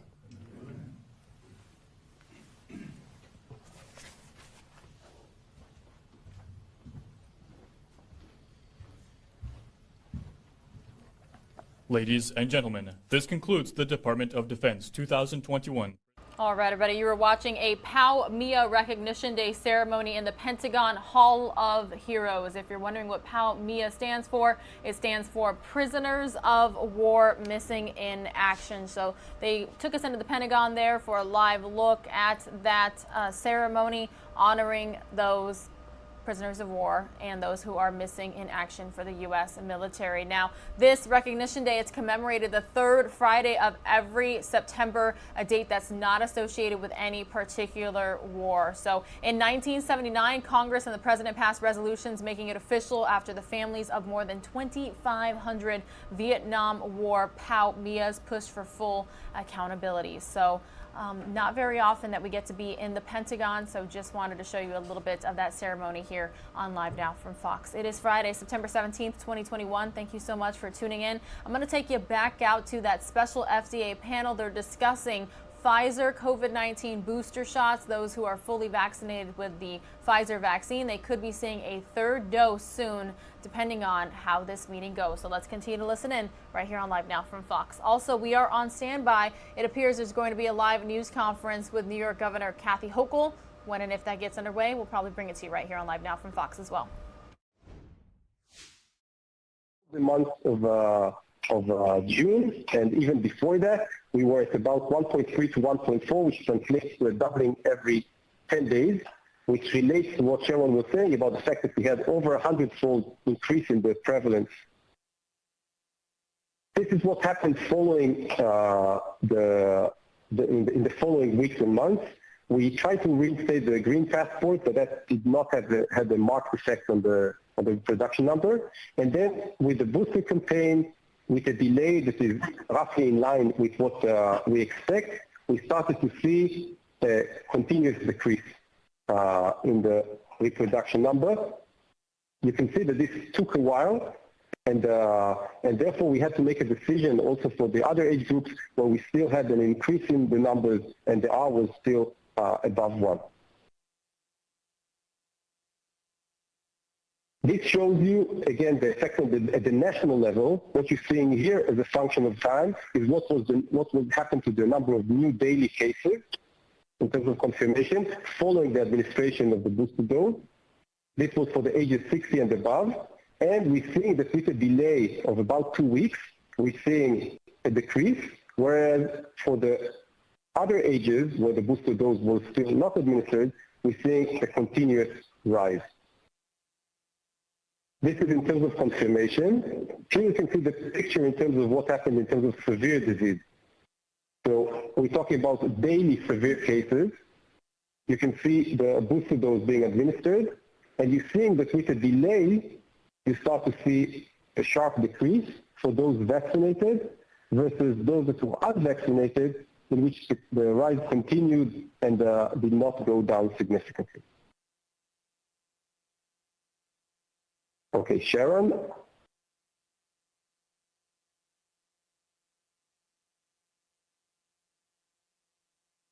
Sharon, you're on mute. Thank you.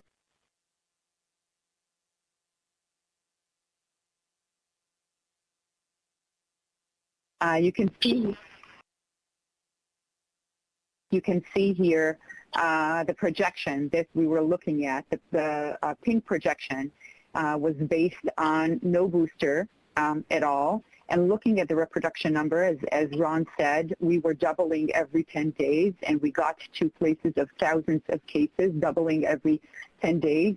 It's scary. And the fact that we had roughly 1.5% of those confirmed cases turning into severe and critically ill patients. So you see here the pink line, which is the model we were looking at that was based on the reproductive number, the cases, number of cases, confirmed cases that we had each day, and then how many of them would turn into being severe cases, and then accumulating them over time. And you see the purple one looking at a model taking into consideration a booster dose with 80% compliance rate. And the black line is actually the line of our data.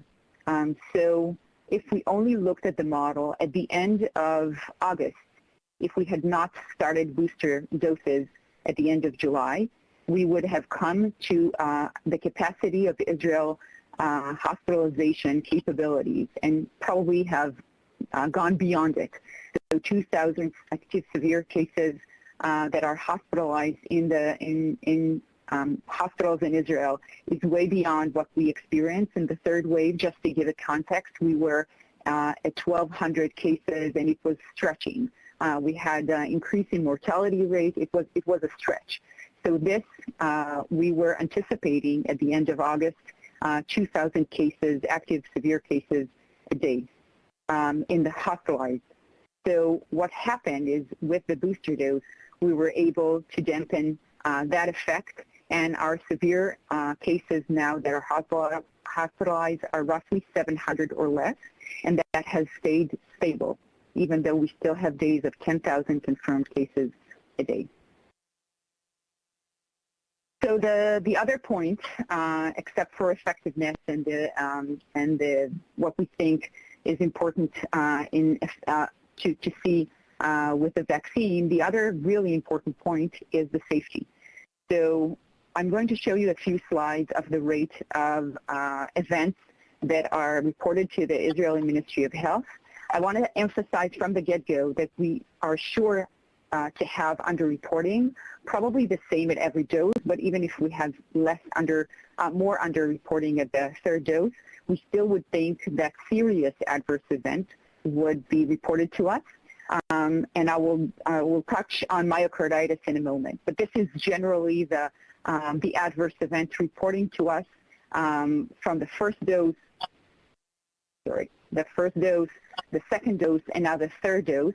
And what we can clearly see is that for systemic adverse events, we didn't see any new types of adverse events, and the rate, to be modest, is at least the same, if not lower. And if we look at local adverse events, we would still see sort of the same trend. We don't see any new adverse events. We know that there's more lymphadenopathy, but we're not seeing any new adverse events, and the rate is smaller. Again, I say that with caution that it's probably underreporting. When our HMOs are doing direct calling people or sending them questionnaires, they get more than that. But I want to emphasize on the serious adverse events because this is what is really important to us.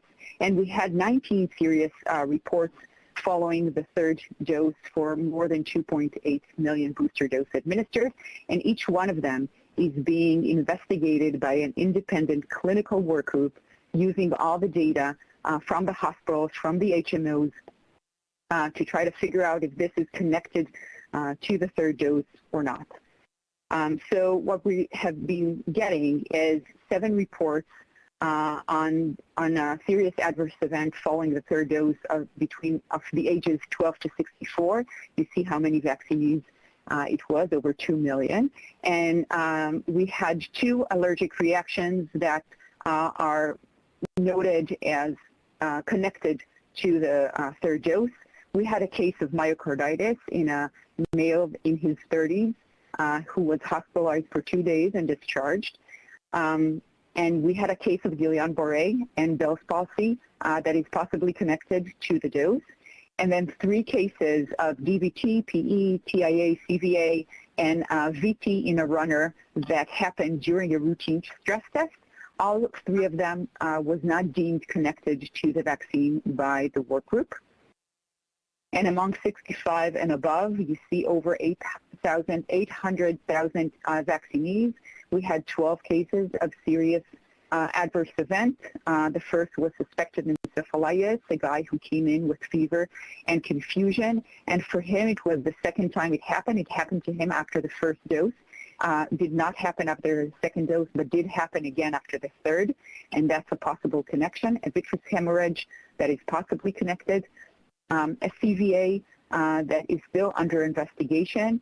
A bulk of cases, 4 or 5 cases that are infection origin, septic shock, thrombocytopenia due to sepsis, 3 cases of UTI and pneumonia that was deemed unconnected to the vaccine, and then 3 cases of mortality that was not connected, people with very multiple comorbidities that had reason for their demise that was not connected to the vaccine.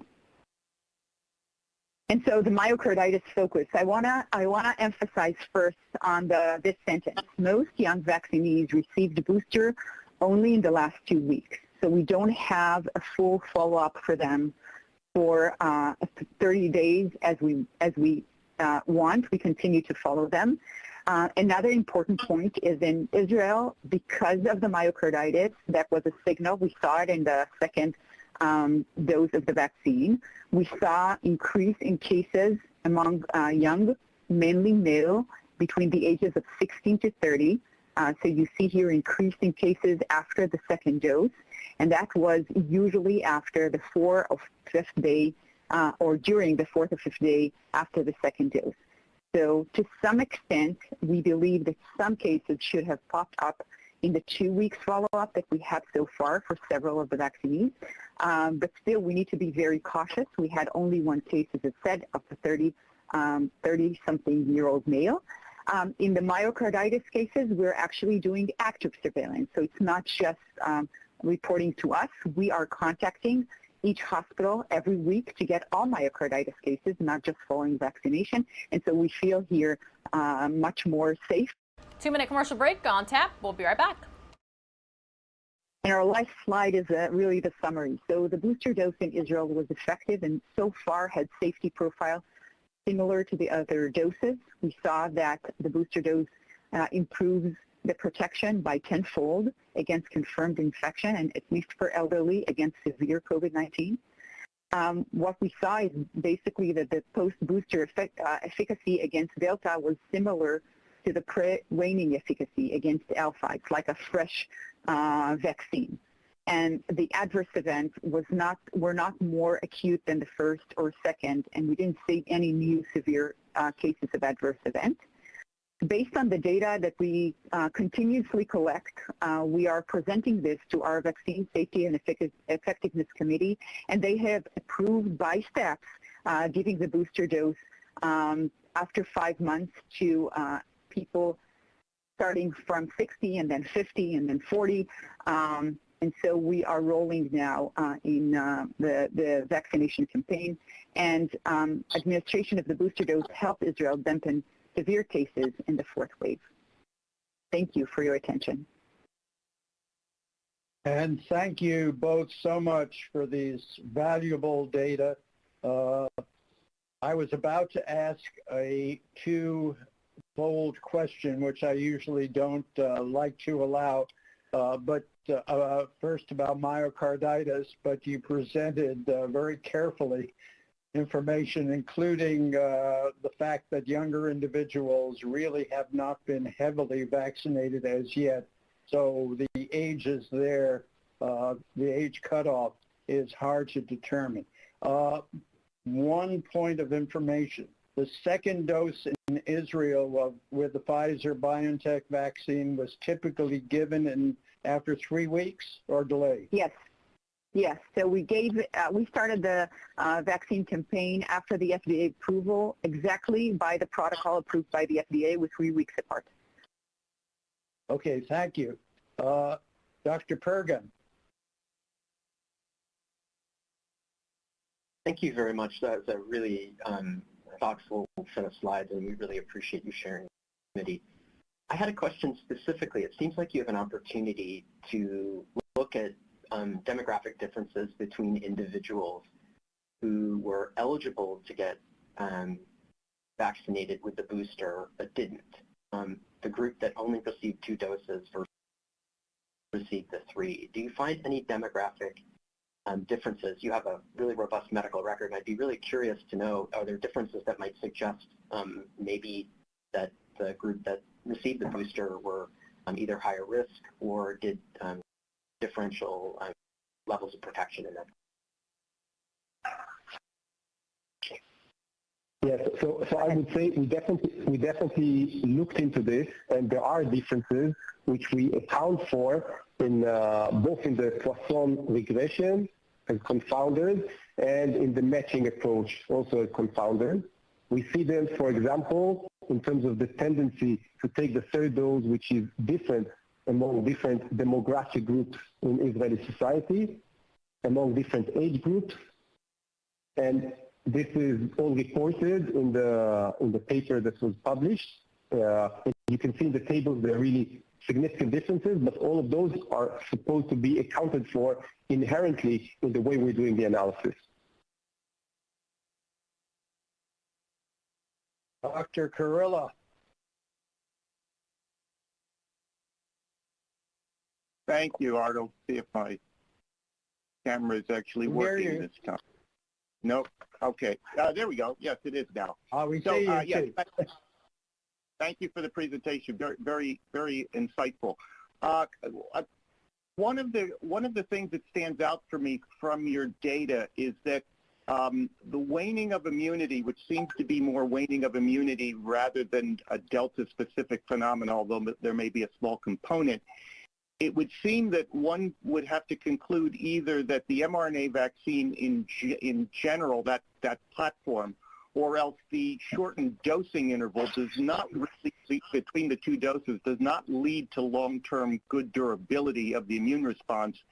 And those individuals at risk, particularly for severe disease, don't have a good cell-mediated immune response and are relying entirely on their neutralizing titer and other serology, which is dropping off rather quickly. Your boost clearly does that. So my question to you is actually twofold. One, although it's very early, do you have any evidence that the 6-month boost is actually contributing with a better dosing interval to give you more long-term durability in the immune response? And is there any change in the kinetics of the antibody response, or do you anticipate that just every 6 months you're going to have to keep boosting these people? So I'll start with the end of your question. I think this is very early. We can't really tell. We know from other viruses that sometimes, like in hepatitis, you get a dose, and after a month a dose, and after 6 months a booster, and you have protection for many, many years. Whereas for influenza, we need to be vaccinated every year. And I think it's not really clear where this is going. We definitely don't have any plans at the moment to boost every 6 months. We'll base it exactly as we did here based on the results. We'll continue to monitor and see if there is, again, any waning effect. But it may be that we won't see that after the booster we'll have a higher protection for a longer period of time. I would add that I think that the effect of the Delta versus Alpha is not very small. I think they're both very significant, both the Alpha versus Delta and the waning. And there's also maybe an interaction, a synergistic effect from both of them together. So I wouldn't think about it as a small effect. Thank you. Dr. Levy.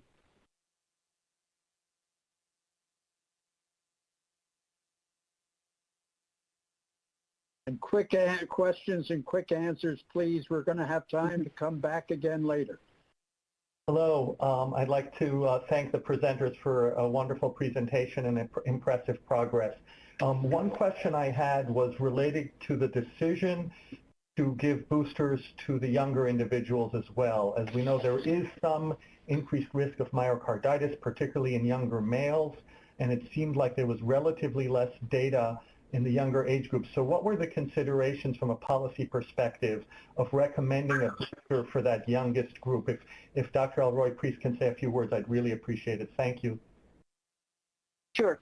So first of all, we know from research done by Clalit HMO in Israel that the risk of myocarditis from corona itself is higher than the risk from the vaccine. And when you have really roaring pandemic with a surge of thousands of cases and doubling every 10 days, the risk of people, even young people, to be infected with corona and get the myocarditis is higher than being vaccinated. And that risk, and I have to say that there is a work being published or in the review process from Israel about myocarditis, and in 95% of the cases, the myocarditis was not severe. And so we feel that when we weigh a pandemic roaring with, we saw reproductive number of over 1.3, doubling every 10 days, the risk even for the young adults would be higher. And I have to say something about a mix of our population. So if we only vaccinated the 60 and above, this is roughly 16% of our population. Most of our population is younger. And when we looked at the cases, confirmed cases that we had in the fourth wave, 15% of them were 60 and above. So the majority was not the 60 and above, and we believe we wouldn't be able to control the pandemic just by vaccinating those 60 and above. When you have roaring pandemic and we know that the numbers are doubling, then we really have to make sure that we get to a reproductive number of under 1 in order to control this.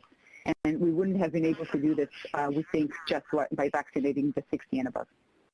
And any sense of we're going to have to move on. Okay. We've got a list of about 8 people who want to ask questions. Dr. Gans.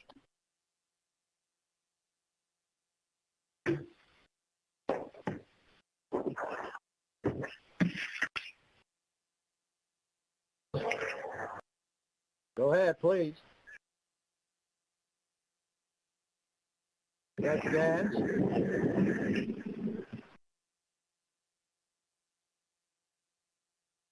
We're going to have to go on to Dr. Rubin until Sorry. Dr. Gans. Sorry. Okay, okay, Dr. Gans, quickly. Thank you. This is wonderful and very provocative given that you were ahead of us and so foreseeing the future. So thank you for sharing your data. I had a question because not only, and as you suggested in your last answer, in order to really control a pandemic, we actually have to control secondary cases, so the ability to spread. And what we are starting to see is in our vaccinated households, we are starting to see spread into our younger populations who are no longer seemingly protected by, herd immunity around them. Were you able to look at the secondary cases within households? You have the opportunity to do that. People are getting tested. So what is the lack of protection for children when you started seeing those surges, and then was there any control of that protection to those in our society? All right, everybody, good morning. You're watching Live Now from Fox. We've been listening in to a special FDA panel meeting virtually to discuss possible approval of a Pfizer booster shot for the coronavirus protection. That would be a third dose for those who are fully vaccinated against the coronavirus with the Pfizer vaccine. Good morning. Happy Friday. It is September 17th, 2021. My name is Pilar Arias. I am joining you live from our East Coast hub in Orlando, Florida. We are on standby for a New York governor Kathy Hochul news conference right here on Live Now from Fox. It's probably slated for the top of the hour, so that will be under control of our Live Now from Fox headquarters in Phoenix, Arizona. Most of you are going to see a 2-minute commercial break. I did have a gorgeous vantage point of the downtown Chicago skyline. They have since changed the live pictures, so here is a different vantage point. Looks like they're zooming into a specific street there. But again, you are watching Live Now from Fox. It's Friday, September 17th, 2021. Thanks for being here. 2-minute commercial break on tap. We'll be right back.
chronic disease that is a risk factor for COVID-19. However, as I said before, having about 60% of the population over 60, it's really we can't imagine just vaccinating that group, knowing that 85% of the confirmed infections are among the rest of the population, and trying to get to a reproductive number of under 1 so this pandemic starts to shrink, this wave will start to fall. We have to, in our opinion, in Israel, we had to vaccinate more than just 16% of the population to get there. So we definitely see mortality among young people who are not vaccinated, 30, 25, 41, really young people. And we started to see the same trend of severe critically ill patients among those who are 40 to 60 and have been doubly vaccinated. And we just didn't want to wait to see those results, and we knew that we needed to vaccinate a larger proportion of the population in order to get the numbers down quickly. And I have to add one more thing. We always look at the severe and critical disease status or mortality. I think there is also importance in long COVID among those who are infected. And so we can't really put this aside and say, this is influenza. If you went through this, it's fine. We see that there is a high percentage of people, including young people, who are left with symptoms for over months. So there are several reasons why we wanted to make sure that we overcome this fourth wave. Okay, thank you so much. Very good and very informative presentations and a very vigorous discussion, which actually will be continued in the question and answer session, which comes later. And I hope our speakers from Israel, especially where there's a 7-hour time difference, will be able to stay with us, and from the UK as well, for that discussion later on. So 5 minutes for a break, and then we resume again. All right, you just heard them there. They're going to take a 5-minute break, everybody, and then they're going to be resuming. You are watching Live Now from Fox. My name is Pilar Arias. Happy to be here with you this morning. A few minutes left here until the top of the hour when we pass things off to the Live Now from Fox headquarters in Phoenix, Arizona. I did just get a live camera that appears to be in a courtroom. When and if I get some more information about exactly what that is, I will bring it to you right here on Live Now from Fox. Meanwhile, I do have a lot of coverage from our Fox-owned and operated stations across the country. Let's head on over to Fox 13 Tampa, where they're talking about how there is a trucker shortage right now. If you happen to be looking for a job, it might be a good industry to get into. Hi, that's right. Holidays and beyond. The driver shortage is affecting the entire economy. Over 68% of all freight is moved on U.S. highways. And with the shortage, increasing driver pay, that can have a significant impact on supplier costs that are passed off to you on consumer prices.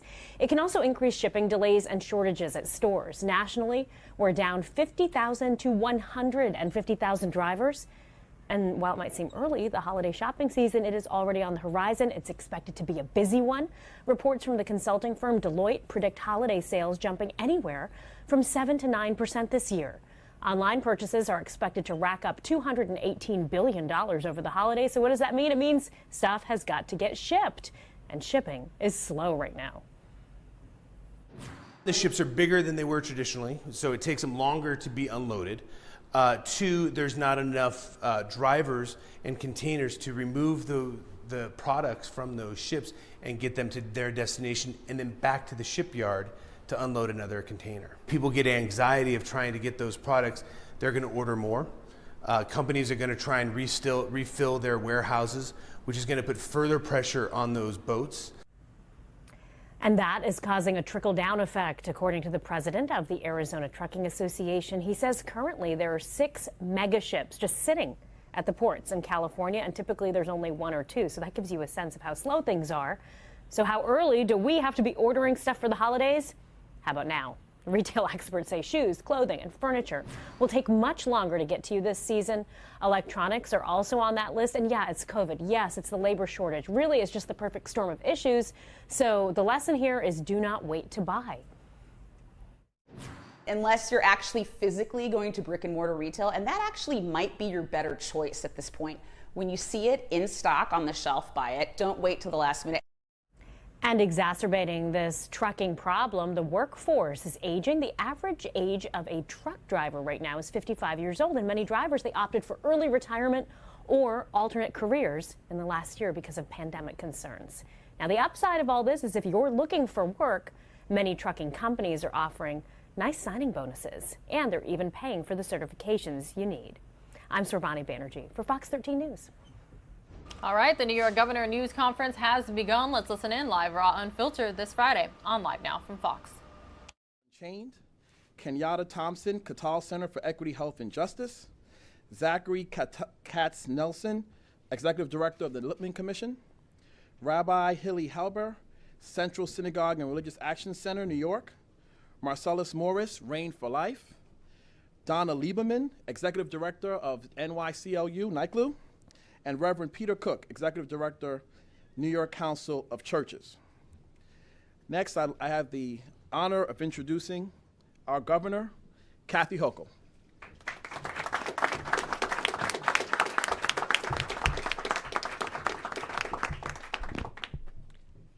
Thank you to our great Lieutenant Governor Brian Benjamin, who's here in a dual capacity, also as a forward-thinking leader in our state Senate. He is the sponsor of a bill that I'm going to be discussing in a couple of moments.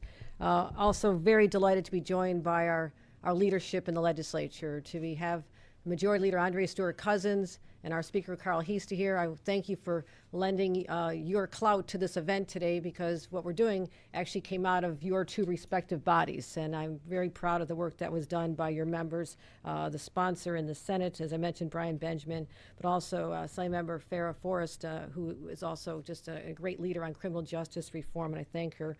Also having our district attorneys here, I thank all of them for the work they do every single day. It's not easy work. They are really the unsung heroes who have to dispense justice on a daily basis, and it's not easy, but I have a lot of respect for what they do, as well as our amazing advocates. Thank you for never giving up the fight for people, fighting for justice and fairness and ultimately redemption. And when you get a group of people like this, from district attorneys to religious leaders to electeds and everyone, you just realize you have to be on the right side of history today. And you think about Dr. King, who talked about drum majors for justice.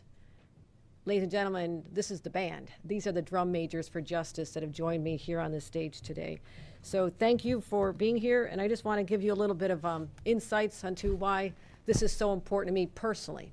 As New Yorkers start to get to know me better, it's been 3 weeks on the job, they definitely would not know the fact that it was exactly 50 years ago last week when, as a 13-year-old growing up in Buffalo, I was glued to the evening news, and it was easy because there were only 3 stations. You turn between 3 stations. Can you imagine? And the news was captivating. What I saw was not far from my home in a place called Attica, a sleepy little town. The world looked like it was on fire. It was exploding. And all the eyes of the world were watching this one place. And as a young person who grew up in a very socially conscious household, we talked about this at the dinner table and what was going on there and what this meant and how this could have happened in that day and age 50 years ago. A lot of questions are raised. How did it happen? How did people not foresee this? How was it not prevented? The violence, the death, the destruction that occurred over that time. And I think about the fact that similar to back then, maybe they didn't have notice, but today we do. It's a volatile situation that we have in one of our jails in the city of New York, in Rikers Island. But also I have hope, because I know that there's people who are longtime champions of doing what's right. And I also witnessed that as a teenager, a couple years after I watched this all on television. I became an intern in high school for the local ACLU. And in that capacity, and don't tell my parents this, I skipped school a few times, took the bus, an hour bus ride down to the city of Buffalo, and went into a very foreboding courtroom.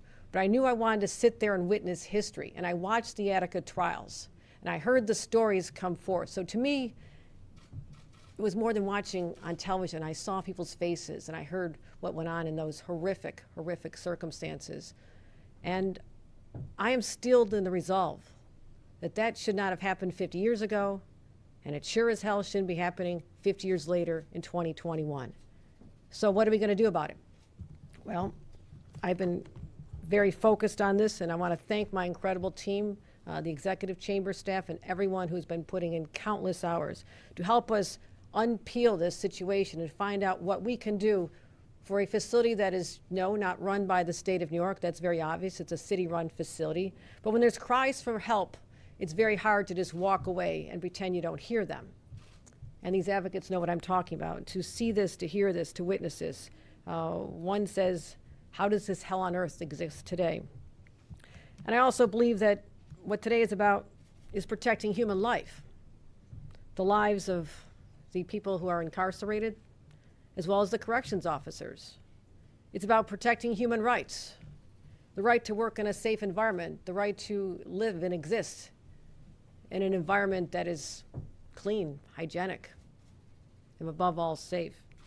It's also about protecting human dignity. Again, this questions who we are as a people when we can allow situations, as we've seen in Rikers, exist in a prosperous, mighty city like New York. The fact that this exists is an indictment on everyone. And I'm going to do what I can, and I've taken some actions that I want to explain today, because no one, no inmate, no corrections officer, no family members who visit should have to witness the reality of Rikers as it exists today. So today we're taking on an aspect of our criminal justice system that's too often overlooked, the antiquated system of the parole system. Parole is meant to help people return to life, reentry programs, and not just drop them on a curb and say good luck, but to have a system of monitoring when required to make sure that they comply with what they're supposed to do, but ultimately become part of society again. Debt has been paid. People are now free. They're supposed to be part of the family again. That's the premise behind parole. But for all too often in this state particularly, parole becomes a ticket back into jail because of very technical violations. Someone was caught with a drink or using a substance or missing of an appointment. We call these the technical violations. And what it does is it lands people back in a place that they finally paid their debt to and were released from, and they're back among the masses. No chance of rehabilitation, no chance to get that job, no chance of getting reunited with their families. They are back because of a technical violation. And we have far too many. 65% of the people who've been returned on parole violations were for these technical violations. So it doesn't make us any safer. These people weren't a danger in the first place. They were released properly, and because of a technicality, they are returned. So New York State incarcerates more people for parole rules violations than anywhere in the country. Let me repeat that. New York State incarcerates more. One more commercial break before we pass things off to the Live Now from Fox headquarters in Phoenix, Arizona. New York Governor Kathy Hochul is about to sign the Less is More Act to ease crisis at Rikers. That's what we are hearing will just be happening here in moments. The East Coast Hub team, Regina Gonzalez, will be here tomorrow streaming with you. Other than that, take care. We'll see you soon. Okay. A little catching up to do here, folks. Okay. But we want to have people rejoin society.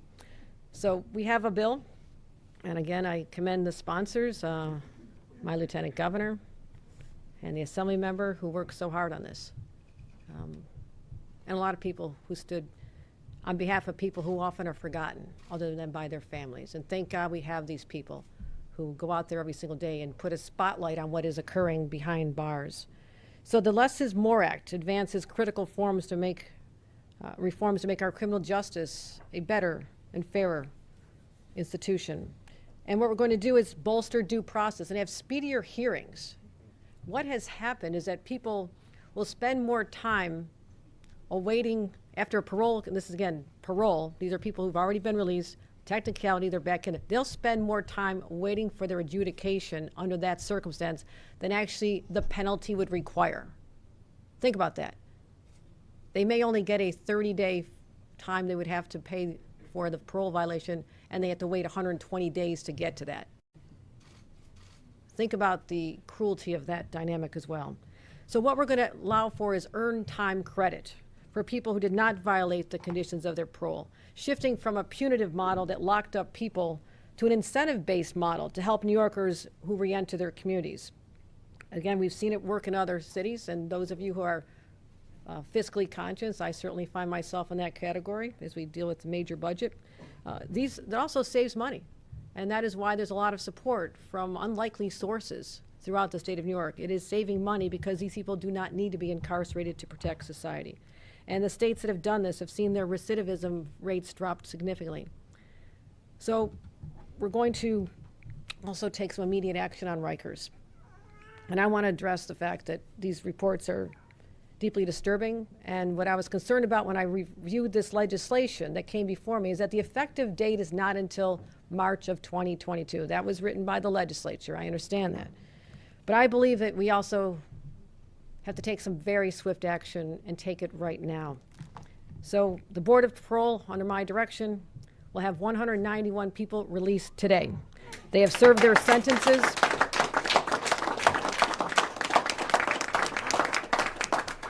They have served their sentences under the dictates of the new less is more, but they shouldn't have to wait for the enactment date. 191 today. Separately from the parolees, we have a combustible situation still at Rikers because of overcrowding. What does that look like? It means there's too many people and too few people to protect them and to guard them. So as of today, I'm directing a brand new process in cooperation with the City of New York. And that's probably a headline, in cooperation with the City of New York. We're working closely, state to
again give a shout out to my chair of crime and crime victims, Senator Salazar, who's here.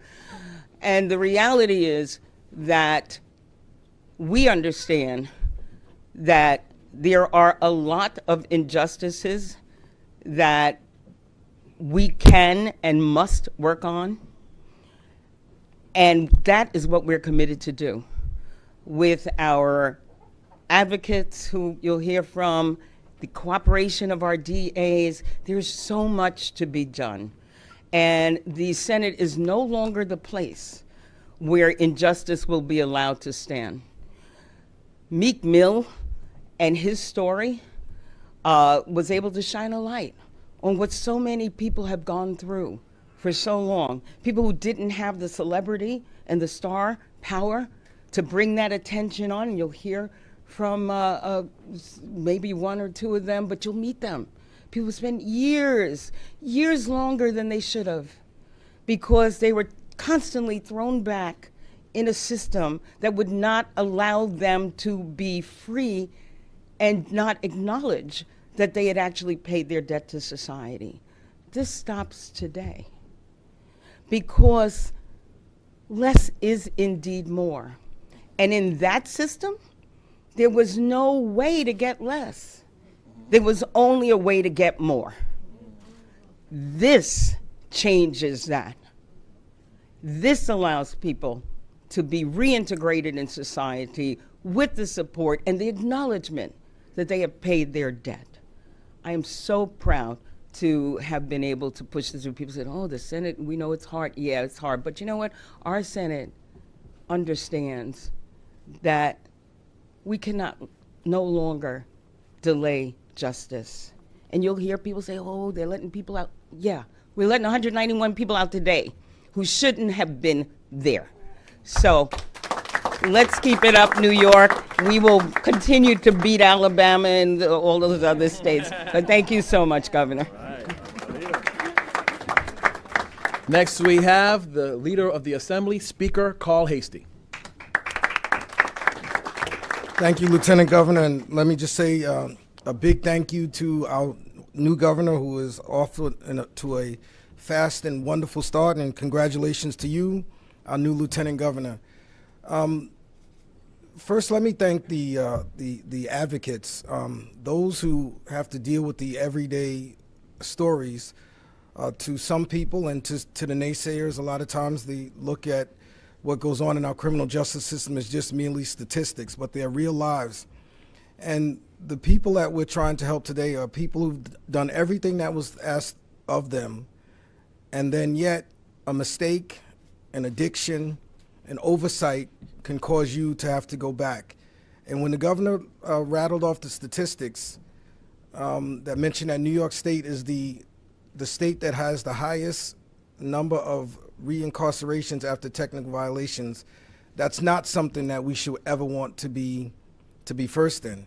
And what's even worse is anytime Alabama has a better criminal justice view, you know we have a problem. So I just think this is an extraordinary day. As everyone knows how important, I've said criminal justice reform is a huge thing to me and personally and in my speakership. And I know the naysayers are going to say, as the majority leader said, well, look, you're letting more people out. But again, we should be be a society that looks about rehabilitating people and reintegrating people, not reincarcerating people, again, for mistakes, oversights, or addictions.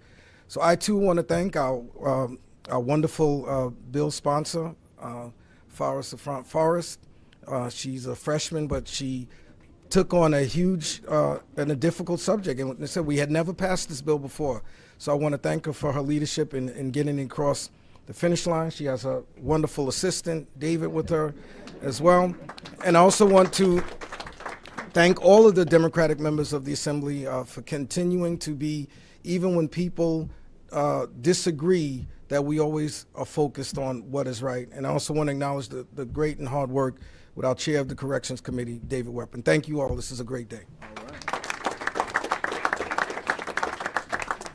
Next, we will hear from Assemblymember Farah Souffrant Forrest and David.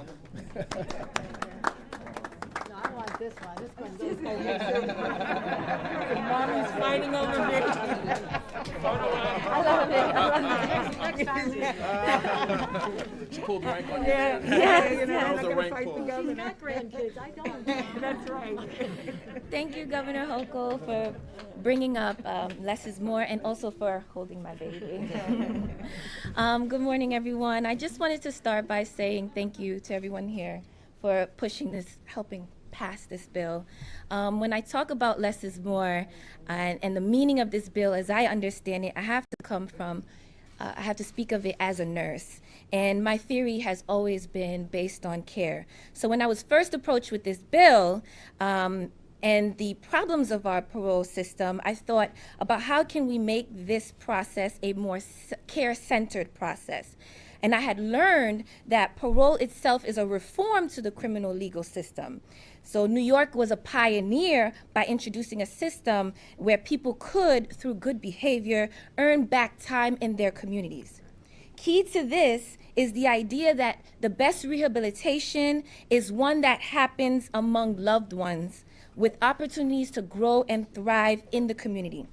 Today's parole system and its pattern of recommitting so many people, particularly Black and brown men, shows the insidious hold that capitalism and racism have on our criminal justice system. This creates a perverse incentive to punish rather than support. Oh, boo-boo, it's okay. Oh, no. I know. Less is more returns some of humanity to this system, follows through on a mission of supportive community supervision. But we're not just here to talk about the theory of criminal legal reform. We are here because less is more saves lives. There has been a brewing crisis in our jails and prisons across the state. Recently, I visited Rikers, and what I saw there was a humanitarian crisis, is a humanitarian crisis. It's criminal, it's dire. I saw men housed as animals in pens, right? Feces on the ground, starvation, and a stench of human decay that pervaded every corner of the facility. And as a society, we cannot afford to treat human beings like this. We have other options to offer support, care, decarcerate, and to offer real opportunities for people to grow, succeed, and self-actualize. And less is more will relieve this crisis and give people a shot at dignity. That's why I'm so proud and so grateful to so many people that stand behind this bill. Together, we built a movement that highlighted the needs of Black and brown families and working class communities across the state. It's been a pleasure to work with Katal, Unchained, Little Piece of Light, and so many organizations. I want to also thank every incarcerated person who shared their stories, their families who shared their stories, and you made it clear that this movement stood for human dignity. I'd also like to thank Lieutenant Governor Benjamin Bryan, I'm sorry. I wrote it. I got two first names, it's fine. Brian Benjamin, Speaker Hasty, Majority Leader Cousins, Assembly Member Weprin, you carried that for me, and their staffs for their hard work and the advocacy around this issue. And I want to reserve a special thanks to Governor Hochul. It's been a real honor to work together on this bill, and I'm looking forward to continuing to work together to build a New York that works for all people, Black, brown, poor, and working class. Beautiful. Thank you. Oh my God. I'm so sorry.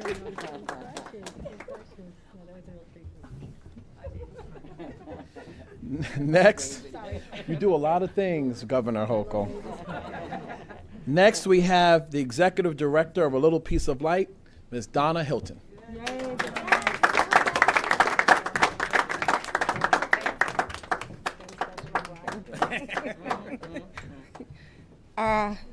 Good. What are we? Morning, afternoon? What a good day. You know, when you come to things like this, you usually have something prepared. But I didn't want to be prepared because I wanted to come from my heart, because I'm not just speaking for myself, I'm speaking for the thousands of New Yorkers who have been suffering for far too long. And before I continue, I just want to give you a special thank you. I just really want to give you a special thank you. And yes, I'm going to say it, when women rule. When women rule, how things can change, how we can find compassion and understanding, and we can recognize what we've done wrong. But we can't do that alone. I want to thank those who are not in the room with us now.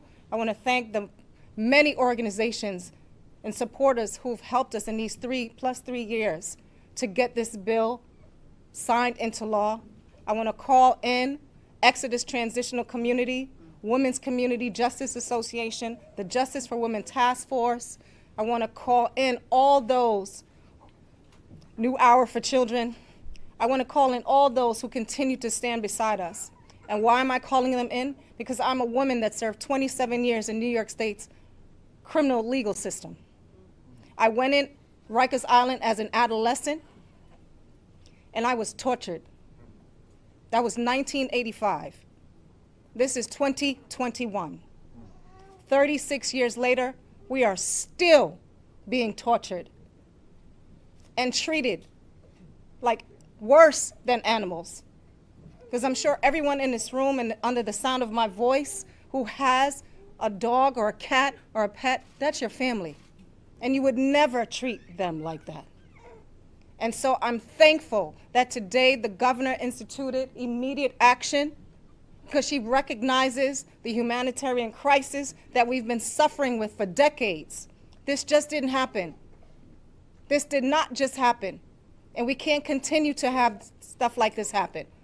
So I'm really thankful for the thousands of New Yorkers and impacted communities, Black and brown communities especially, like Farah just said, who continue to be harmed, who continue to be overlooked, who continue to be silenced and marginalized, who continue to die because they're walking while Black or brown.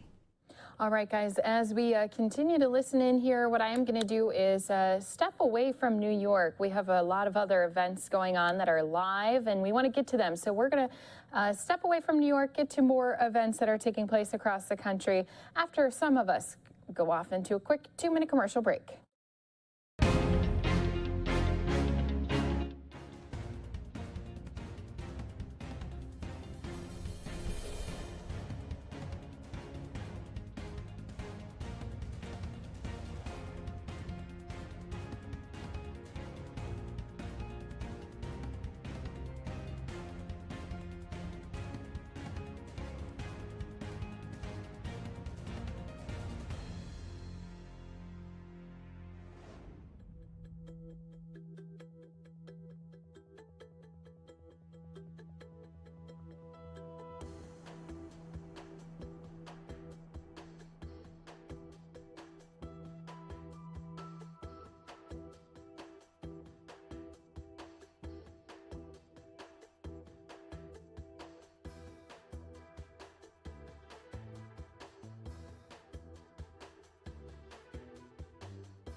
And welcome back here to Live Now from Fox. We continue to take a look at events happening across the country. I do want to head out to a special funeral that's currently taking place in Omaha. We're going to be listening in as we say our final goodbyes, pay our respects to 23-year-old Marine Corporal Dagan Page, who was just one of 13 U.S. service members killed in that suicide bombing at Kabul's airport. Let's listen in here live on Live Now from Fox. Holy City the New Jerusalem, coming down out of heaven from God, prepared as a bride adorned for her husband. And I heard a loud voice from the throne, again, the other guy that was all in, Jesus, saying, "See, the home of God is among mortals. He will dwell with them," us, you. "They will be his people, and God himself will be with them. He will wipe every tear from their eye. Death will be no more. Mourning and crying and pain will be no more."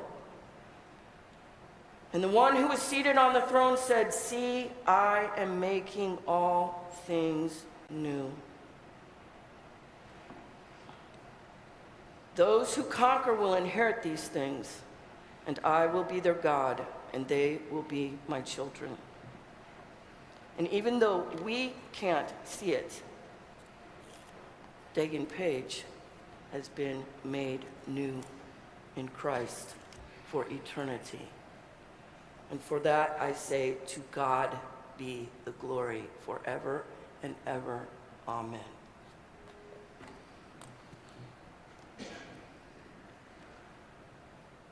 And now please welcome singing Amazing Grace, recording artist Cafe Anderson.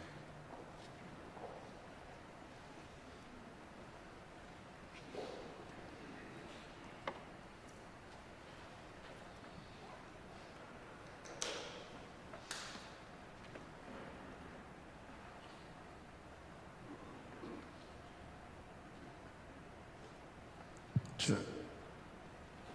Nebraska, my name is Cafe. It's good to be here. I'm here to sing Amazing Grace for Greg and Jenny, Craig and Wendy. Pay my respects to you, to your Marine, to your hero, to your son.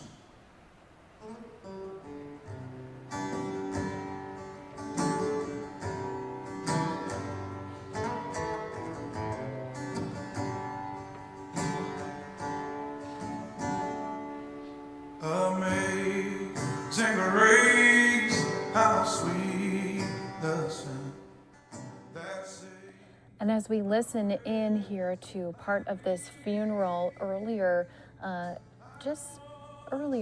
his family did say that they have been humbled and uplifted by how many people have been honoring their son, their loved one, going on to say, "We have been truly moved by the selfless generosity of the countless friends who have showed up at our house armed with hugs and food and flowers." His family had written this statement on a Facebook page that was created to honor him.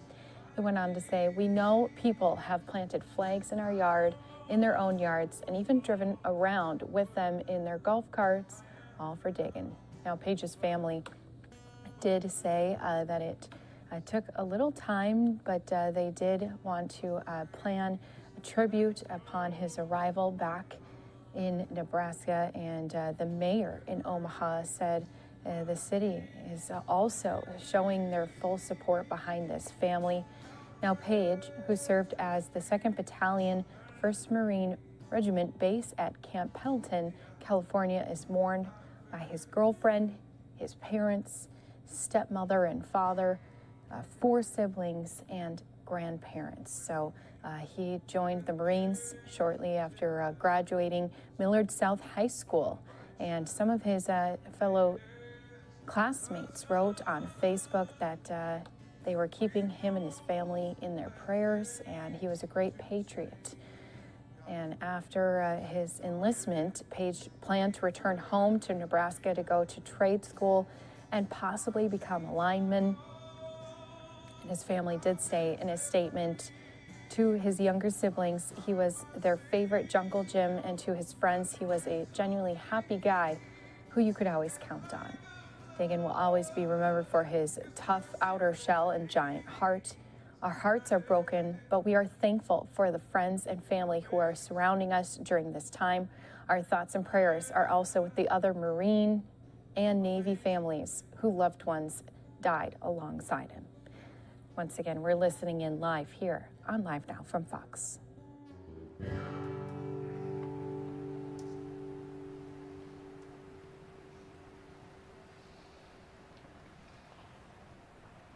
Thank you for the gift, Cafe.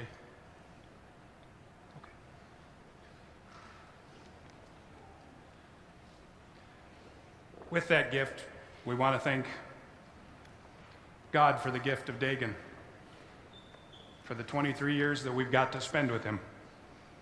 And with that, let us proclaim our faith with the Apostles' Creed. I believe in God, the Father Almighty, creator of heaven and earth. I believe in Jesus Christ, God's only Son, our Lord, who was conceived by the Holy Spirit, born of the Virgin Mary, suffered under Pontius Pilate, was crucified, died, and was buried. He descended to the dead. On the third day he rose again. He ascended into heaven. He is seated at the right hand of the Father, and he will come to judge the living and the dead. I believe in the Holy Spirit, the Holy Catholic Church, the communion of saints, the forgiveness of sins, the resurrection of the body, and the life everlasting. Amen. And now for the prayers of the people. Almighty God, in holy baptism, you have knit your chosen people together into one communion of saints in the body of Christ. Give to your whole church in heaven and on earth your light and in your peace. God, in your mercy, hear our prayer.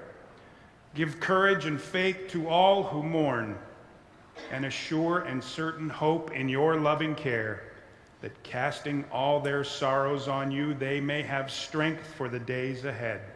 God of mercy, hear our prayer. Grant to us who are still in our pilgrimage and who walk as yet by faith, that where this world groans in grief and pain, your Holy Spirit may lead us to bear witness to your life and light. God of mercy, hear our prayer. Help us, in the midst of things we cannot understand, to believe and to trust in the communion of saints, the forgiveness of sins, and the resurrection of life everlasting. God of mercy, hear our prayer. God of all grace, we give you thanks because by his death our Savior and Lord Jesus Christ destroyed the power of death, and by his resurrection he opened the kingdom of heaven to all believers. Make us certain that because he lives, we shall live also, and that neither death nor life, nor things present, nor things to come will be able to separate us from your life in Jesus Christ our Lord, who lives and reigns with you in the Holy Spirit, one God, now and forever. Amen.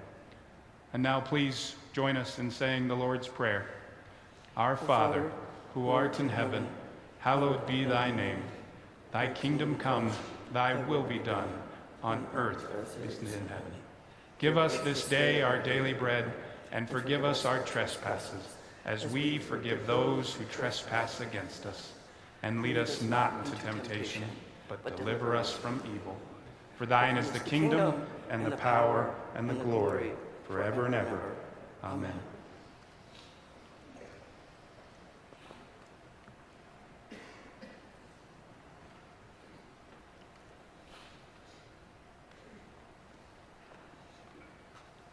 Now let us commend Dagan to the mercy of God, our Maker and Redeemer. Into your hands, O merciful Savior, we commend your servant Dagan. Acknowledge, we humbly beseech you, a sheep of your own fold, a lamb of your own flock, a sinner of your own redeeming. Receive him into the arms of your mercy, into the blessed rest of everlasting peace, and into the glorious company of the saints in light. Amen. The congregation is invited to rise in respect as Dagan and his family depart the sanctuary.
gonna come right here and just stay. Okay.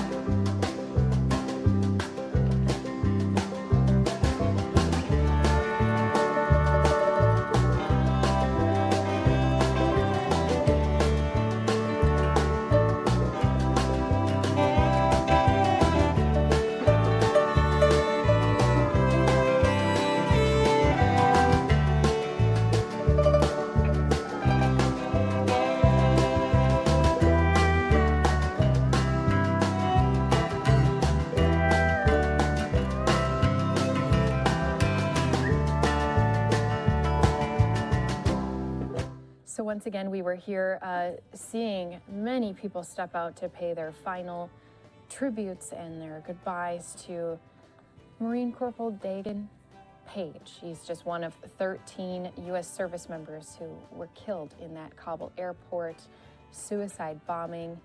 Again, that attack happening back in August, and now here today, family and friends and loved ones stepping out to say their final goodbyes.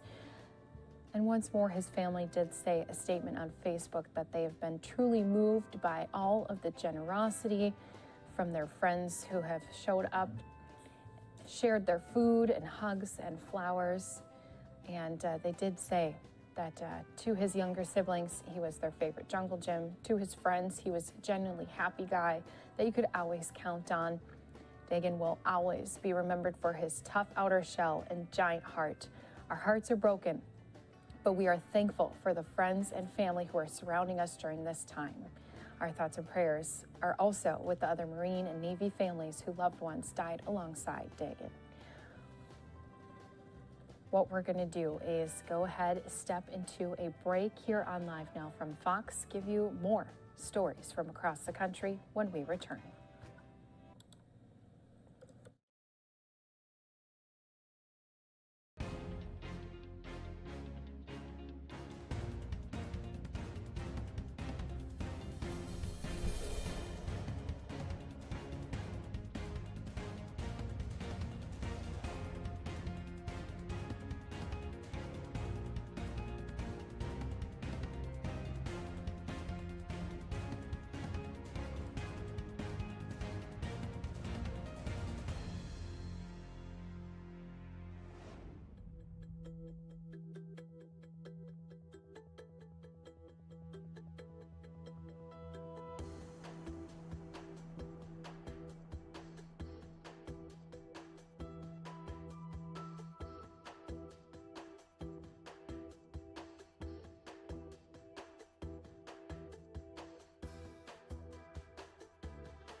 Welcome back here to Live Now from Fox, taking a live look inside of the courtroom where we are listening in to a hearing. Now, this is just 6 weeks before the trial is set for Kyle Rittenhouse. Now, once again, for people who are not familiar with the story, he's an Illinois man charged in the death of 2 people during the summer 2020 protests, and prosecutors fighting to have certain evidence entered for the trial, but it needs to be okayed by a judge. So let's listen into this live on Unfiltered here on Live Now from Fox. Introduce the evidence, but I want to button down those 2 issues. This was not a random chance meeting at Pudgy's pub because of the incident in Miami. And second of all, we will introduce evidence about the Proud Boys, far more than a newspaper article. So those issues, we can surmount those obstacles to the court's ruling if that's what the court is concerned about. All right, let's assume you're bringing in the evidence about the Proud Boys being in Kenosha on the day in question and that they're here for their purposes. Is there any suggestion that they were connected in any way with the accused? On the date of August 25th, I will acknowledge that I am not going to be able to prove that that was a coordinated thing between the defendant and the Proud Boys that night. However, I believe there's a strong inference based on the fact that after court in January, he goes out to Pudgy's, goes down to Miami later that month, and meets with not only the head of the Wisconsin Proud Boys, but the head of the national Proud Boys. I think there's an inference to be drawn from that. Now, the jury can be instructed what weight to give it, but the defendant's actions of coming into our community illegally after curfew with a gun at the time of a protest is entirely consistent with what the Proud Boys make it their job to do. And then he meets with the leaders afterwards. To me, I think there's a reasonable inference that these are consistent motives all along. Okay, and you've been in here enough, Mr. Krause has been in here enough to know that we get these pre-sentences where the defendant is accused of any number of things, and there's a section in there about gang membership. And I have stated probably 100 times, probably more than that I breeze right past that because I'm not interested in these accusations about group responsibility unless it's directly connected that the defendant is active in the criminal enterprises of the organization. Or, there's kids in neighborhoods right here in Kenosha who join gangs because they're afraid not to. Pope Benedict was a member of the Nazi youth because he had to be. This type of evidence is very dangerous. You make some points that might be legitimate. I certainly would keep the door open if you can show that there's any connection between the defendant on the day in question and this organization. But as I said before, if this organization embraces the defendant after the fact because he's lionized because of his behavior, that is not something that the jury can make anything out of that would be lawful. So, as I say, I'll keep the door open a small amount if you've got some evidence to suggest that there was some prior knowledge or awareness, but otherwise I think the evidence would be poisoned and would not be allowed. All right, now the next one is the defendant's first motion in limine, and that, well, there's a series of statements in there. Let's see.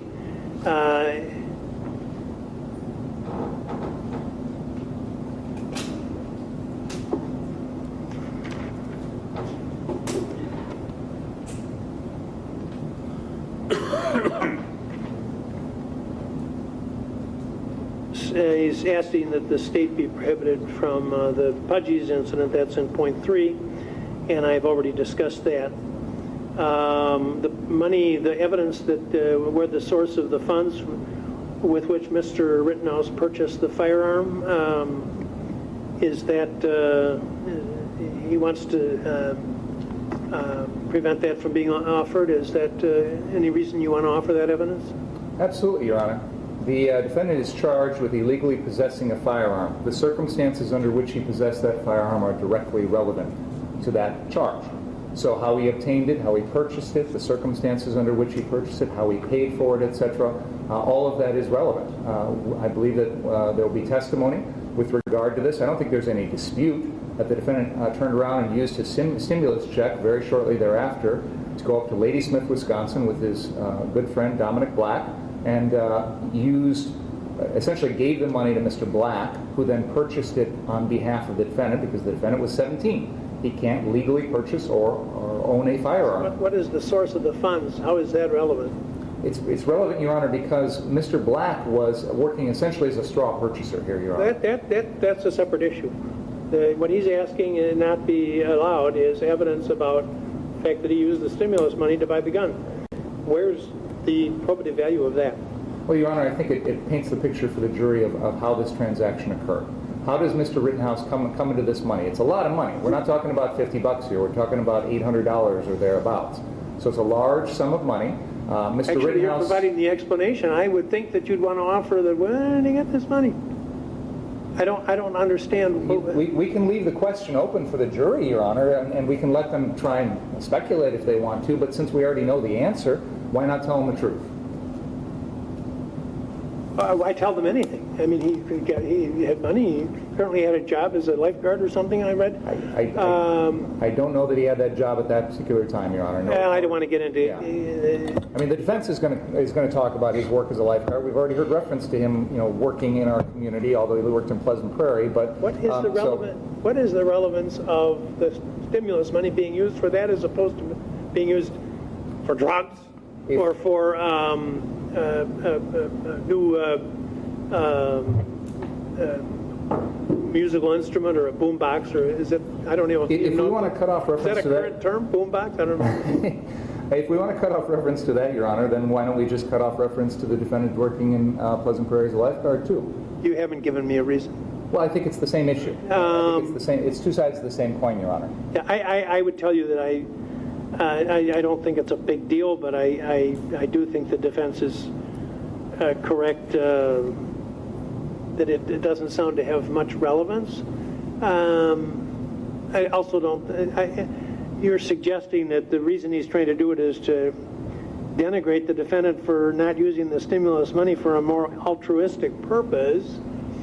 I would imagine that some percentage of the American people who got money used it for altruistic purposes, but I would bet most didn't, including some who probably spent it on illegal drugs. I just don't see how it goes to any element that's in dispute here.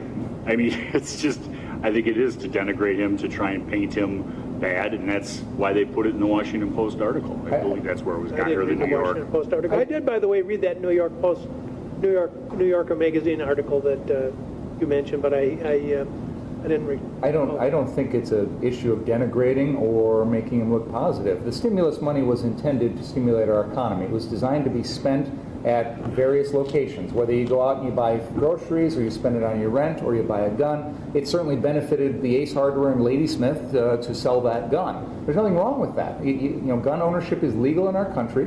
Dominic Black purchased the gun. He's legally able to do that. Of course, the defendant isn't, but there's no implication here by the fact that it's stimulus money used to purchase a gun. There's no automatic implication, positive or negative, on that. It's exactly what the stimulus money was intended to do, was to be used to stimulate our economy by supporting businesses. Yeah, I think it's going to elongate the trial. So to me, it's, I'm not going to give you a definitive ruling now, because it's not, in my estimation, it's not that objectionable, but it's also not that probative. And I tell you what, we're not going to spend as much time at the trial as we are today talking about this, because we want to move this case along. So if he asks and you object, you're going to get a one-word response as to whether I decide at that given moment in time whether it's, and that may have something to do with the pace at which we're moving. So I just don't want to get bogged down. The item number 3B, that's Pudgy's again. Your Honor, I think 1 and 3 in the motion in limine are covered by your ruling on the other act motions, so I don't know that we need to spend any more time on it. Judge, I think it's everything then. I think this was filed before the state filed their other acts motion. All right. So it was kind of done preemptively. So we're all done with this? We are. Yeah. Motion to admit evidence. That is evidence of whether, because Joseph Rosenbaum had been convicted of child sex offense and went to prison for it, I guess three different times. You can start talking with an extreme bias towards denying your request. Understood, Your Honor. Okay. Your Honor, his status as a felony offender is relevant in this case because based upon the facts of that evening and his conduct. When Mr. Rosenbaum was on the scene on the 25th. He made threats to numerous people, including my client and Mr. Balch, where he specifically said, if I get you alone, I'm going to kill you. And that happened earlier in the evening. It's reported. I received that in discovery from the government. It was from an FBI agent who interviewed Mr. Balch. Mr. Rosenbaum made other threats about not being afraid to go back to jail. He stated, I just got out that day, which was overheard by my client. And ultimately what ends up happening, and it's on the video, my client is walking down the street, Sheridan Road, towards what I would refer to as car source 3, where the first shooting occurs. As he's walking down that road, Mr. Rosenbaum becomes aware of Kyle. He's been called and asked to go there to potentially put out fires that people are starting at that location. He asks for... You say you're talking about the accused. Okay, go ahead. He asks for a fire extinguisher from the gas station at the corner of 60th and Sheridan Road. Somebody provides him a fire extinguisher. He takes off in the direction of 63rd and Sheridan Road, car source number 3. As he's going to that location, Mr. Rosenbaum and Mr. Zeminski are seen on video behind him. And in front of him. My client starts off behind him, goes past them. As my client passes Mr. Rosenbaum has his face covered with his shirt in a ninja type mask, not a COVID mask. It has over the top of his head and a slit for his eyes, hiding his identity. As my client goes by him, there's statements of get him, kill him, things like that. Whatever is said, it's in dispute, but there's something clearly said. As my client is aware that he is being chased, he's also being followed by a reporter by the name of Richard McGinnis. As he's being chased, McGinnis follows him. My client runs into the lot of car source 3. Right before he enters the lot, he's being chased. He drops the fire extinguisher so that he can get away faster, I would submit. As he gets into the middle of the car source 3 lot, Mr. Rosenbaum continues to follow, chasing him. He throws something at him, which has now been determined to be a metallic type bag. You see it clearly in the video. Mr. Rosenbaum fires it at my client. There's evidence that there was something in that bag that was removed before it's recovered by police, also from a statement from, I believe it's Mr. Balch. My client turns around, addresses Mr. Rosenbaum, still being followed by Rosenbaum chased and Richard McGinnis off to the side. He turns around when Mr. Rosenbaum does not stop, even though he's pointed a firearm in his direction, and begins running away further, and he's looking over his shoulder back at Mr. Rosenbaum, who continues to advance. Richard McGinnis states that Mr. Rosenbaum continues to run at Kyle, even though Kyle is now addressing him and pointing a firearm in his direction. Mr. McGinnis states that he lets out, as he describes it, a blood-curdling scream yelling the F word. He being? Mr. Rosenbaum. Go ahead. My client, as he's jumping towards him, fires the 4 shots, which take less than 1 second, hitting Mr. Rosenbaum. Your Honor, Mr. Rosenbaum had the will, he had the intent, and he had stated what his motive was, to take somebody who he believed is a threat, who would put out fires that he had been starting, had been stopping them from burning down buildings, and now was his chance. Mr. Rosenbaum, because of his status as a convicted felon, is unable to lawfully possess a firearm, could not purchase a firearm. He saw this as the opportunity to possess a firearm and take care of what he believed was a threat or a problem to the rioters, not demonstrators, rioters, which Mr. Rosenbaum was. There's numerous photos earlier of Mr. Rosenbaum wearing a shirt in a proper fashion over his body, not using it as a mask. In the state of Wisconsin, hiding your identity to commit a crime is in itself a crime. He was doing that. Your Honor, the case that I've cited in the brief, State v. Ingram. And just a heads up, some of you are going to be seeing a quick 2-minute break. And it's also cited in the annotations for the witty cautionary instruction. And I know the court knows that it's your case. It's the fleeing and eluding, and the state sought to put in the fact that he was convicted. In this case, it is our argument that he was trying to take the gun, one, because it was readily available, two, he could not legally purchase one. Many of the individuals that evening on both sides of this were heavily armed. There's Black Lives Matter individuals with guns. There's people who are protecting property with guns. There's militia members parading around. It's our position that Mr. Rosenbaum could not legally possess a gun, but that wasn't going to stop or deter him. And, you know, I read the newspapers, I read the stuff, and everybody's, oh, he just wants to put that in to sully the victim. One, it hasn't been determined. To sully the victim? Okay, go ahead. One, it hasn't been determined whether he's a victim or whether this was a justified homicide on the part of my client. Secondly, under Old Chief versus U.S. 204, United States 177, there could be stipulations that could be entered into. In this case, it doesn't have to be that he's a convicted pedophile. It can be that he was a convicted felon, which serves a purpose. He was stealing a firearm while masked, attempting to, which is a felony in the state of Wisconsin. Theft of a firearm, masked, felon in possession of a firearm are just a list, not to mention attempted battery, things like that, that he was attempting to do that evening to my client before he was shot. It's highly probative. It explains why Mr. Rosenbaum possibly didn't bring his own gun, why he was seeking to get the gun from my client. And that isn't my client's words. My client would testify to that, but it's an independent witness who the government has listed as a complaining witness, Richard McGinnis, who says he was going for Kyle's gun. And that's in interviews to law enforcement, and that's in interviews to my investigator. Did you say when you began that there's a witness who reported hearing Mr. Rosenbaum say he just got out of jail that day to the accused? Yes.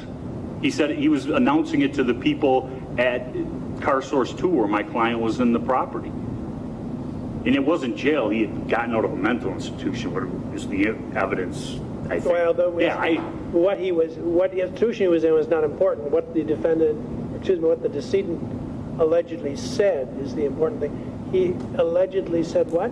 He said, words to the effect, I just got out of jail today, I'm not afraid to go back. And is that in the discovery, I assume? I don't remember those words. I know he had gotten out of, I think it was a commitment that day, not jail, but I don't recall seeing those words. Go ahead, I interrupted you. Hey, Your Honor, that's the argument. He said it, it's in the discovery, which I was provided by the state. It's reported by numerous individuals, and you know, there's that incident, there's where he's yelling to people, just shoot me, N-word. He was not a demonstrator. He was somebody who came to Kenosha, whether he lived here or he didn't, came to the downtown area to wreak havoc on this city. And our position is he ended up attacking our client because our client was alone, and our client ran from him as far as he could. And in the drone footage, you see him run up against a wall of cars. He stopped at that location, and he can't go any further. On the other side of the cars, from the drone footage, you see the demonstrators bashing in the car windows, and he didn't want to run through that. He turns around, he addresses Mr. Rosenbaum. After Mr. Rosenbaum's buddy, Mr. Zeminski's already fired the first shot within seconds of Kyle firing.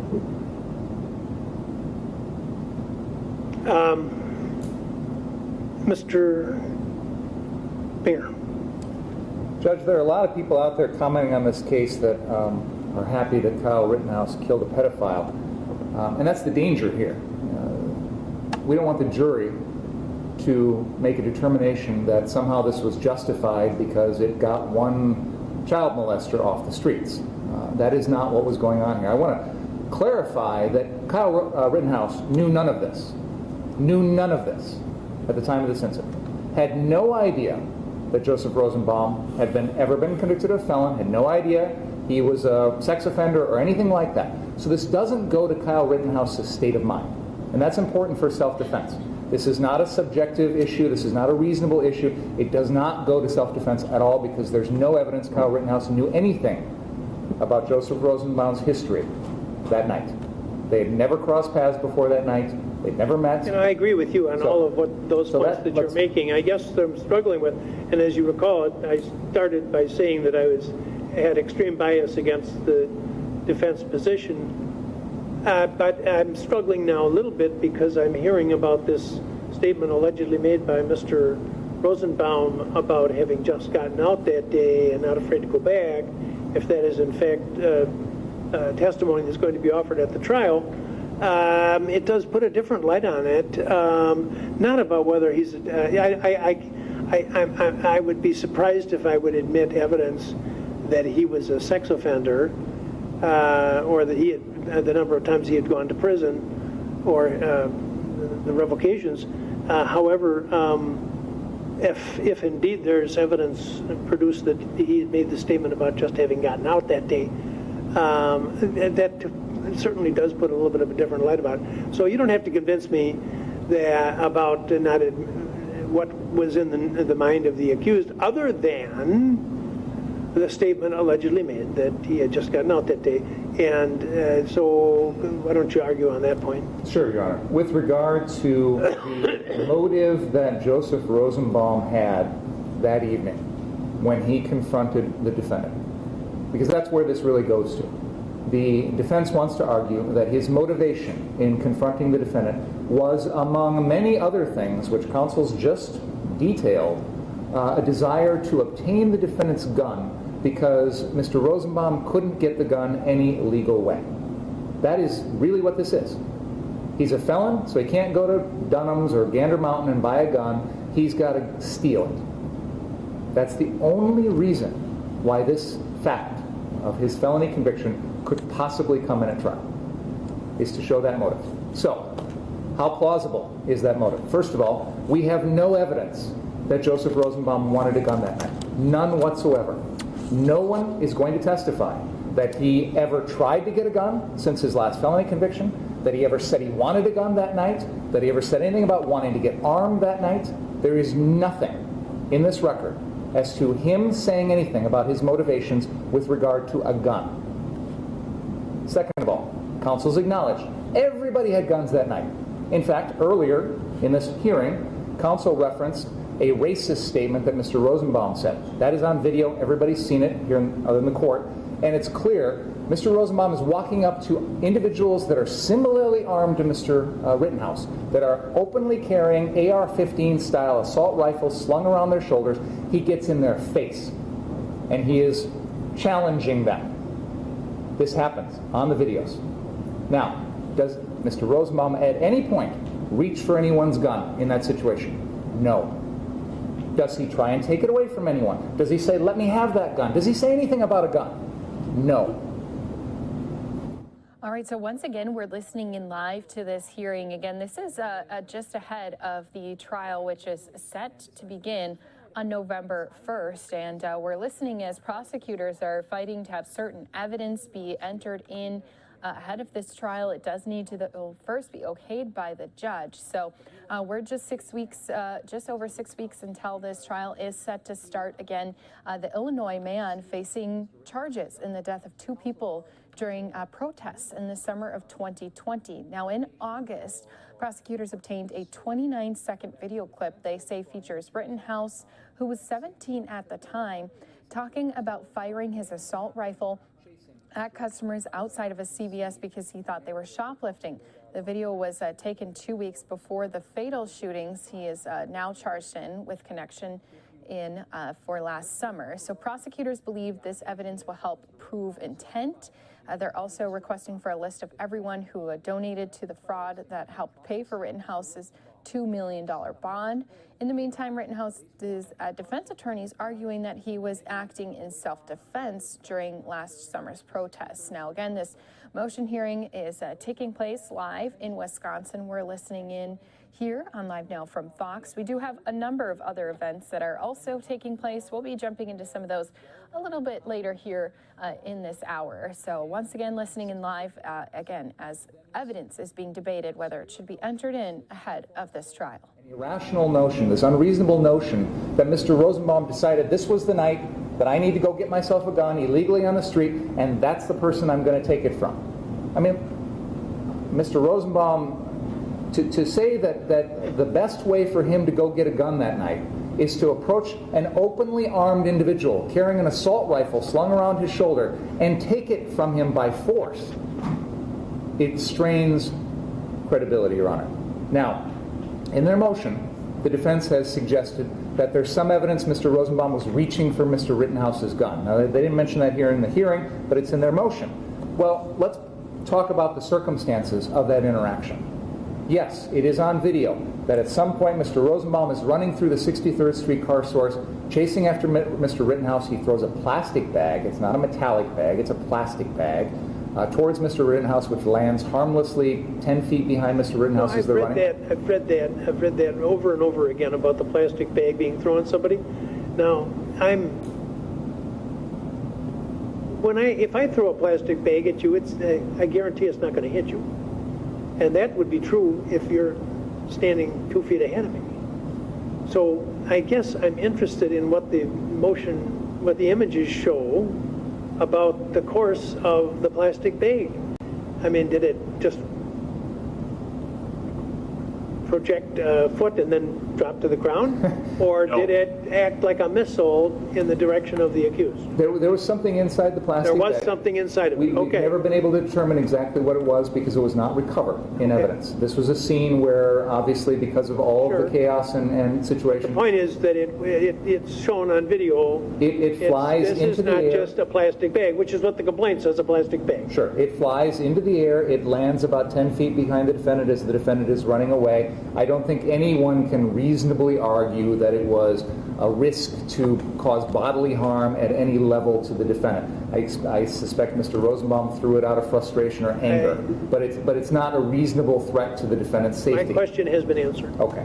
So then what happens is these individuals run between some parked cars, and there's an allegation in the defense motion that Mr. Rosenbaum is reaching towards the defendant's gun, may have come into contact with the gun, although there's no physical evidence to support that. But at any rate, why is Mr. Rosenbaum allegedly doing that?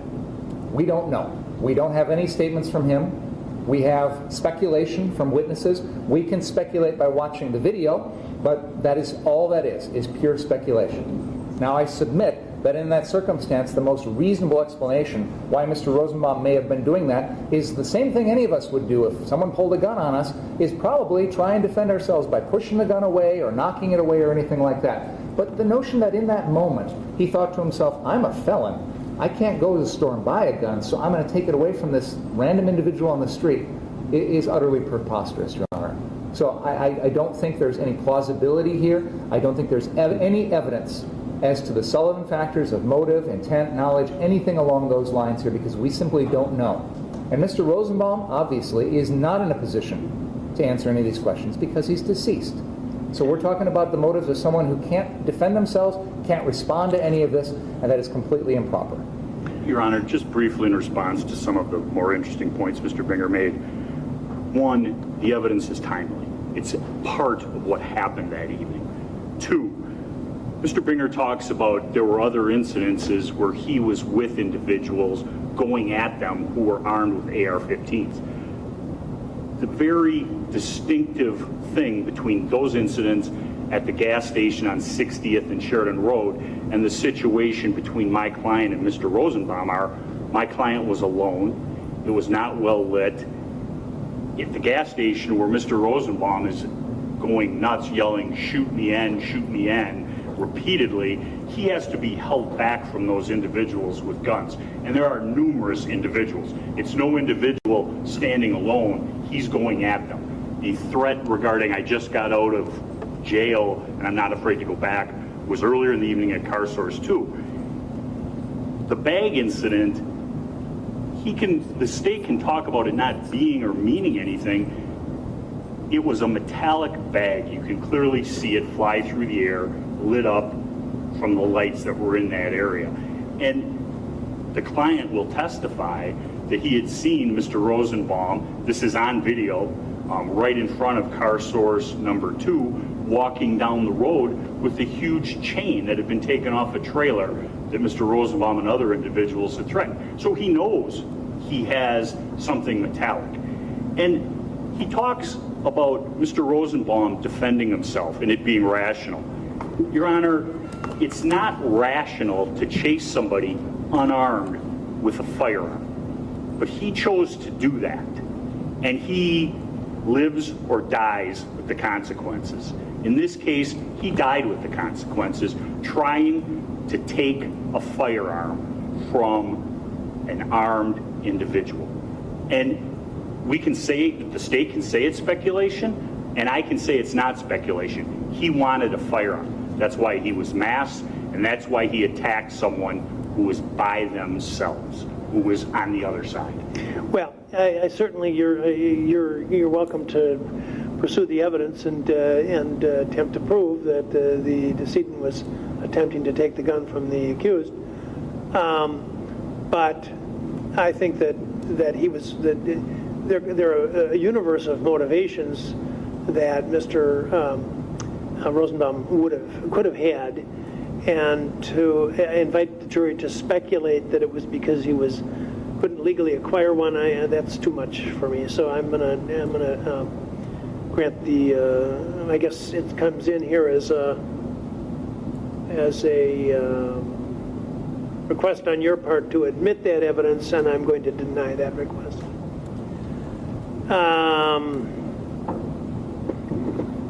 Notice of intent to introduce. Oh, this is the testimony of John R. Black. By the way, the clerk told me that there were some materials received today about expert witnesses that I have not seen. They were not filed until either this morning or last night. Yesterday afternoon, and I haven't seen them, and I hope they're not. All right, guys, we are continuing to listen into this hearing. There is Kyle Rittenhouse. Again, he is the person who is being charged with the death of 2 people during the protests back in 2020. Again, right now, prosecutors arguing for different evidence to be used in this trial that is set to take place starting on November 1st. Again, that's going to be, again, with some jury selection. It does look like things are wrapping up here. Who does? Okay. Yes. Okay. I was actually at one. Well, never mind. I was going to try to cover my tracks now, but.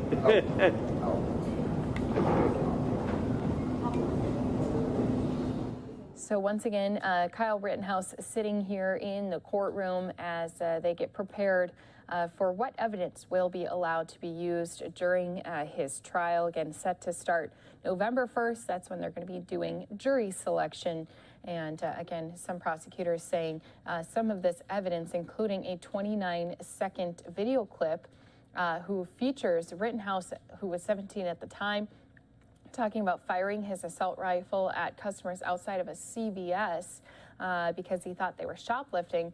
The video was taken 2 weeks before the fatal shootings. He's now charged in with a connection to in summer of 2020. So the prosecutors arguing this evidence is going to help prove intent, also requesting a list of everyone who had donated to the fund that helped pay for Rittenhouse's $2 million bond. So what we're going to do is send some of our viewers off into a quick 2-minute commercial break. Of course, we're keeping an eye on all of our live events we have taking place across the country. Going to be sending us into more events when we return after a break.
Good morning to all of our viewers, and thanks again for being here with us on Live Now from Fox. Christy Larson here with you as we continue to keep an eye on events happening across the country. As we were just listening in to that hearing over in Wisconsin, we're going to now take a turn towards Washington, D.C. It's actually a virtual meeting, so people a little bit scattered around the place, but this is our COVID-19 response team talking about, obviously, the number of cases, what we've been seeing as we get prepared to start those booster shots, and of course a lot of kids back in schools. So how is that playing an effect into our COVID-19 cases and response? This all coming at a time too when this morning FDA had a special panel that was discussing the Pfizer booster and was also trying to figure out exactly the right way to come out with that booster shot. They actually talked with some health officials from Israel who had already been implementing that in their country. So we've been playing that a little bit here on our Live Now from Fox stream. But as I mentioned, we do have our very own White House COVID-19 response team in their briefing. We're just going to join them live here instead of starting from the beginning. So this is obviously the portion when reporters are asking questions. We're going to be jumping in live here on Live Now from Fox. So supply is in good shape for all Americans to get boosters as recommended by the agencies. The question about working to be prepared, we've been working for the last few weeks intensely with our partners, our governors, state and local health officials, the federal pharmacy programs, the community health centers to ensure that we are ready for next week. To begin boosters. I want to emphasize, though, Josh, when you talk about incentives, and I'll add to that the requirements that I talked about, it's really important that the unvaccinated Americans, which is still north of 70 million people, have not gotten their first shot, even though they are eligible. It's really important that people get their first and second shot, while at the same time, based on the recommendations of FDA and CDC, will obviously make it easy and convenient for people to get a boost as recommended. Next question. Maureen Graffi at USA Today. Hi, my question is for the Surgeon General. You said on CNN on Sunday that you'll be monitoring exemptions for vaccine requirements to make sure they're not being abused. Can you elaborate on how you're going to do that and what actions you can take if you do find abuse? Sure. Well, Maureen, thanks for the question. That question, that answer I gave was in response to a question that was raised about exemptions. And the simple answer there is that we have said that medical exemptions and religious exemptions will be accepted for the requirements that we spoke about in the president's announcement. But like any other program that we roll out, we'll see how those programs go. We'll get feedback from workplaces that are putting requirements, from other institutions that are putting requirements to see how those exemptions are working. And based on that feedback, we need to make adjustments, we will do so. So that's what the comment was intended to be. It's just focused on the notion that we've got plans, we're going to roll out those plans, and we're going to take feedback. And if we need to make adjustments in the future, we will be sure to do that. Next question. All right, our last question will go to Tamara Keith at NPR. Thank you so much for taking my question. I am wondering, you've been very public about planning to roll out boosters, and you've also said you don't want to put pressure on the scientific agencies. How does being so public about this not put pressure on those agencies to make the decision that you're planning for them to make? Dr. Murdaugh? Yeah, well, Tamara, thank you for that question. So let me go back to why we made the announcement in August that we did. There were two reasons: transparency and planning. And from the transparency perspective, many of us, including myself, Dr. Fauci, Dr. Walensky, Dr. Collins, and other scientific leaders in the administration had said publicly that we were following the data closely. And if we saw a signal that indicated to us that protection was starting to wane and that additional shots may be required, that we would be transparent and open with the public about that. That was one of the reasons we felt it was important to speak up when we saw that signal in the data. But the second reason is planning. If you want to roll out booster shots to the population, you can't flip a switch and make that happen overnight. There's important planning that has to take place with localities, with state governments, with community organizations. And so we laid out an initial plan for that purpose to allow the time that we've now been using over the last few weeks to do that all important coordination so the public could be confident that if and when boosters were required, they would be there for them. But finally, let me note this, which is that in the announcement in August, and certainly in the time since then, we have always said that this initial plan would be contingent on the FDA and the CDC's independent evaluation. We will follow that evaluation and their recommendations. We will make sure our final plan reflects it. So I see as what we were doing in August and what we've continued to do there as really prioritizing transparency and preparation. And that's our fundamental goal here, is to make sure that the American people are protected against the virus. And that's what I believe we are doing. Yeah, I'd add that in December, when the vaccines were initially authorized for emergency use, there was not a strong plan in place, and we saw that there was a lag in terms of getting shots in arms. So we want to make sure we're ready for whatever decision the agencies make. Thank you for today's briefing, and we look forward to seeing people next week. Thank you.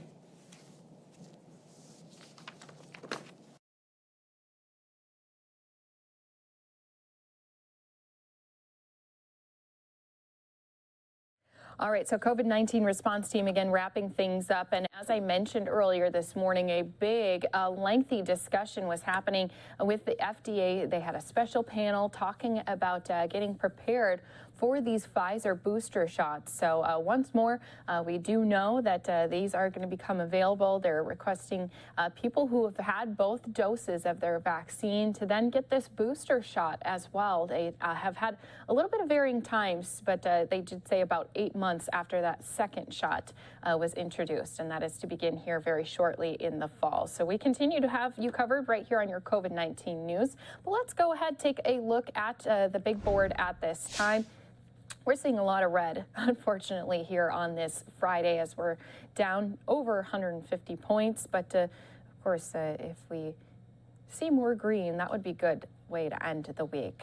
I am seeing that we do have Kyle Rittenhouse walking back into the courtroom. This, again, is a hearing to have some evidence reviewed and entered in for this trial that is set to take place just over 6 weeks away. So it's set to begin on November 1st. And again, this is pertaining to some video evidence as well as requesting some information on the names of people who had donated to this fund to help him get his $2 million bond. And he once more is an Illinois man who is charged in the death of 2 people during protests back in the summer of 2020 in Kenosha County, Wisconsin. So once more, prosecutors and his teams here arguing about evidence. Judge going to be delivering some remarks here very soon. Let's listen in live on Live Now from Fox. Well, there he is. All right. Oh, he's in. Oh, that's Mr. Thompson, I think, in Racine. Oh, I told them that we were. Mr. Thompson and Racine. Yeah, that we're going to have to adjourn that case because I'm occupied with another case, and Mr. Prosecutor is not able to. Yeah, he's with Judge Repechek, so we're going to have to reschedule Mr. Thompson's case. So I apologize, Mr. Thompson, to you and to your lawyer. We will do, however, the case in Kenosha of the state against Joseph Page. And let's see, we've got the Assistant Attorney Alexandra Smathers here in the court. And I don't believe Mr. Yeah, but I don't think he has a lawyer. Do you have it? Oh, here we are. Attorney Liebem is here on behalf of the defendant. And it is here on a probation review of the Department of Corrections. I don't think the agent is on the line. That didn't work. Okay, I tried to increase his size, and that didn't work.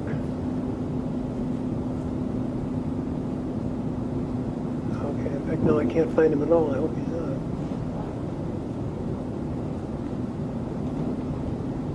Oh, here he is. Mr. Beach, is there's a request to order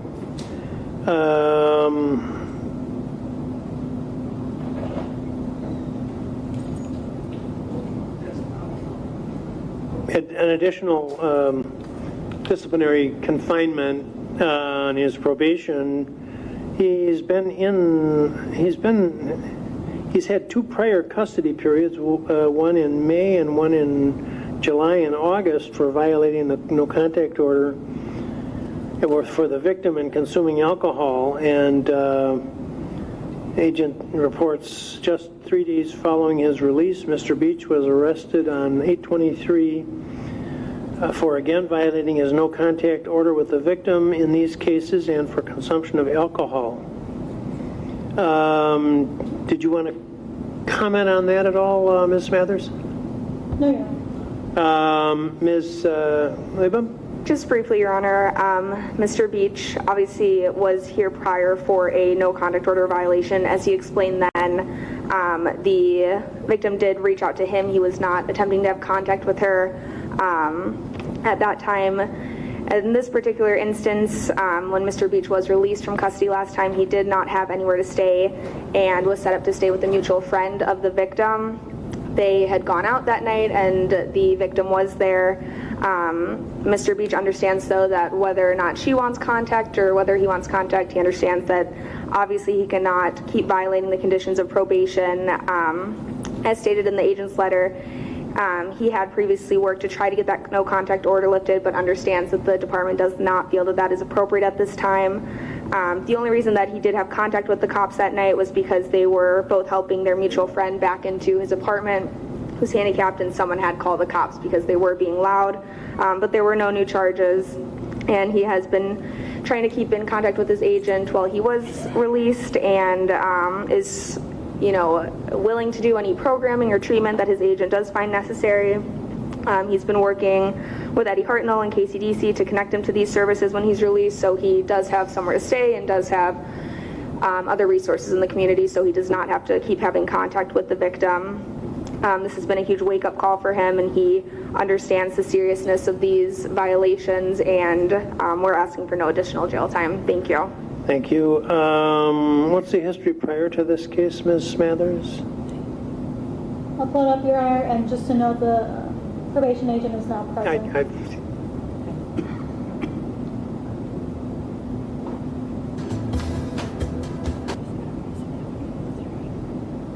Yeah, I do know he has a significant history, much of which is out of state. As for Kenosha, he's on probation for this false imprisonment, domestic violence, strangulation, suffocation, domestic violence. The rest is all out of state. It's detailed in the PSI, which I'm pulling up right now.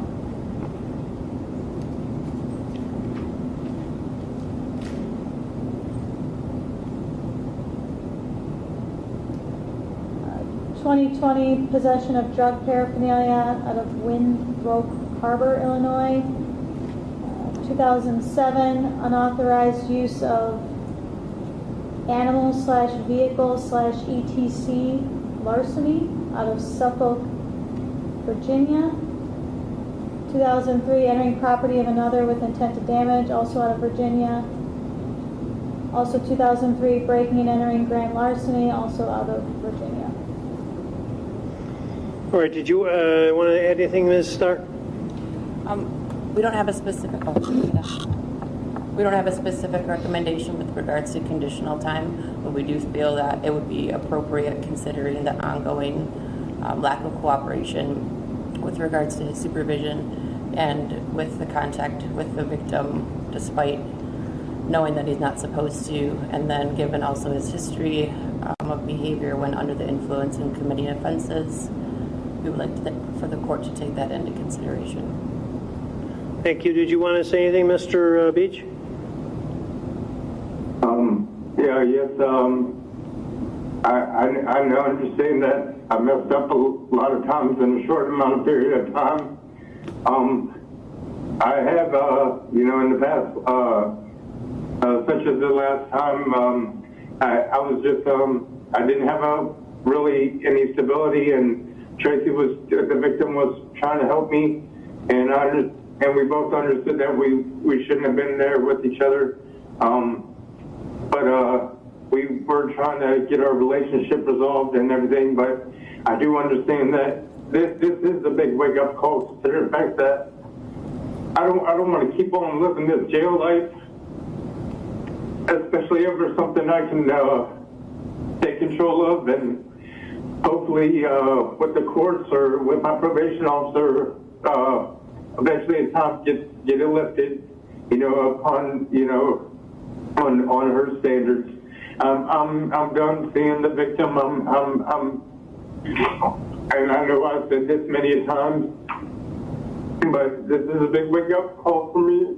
I just want to get my life in order. I know I have an alcohol problem. The alcoholics know it. You're responsible for your behavior. I don't want to hear about the alcohol. That's totally under your control, sir. I don't care what anybody else tells you.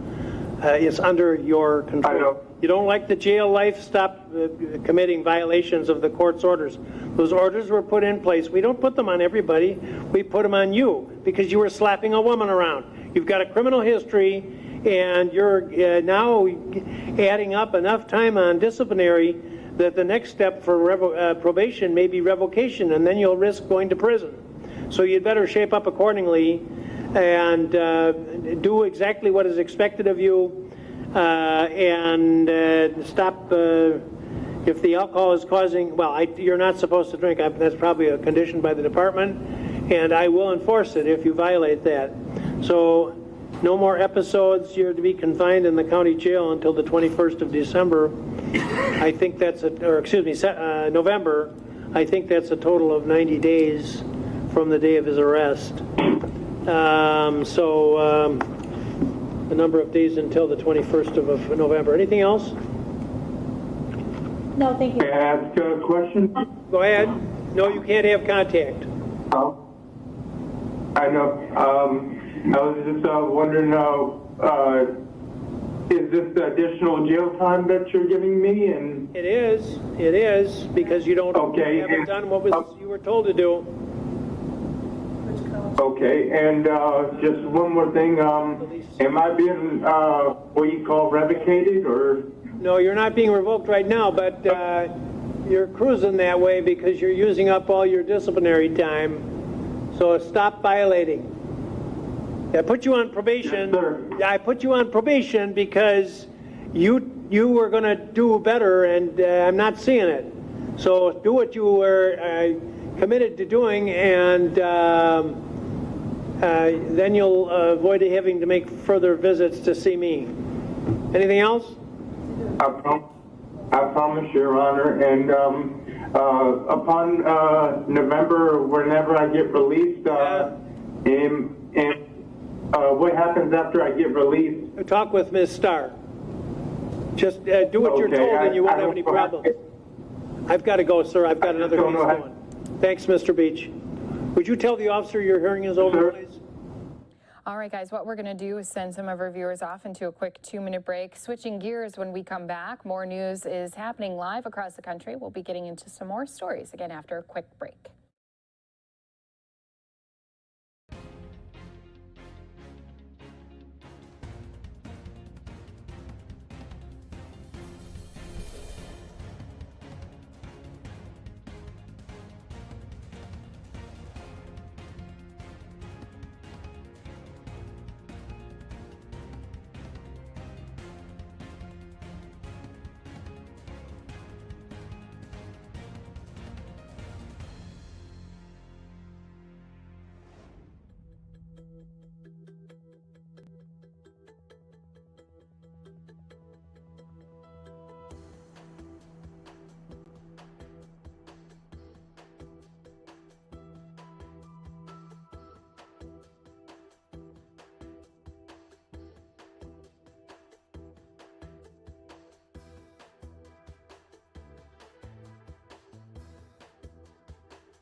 Welcome back here to Live Now from Fox. Christy Larson here at the desk with you as we continue to bring you some live events happening all across the country. Going to go out to Detroit, Michigan. Here is the mayor talking about launching a new program aimed at helping with assistance when it comes to evictions. Let's listen in live here on Live Now from Fox. Tenants. And in the vast majority of cases, we end up making payments directly to the landlord. So if you're a landlord thinking right now, do I want to go to court? Court process is going to be slow, they're backlogged, etc. You can come directly to us for help. If you do go through the court process, or even if you don't, we are evaluating whether your property is up to code. And it's a pretty fair arrangement, I think. If you're not up to code, you don't have a certificate of compliance, we'll give you 80% of the back rent in a check at once, and we'll give you the other 20% after you make some repairs on the house. You get 80% immediately and the other 20% later. If you have a certificate of compliance, you get 100% immediately. But even if you go to court, it's not going to do you any good because 36th District Court won't move on an eviction if you don't have a certificate of compliance anyway. So if you think you're going to get around this by going to court, you won't. Whether you go directly to us for help or whether you go through the court, you'll end up in exactly the same arrangement. We'll pay 80% of your back rent if you don't have a certificate of compliance and then make you do some fixes, or 100%. So, if you're a tenant, even if your landlord hasn't started evicting you, but you're behind on the rent, you can call us. If you're a landlord, you haven't started eviction proceedings, you can call us. Doesn't matter if you're a landlord or a tenant, don't wait for eviction. Nothing good's going to happen in that huge backlog over at 36th District Court. You can skip the line, come directly to Wayne Metro. So you can go online to DetroitEvictionHelp.com. If you don't have access to the internet, telephone number 866-313-2520. Skip 36D, come directly to us. We'll get you help and stop that eviction. They've already helped 4,000 families facing eviction. And they've gotten the money in, kept them in their houses without going to court. So 4,000 people have already been kept in their homes. There are thousands more out there who should be eligible for this $130 million if you'll contact us, and the people you hear from shortly are all there to help you. Okay, what if you're a tenant and my landlord has started the eviction process? You're going to meet our legal team here, starting with Ashley Lowe, but we have lawyers who will help you. And so you call this number, 866-313-2520, and Ashley and a whole group of lawyers are going to be on your side. Normally, government doesn't provide a lawyer in a landlord-tenant case, but because we do not want people out of their homes in COVID, this is an emergency period, and that legal assistance is there. Even if you don't call ahead of time, when you get your notice, don't throw the paperwork away. There's a virtual date there. Assuming you can make Zoom work, if you show up at your court hearing date using the Zoom process, we have a lawyer in the courtroom. That lawyer will immediately represent you. So even if you just show up at the court appearance, we'll get you a lawyer. So either dial the number or show up at the court appearance, and the city will provide a lawyer to represent you. If you ignore it, then the landlords are going to get an order to evict you because nobody knew that you wanted to fight back. We've got lots of defenses available, and we've got $130 million available for back rent. We have ways to help you, even if you're being evicted right now. You might think it's hopeless, but call, because when we're getting lawyers in the case, the vast majority of cases are getting worked out well for the tenants. But if you don't call, here's what we're finding. 80% of the cases the landlords are winning, they're winning by default. The tenant didn't hire a lawyer and the tenant didn't show up for the hearing. That's how the landlords are winning. Get our lawyers in with our resources in, and we have an excellent chance of getting you to a good outcome. If you don't, you're going to end up with a writ of eviction and the sheriff showing up, or the bailiff from the court showing up to move you out. Now, the demand is about to surge because I think people are starting to realize evictions are taking place. And we have absolutely outstanding partners from Michigan Legal Services, Lakeshore Legal Aid, and UCHC. They've been handling folks to date, and they've been doing a great job. We need to surge up to make sure we have time to individually handle each of them. And so we're looking for more lawyers. If you're a licensed attorney and you want to help tenants during this period of crisis, we're paying $350 a case. You'll have some supervision by one of our entities, but this is not terribly complicated types of proceedings. But if you go to DetroitEvictionHelp.com and say, hey, I'd like to add this to my law practice, I'd like to take on these tenant cases, and $350 a case is fair, go right now to DetroitEvictionHelp.com, apply, because we want to enlarge our pool of attorneys. The landlords all have lawyers. We need to enlarge the pool of attorneys representing the tenants to make sure this is fair. Okay. What happens if, okay, you came into court, you worked out my back deal, but I can't pay next month's rent. I don't have a job. And so this is the next thing, and this is the beauty of what's happening in the city of Detroit now. Detroit at Work has set up a rapid jobs program. Anybody facing eviction, we are jumping to the front of the line in job placement. You're going to hear from Dana Williams. But here's what Detroit at Work is doing, and you go to DetroitAtWork.com. You can see we've got 8 offices right now. But anybody who calls who's facing eviction, there are a lot of employers hiring immediately.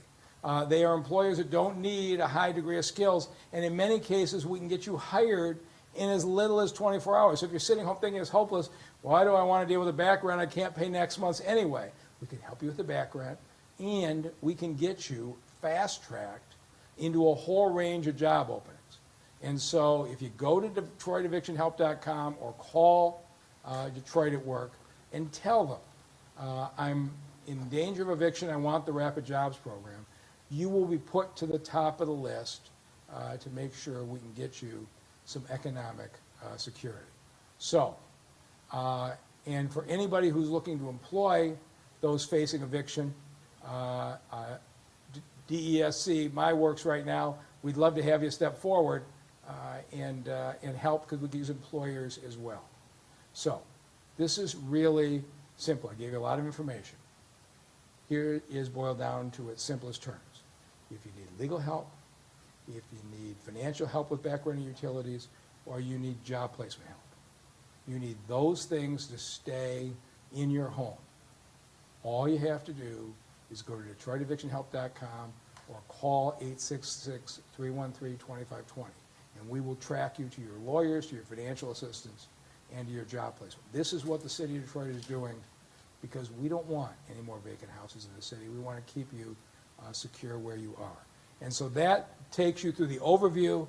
And with that, you're going to get a chance now to hear from a couple of our partners. So I'd like Ashley and Dana to step forward. And first, the brains of our legal operation, Ashley Lowe, the CEO of Lakeshore Legal Aid. Thank you, Mr. Mayor. So I'm thrilled to be a part of this partnership. Just a little bit about Lakeshore Legal Aid. We have been around for about 55 years, and we provide free civil legal services, so not criminal law, but just about everything else, throughout Michigan for people who are low income, who are seniors, or survivors of domestic violence and sexual assault. In the city of Detroit, we are proud to be part of a team of legal aid programs that are staffing the eviction dockets in the 36th District Court. So we're working closely with United Community Housing Coalition and Michigan Legal Services, and between the 3 of these programs, we are at every single docket. That is 4 judges every single day are seeing eviction cases, and we are there to meet with clients. So we provide, what happens is when someone appears, and as the mayor mentioned, it's not appearing in person now, it's appearing virtually. And not only can you log in by Zoom, but if you don't have Zoom capability, you can appear by phone. So you can just dial into the court if that's necessary for you. And when you do that, the judge tells you, there's a lawyer here. You have a right to talk to a lawyer. There's a free lawyer here if you'd like to talk to somebody. And if the tenant says, yes, I would like that service, then the judge puts the lawyer and the tenant into a separate room. It's a separate Zoom waiting room. And in that room, it's a private room. So nobody else can hear what's being said. It's an attorney-client relationship, and it's private, and so you can come and share whatever issues you have with your lawyer. The lawyer meets with the tenant, helps them assess the situation, what's going on with them, and provides legal advice. After that, we help them through the process. So maybe they've already applied for the SARA rental program and rental assistance. And if that's the case, we help shepherd that through, and we negotiate with the landlord's attorney to try and get the case resolved. If not, we're certainly advising people to apply for the SARA program. Not only is there rental assistance, there's utility assistance, and there's help with internet. So there's all kinds of services that are available that program can provide. And perhaps the biggest thing that I want people to take away is the importance of appearing in court. Appearing virtually, of course, but appearing. The lawyers can do a lot. We did, in a program that was similar last fall, we had a pretty high success rate. And for people who had a lawyer representing them, 97% of them stayed in their homes. So it's really likely we can help, even though things have changed a little bit. But we can't do anything if you don't appear in court. And so the most important things that I want folks to know is that apply for the SARA program, whether you have an eviction notice or are just behind in rent, and appear in court so that we can have the lawyers there to help you. Thanks, Ed. Now I'd like to turn it over to Dana Williams, who's going to talk about the Rapid Jobs program. Thank you, Ashley.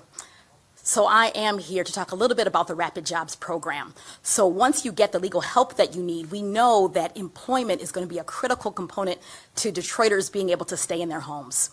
And so that's why you can, through DetroitEvictionHelp.com, complete an online form if you'd like to seek help that way, or call 313-962-WORK today to be connected to an employment opportunity. We've got employers that really jumped at this chance to employ Detroiters. They're committed to putting Detroiters first in their hiring processes. We have positions that pay anywhere from $12 to over $20 an hour. These are good jobs, and the employers are committed to helping folks stay in these employment opportunities. They're in a diverse range of industries as well. Everything from restaurants to our hotels, production and manufacturing, and healthcare. No matter what it is that you'd like to begin to pursue a career in, we can help you. So please do go to DetroitEvictionHelp.com, fill out that online form, or call 313-962-DETROIT today. And if you're an employer, you can also call 313-962-DETROIT if you'd like to sign up to be able to join the Rapid Jobs program. It is an honor for us to be a part of this, and looking for even more ways to help Detroiters facing eviction. Back to you, Mayor. All right. With that, we'll take any questions, and if they get too technical, Julie Schneider, the head of the Housing Department, and Chelsea Neblett, who helps coordinate this program, are both here. And between the two of them, they know the answers to everything. So go ahead. Hey, Mr. Mayor, have you heard of a program like this in any other city? Is this the first of its kind? I would say that across the country, the SARA program is available. There is federal money, and across Michigan, money for help in back rent. But you've seen some of the national stories that money has not moved as quickly as it should. I am not aware of any city that says you get three things. You get a lawyer, you get help with back rent, and you get rapid placement in a job. I'm not aware of anybody doing all three of those together, but we think it takes all three if we're going to provide the service we need. And can you talk about the need? I mean, we've done, eviction stories, especially when the moratorium was lifted. What are you hearing? What are you seeing about the need right now in Detroit? Well, there were a lot of people who didn't pay rent for a long time. And that's built up quite an arrears. That's enormous pressure on landlords who still have their bills to pay, but it's also put a lot of tenants in a situation where they're in an impossible situation. If you get evicted, where are you going to come up with your first and last month's rent and security deposit for another location? And right now in the city of Detroit, there aren't a lot of vacancies. So if you get evicted, it's a lot harder to find a place to stay than it would have been 2 years ago. And so 36th District Court is opening up, but they've been opening up relatively slowly. And what we are seeing is the next 2 weeks, 4 weeks, 6 weeks, I think the number of orders of evictions are about to increase dramatically. And so the stories that you've been reporting so well about anxiety, I'm afraid are going to turn into stories of families and children on the street if people don't call, and that's the reason for this intervention. 130 million is a lot of money. How long do you see that, money sticking around? Like, how soon? Julie, how long is the money available? So through the end of 2022.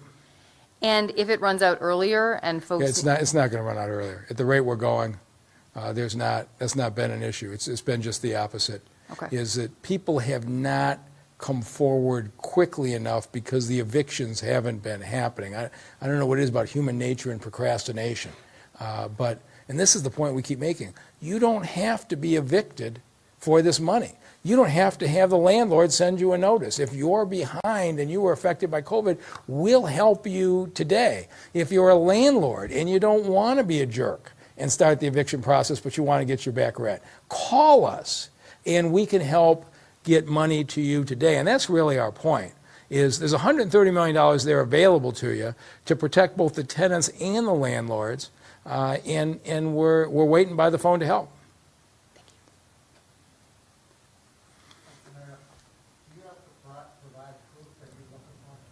No. No, all you got to do is call us and we'll get you to a job quick. Right? I mean, Dana, what do people need when they come in? Well, we actually just want people who want to learn and who are pleasant and who are looking for an opportunity. And it is always helpful if they have some form of ID, but really we can help folks get that too. So even if they don't have that, just walk in the doors and we can help you start from the very beginning.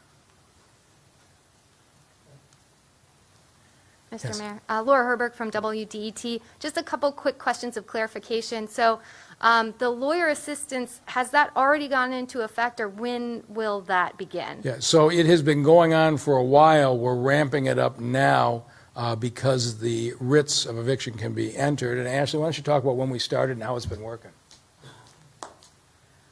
So we started, as I mentioned, a different program, but similar, that started July 1st of 2020. So we've had lawyers in place and on the virtual dockets representing people and meeting with clients. It's really started to take off now that we know that the moratorium has lifted. But just to speak for Lakeshore, we have 14 lawyers who are in court. We handle 2 days of the week as we share among the legal aid programs. So there's 14 lawyers every day staffing those dockets. Okay, thank you. And Mr. Mayor, you had mentioned a 4,000 number at one point who've already received Right. assistance. Can you clarify, was that just specifically for evictions or what? Yeah, no, it was back rent. So Back rent, the okay. eviction may not have been started. In fact, in most of those cases, the eviction was not started. They contacted us because they were behind on the rent and they were getting concerned. But I would guess, Julie or Chelsea could tell you, what percentage of those people, those 4,000, didn't have any eviction process start? So most of those 4,000, they never even had an eviction process start. They were paying attention. They contacted us. But the money is there if you're behind in your rent. And just one more question for this one, probably for Ms. Williams. I'm wondering, so when you say that these people get the chance to go to the front of the line if they're facing an eviction, can you explain a little bit more what that means? Sure. So these are employers that are hiring Detroiters no matter what. But we know that these people are in dire need of immediate employment. Not that everybody isn't, but these folks really need help too, as the mayor said. They need help before that next month hits. So in that instance, they're going to be put in the front of the line for any interviewing process that needs to take place, running any sort of applications, and whatever their hiring process dictates. So they will be in the front. We're going to let them know that these are folks that are coming to us as a part of the Rapid Jobs program, and so they've committed to all doing that for these people. Thank you. Anything else? All right. Thank you very much.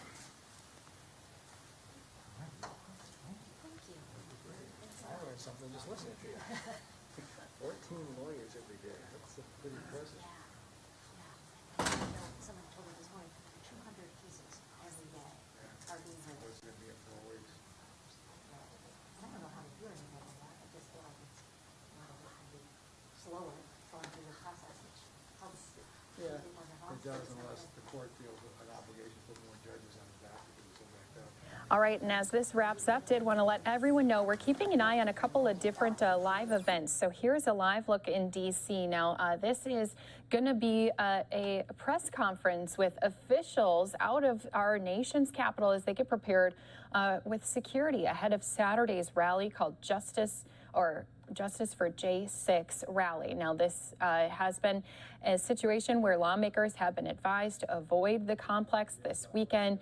And again, it's a rally that hundreds of people are expected to show up for to demand justice for those who've been charged in connection with January's insurrection. We're going to have this coming up for all of our viewers as soon as it does get started. Until that time, let's go ahead, jump into a quick commercial break. And when we come back, we're going to also be listening into another security presser out of New York. More on that again after a quick break.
All right, guys, welcome back here to Live Now from Fox. Going to get things started here very shortly in D.C.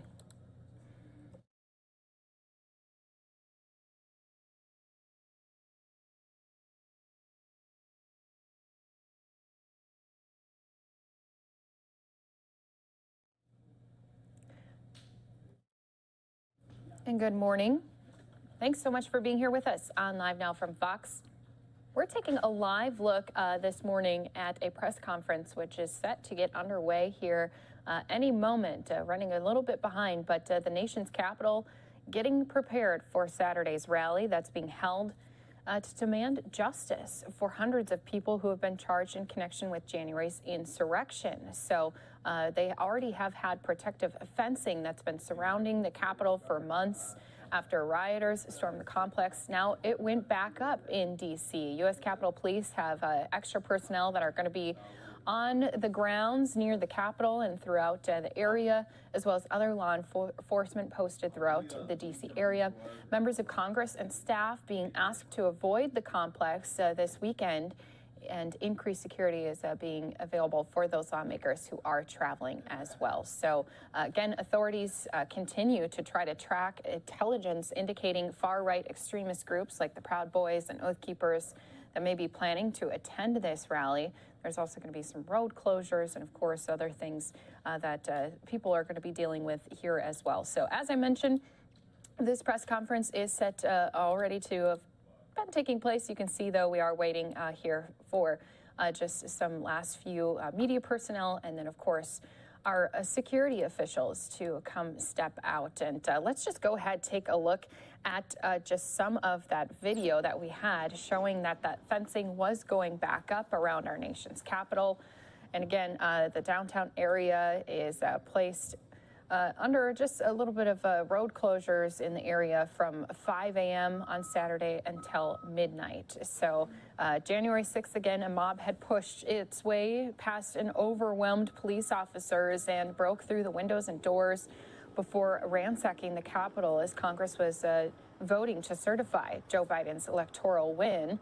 And once more, they have a rally planned for tomorrow on Saturday called Justice for J6. And this is, again, going to be hundreds of people expected to step out demanding justice for hundreds of people who've been charged in connection to January's insurrection. So as soon as we do see this press conference get started, of course, we're going to be jumping into it live for all of our viewers here with us on Live Now from Fox. But did want to say good morning and thanks so much for being here with us. We do appreciate everyone who's tuning in here today. Also surrounding security, we did have New York officials getting prepared for the General Assembly of the United Nations. They're also talking about preparations and things to know ahead of that. So let's go jump into that press conference. But as I mentioned, as soon as we do see those D.C. officials step out, we'll be jumping into that. So we might be bouncing around here a little bit, but that's what we do here on Live Now from Fox.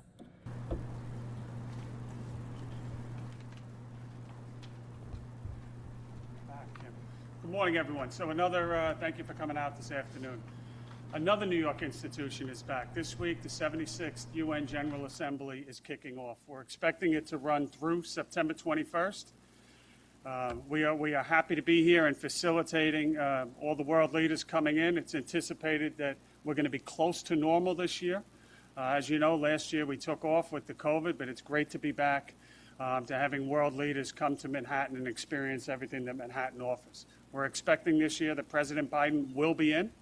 I'm going to turn it over to Pat Freeney in a second, but just let me be the first to say that among the leaders that are here and the collaboration that takes place both at a local, state, and federal level, we have great communication, as we said last week with the 9/11 reports. There are no specific credible threats regarding an attack. And as I mentioned, we're going to be jumping into this press conference since it is taking place live. Again, officials speaking out in preparation for tomorrow's Justice for J6 rally.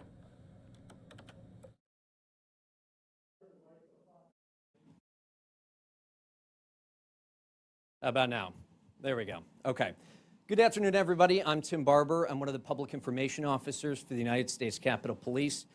We know you have a lot of questions, and as part of the new way we're doing things here, we're going to come up and we're going to explain briefly what we've been doing in general to prepare for tomorrow's demonstration and, of course, answer some of your questions. You're going to be hearing from Chief Tom Manger, Assistant Chief for Protective and Intelligence Operations, Yogananda Pittman, Acting Assistant Chief for Uniformed Operations, Sean Gallagher. We are also accompanied by the District of Columbia officials here. So you're also going to be hearing from Metropolitan Police Department Chief of Police Robert Conti, Dr. Christopher Rodriguez, the Director of DC's Homeland Security and Emergency Management Agency, and DC's Deputy Mayor for Public Safety and Justice, Chris Geldhard. Then Chief Manger will come up here and open it up for some questions. Well, as many of you know, we are more than happy to talk to you about our preparations in general. To protect the integrity of tomorrow's mission, we can't get into very specific security details. So with that said, here's Chief Manger. Thank you, Tim, and good afternoon, everybody. Thank you for being here. The U.S. Capitol Police Department has been working around the clock for the last several weeks to ensure that we have a safe event tomorrow. But perhaps more importantly, over the last 8 months, the leadership of the U.S. Capitol Police Department has been preparing, working to ensure that we don't have a repeat of January 6th. They have been working on ensuring that we have the adequate resources for our police officers, training, equipment, staffing, to ensure that, again, we can accomplish our mission. Our mission tomorrow is our mission every day, and that is to protect everyone's rights to free speech and to allow them to lawfully demonstrate. And again, we are planning for a safe event tomorrow. But there have been some threats of violence associated with the events for tomorrow, and we have a strong plan in place to ensure that it remains peaceful and that if violence does occur, that we can stop it as quickly as possible. We're not going to tolerate violence, and we will not tolerate criminal behavior of any kind. The American public and the members of Congress have an expectation that we protect the Capitol. And I'm confident with the plan we have in place that we're going to be able to meet that expectation. I want to turn it over to Chief Yogananda Pittman to talk about the intelligence, and after that, Chief Gallagher will talk about some of our operational planning. Chief Pittman. Thank you, Chief. Right after January 6th, this department made several challenging yet critical changes on the way we go about our business. One of those substantial changes that we've made is the way we gather, analyze, and disseminate intelligence in order to better understand threats and to mitigate those threats. Historically, this department has relied primarily on outside agencies for intelligence information. We are predominantly consumers of intelligence rather than producers. Well, that is no longer. That was prior to January 6th. We have now grown and expanded our intelligence operations, and we have dramatically changed the way that we process and share intelligence with our law enforcement partners at every level. This change involves improved internal communications, as well as including intelligence briefings to our rank and file officers.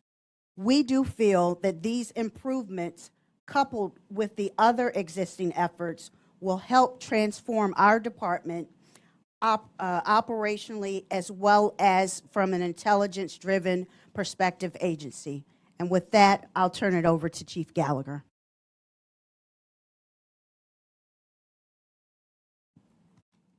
Thanks, Chief. Good afternoon, everyone. As Chief Manger has stated, we have been working for several weeks extensively on the planning leading up to this weekend.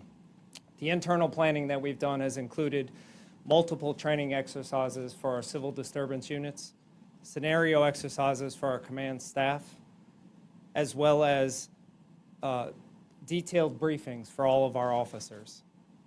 Our officers are ready.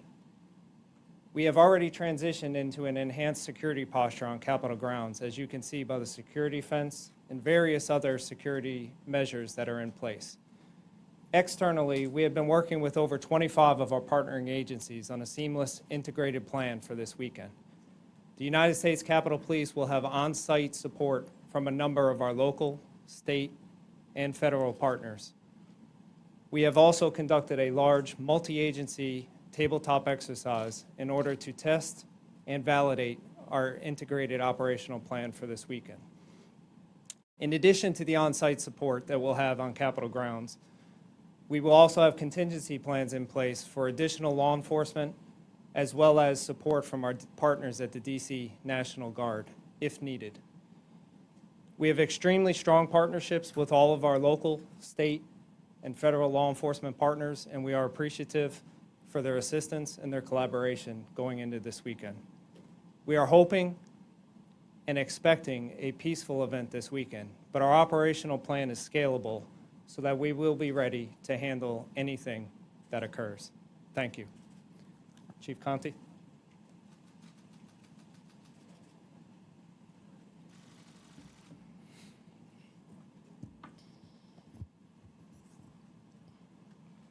I'm Robert J. Conte III, Chief of Police of the Metropolitan Police Department. As Chief of Police of the department, I want to ensure you that our agency, in coordination with our local and federal partners, have carefully planned for the upcoming First Amendment activities taking place tomorrow on Saturday, September 18th. In addition to the scheduled demonstrations, our city will also hold the popular 8th Street Festival, a number of sporting events and concerts. Residents and visitors attending any one of these events should expect MPD officers to provide great police service and be present and visible throughout our city. While we have multiple high-profile events, MPD will handle these while continuing to provide routine police service throughout communities all throughout our nation's capital. Our department has increased staffing today and is fully activated for tomorrow. So you will notice an increased police presence around the city, and this is to ensure everyone's safety and security throughout the district. The Metropolitan Police Department handles hundreds of demonstrations each year. The First Amendment assemblies planned for this weekend are no different, and we are prepared. We haven't had an opportunity to speak with the organizers of this weekend's demonstrations and have planned accordingly. We are also aware of various countergroups planning to exercise their First Amendment rights.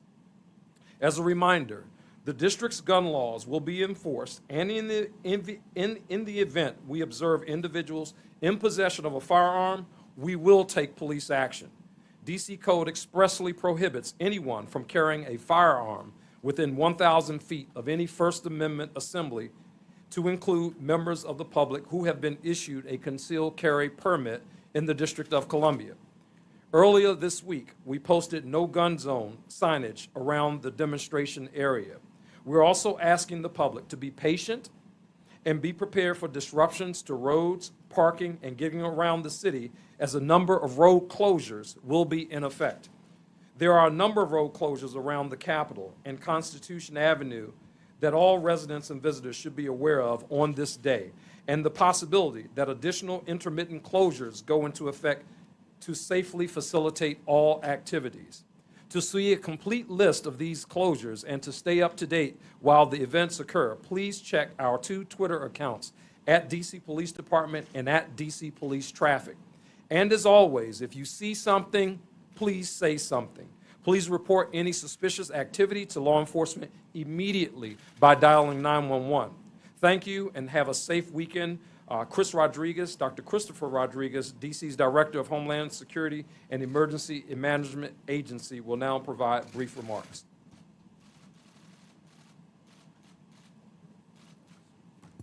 Thank you, Chief Conte, and thank you, Chief Manger, for having public safety representatives from the city here today. Good afternoon. My name is Chris Rodriguez. I'm the Director of DC's Homeland Security and Emergency Management Agency. As the host of our federal government, the District of Columbia plays an important role in the security posture of the United States Capitol, and we stand ready to assist our federal partners. Our mayor, Muriel Bowser, is activating the District of Columbia's emergency operation. All right, guys, we're going to be stepping away from that press conference. We can always jump back into it, but we did see that police in Northport, Florida, giving an update on Gabby. Let's go listen into that live. An interview or a conversation with day, Joseph Patito. Is there anything from that conversation that you can share with us or share with the public that can help give us some sense of, you know, the dynamics involved with the two people we're talking about? Well, just speaking with him was speaking to a father who we can all relate to is missing a child. You know, it tears you apart. You know, they're being tortured right now by, you know, the potential of somebody having information and not relaying it. It's just terrible. And you know, speaking with him, you get a sense of what a man is going through, looking for answers. Josh, using technology, I don't know if you've answered this question yet or not. This is my first day here. Have you been able to find Abby's cell phone or track Abby's cell phone to its last number? We do not have Abby's cell phone, to my understanding.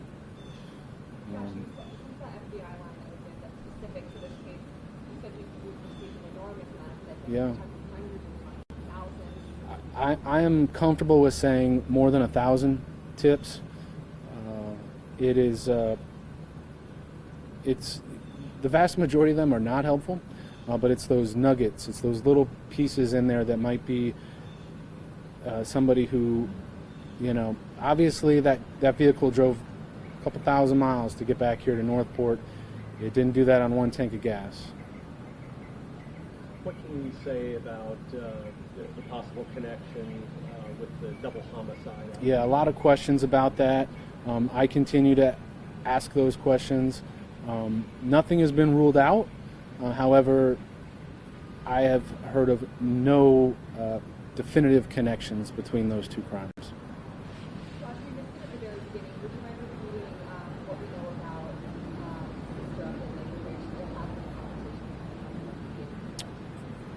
Yeah, bottom line, not a whole lot there. The sister apparently went on media somewhere and said that she has been communicating with police. What I'll say is I had to go look into that and figure that one out, and to my understanding,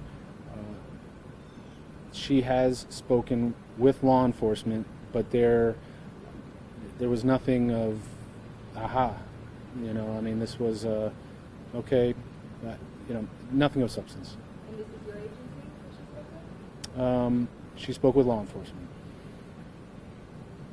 Do we know if that sister even close with Gabby and Brian in their lives at all? According to her, according to her, you know, her kids know her and this and that. I can't speak for her, and yeah, sorry. Okay. Thank you, guys. Sure. It's Josh Taylor, JOSHTAYLOR, the Public Information Officer for the Northport Police Department.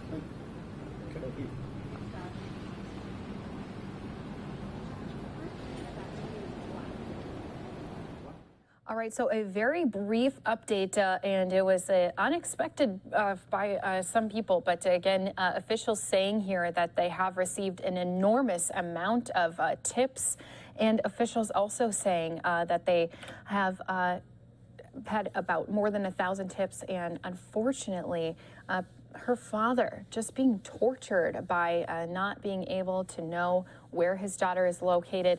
Again, we did have yesterday a few different updates. We had heard her father speaking out, saying he pleads with anyone who knows anything to please let authorities know, and that's exactly what they've been doing here in the last 24 hours. They also had written the letter to Brian Laundrie's family. This was from the Petito-Schmidt family, the parents of Gabby Petito. And they had said in that letter to him, again, this letter was going out to the parents of Brian Laundrie because, again, they know where he is at this time. Spending time at his parents' home is where he's believed to be. And officials... or excuse me, the family's attorney read out this letter. So let's read it to our viewers here. We're writing this letter to ask you to help find our beautiful daughter. We understand you are going through a difficult time and your instinct is to protect your son is strong. We ask you put yourselves in our shoes. We haven't been able to sleep or eat and our lives are falling apart. We believe you know the location where Brian left Gabby. We beg you to tell us as a parent, how could you let us go through this pain and not help us? As a parent, how could you put Gabby's younger brothers and sisters through this? Gabby lived with you for over a year. She was going to be your daughter-in-law. How can you keep her location hidden? You were both at Jim and Nicole's house. You were both so happy that Brian and Gabby got engaged and were planning to spend their lives together. Please, if you or your family has any decency left, please tell us where Gabby is located. Tell us if we're even looking in the right place. All we want is Gabby to come home. Please help us make that happen. Again, that was a statement written by the Petito Schmidt family to Brian Laundrie's family, Christopher and Roberta Laundrie. So a lot of questions still have been unanswered, as we just heard there briefly from officials. They have been getting in a lot of tips. Again, the search continues to be underway as they still call this a missing persons case. And again, we are going to try to stay on top of this story as new developments may come up. But let's go ahead, take a quick 2-minute break, and then when we come back, we'll be jumping back into some other live press conferences taking place across the country. Again, more coming up here in just a few moments.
Good afternoon, good morning, and thanks again for being here with us on Live Now from Fox. Just had listened in to that quick update from police down in Florida. Again, they're still trying to search through a number of tips that have been coming in the last 24 hours after Gabby's father, Joe Patito, had put out that plea for anyone who knows anything to please alert authorities. So again, she's still missing at this time after being reported missing officially on September 11th. If there's more developments in that story, we'll stay on top of it here for you on Live Now from Fox. We are taking a live look at the White House.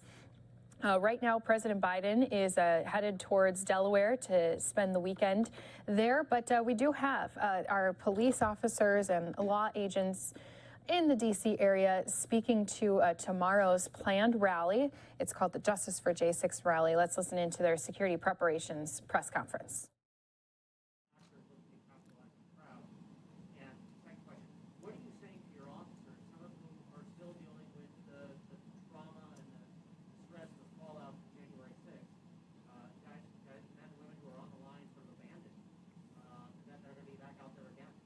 So first, answer your first question is both. We are concerned about and aware of and planning for both of those scenarios. For your second question, Chief Gallagher has been going to roll calls for at least the past week, if not longer, and we're trying to get in front of every single police officer in the U.S. Capitol Police Department. And the reason was to brief them on our plan. And the whole purpose behind that was to instill confidence that the department has prepared for this event, and that they will have the resources, the training, the equipment, and we will have the staffing that we need so that everyone, including the police officers working this event, can remain safe. Yes, ma'am.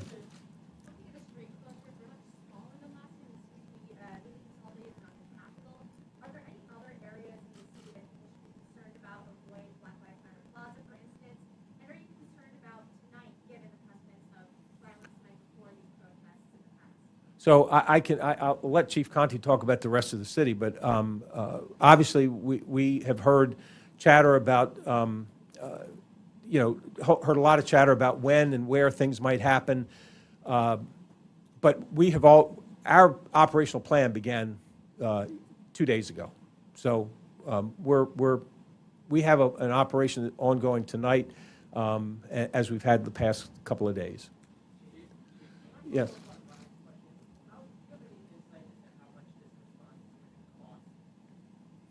I don't yet because there's a number of resources that are basically on standby that we may, if we don't need them, then we won't have to use them. So at this point, I don't know.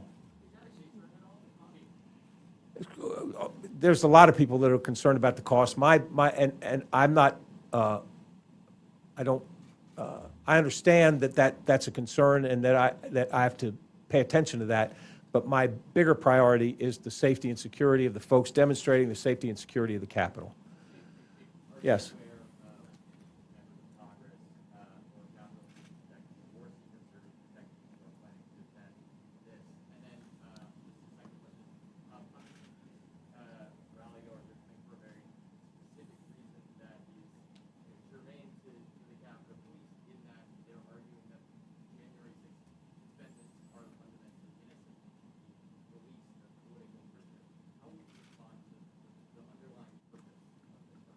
So I'm not aware of any elected officials that are planning to attend.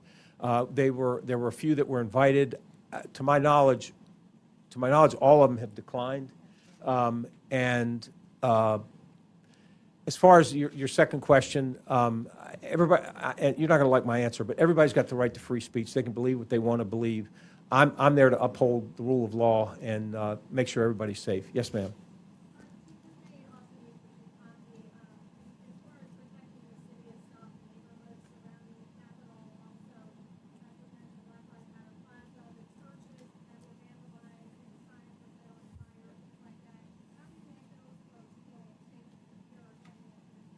I'm going to let Chief Conte answer that, but I will tell you that I attended the First District Citizen Advisory Committee meeting. It was a virtual meeting, but I attended because I wanted to assure the folks, the residents that live around the area, that we were concerned about their safety as well, and I informed them about some of the things that we were doing that might impact the neighborhood. So we are trying to be good neighbors. Yeah, thank you for that question, Darcy. The Metropolitan Police Department, we're prepared. We're fully deployed. All of our members will be out in community working. As Chief Manger mentioned, certainly we have concerns about the Capitol area itself, but the Capitol Police, they will be handling that, and the Metropolitan Police Department will be here to support, and we will support our communities, as we have with every demonstration that happens in this city. We will not abandon the residents of the District of Columbia. We will make sure that those communities are equally safe.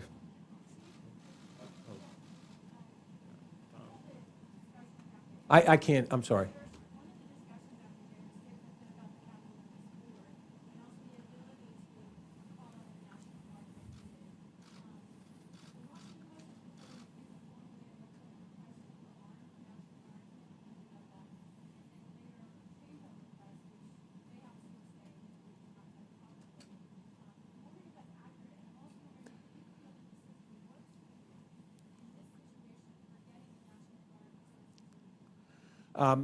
So the story is not accurate. anytime, first of all, the Capitol Police Board has been nothing but helpful. They have been nothing but supportive, and they have, the only questions they have for me is, what do you need? What can we get? What can we do to help you? And so when we talked about the issue about calling putting the National Guard on standby or calling for the National Guard assistance, we had a discussion. And everybody had different perspectives and different thoughts about it. And we had a discussion. This is what happens when you have people that are responsible for this kind of decision. We had a discussion, and in the end, we were all in agreement for what we asked for. Which is what? Can you clarify the situation of the National Guard? If our request for assistance will be if the event goes longer than we think, if longer than we think it'll go, they would be available to help us to secure the area around the Capitol. But if the event comes and goes, there will be no call to them for assistance. As I said, if it goes longer for whatever reason, we could call them to help us secure the perimeter of the Capitol. Yes, sir. Will they be armed? Will they be armed? No, we're not asking for them to be armed. I'm sorry, I can't hear you.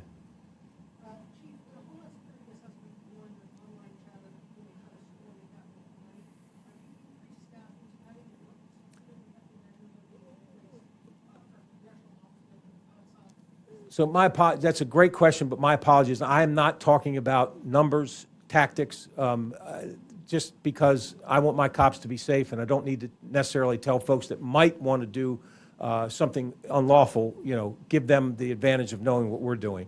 But the answer to your question is, yes, we are aware of that, and yes, we are prepared. Yes, in the back, sir.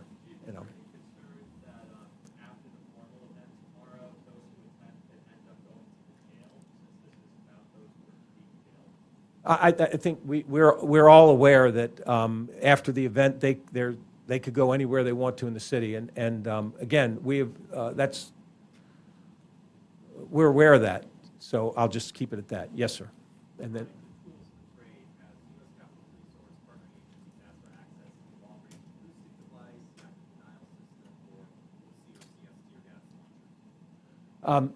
Again, I don't. Those kinds of details only, we'll talk about them afterward. If we use anything we use, we'll be happy to talk about. But at this point, I'm not talking about those kinds of things. Yes, ma'am. I'm sorry.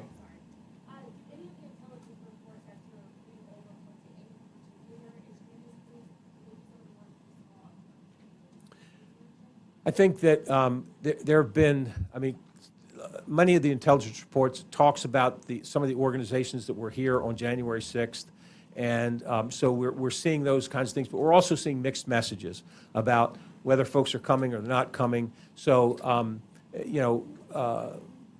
so it's good that we know it. It's good that we're paying attention to it, but as is often the case with intelligence, it's not really clear. You have to make value judgments about, okay, well, we're reading this, but what does it really mean? So that's something that, as Chief Pittman talked about, we've got good people who are trying to give us the best recommendations, but the fact that we have this information, that helps us plan better. And folks, we're just going to do a couple more questions. Just ahead. Yes, sir.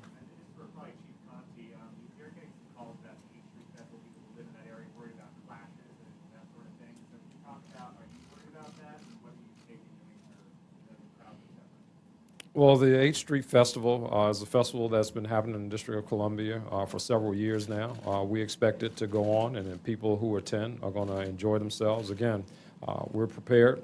We have contingency plans for any possible disruptions, and that's pretty much where we are.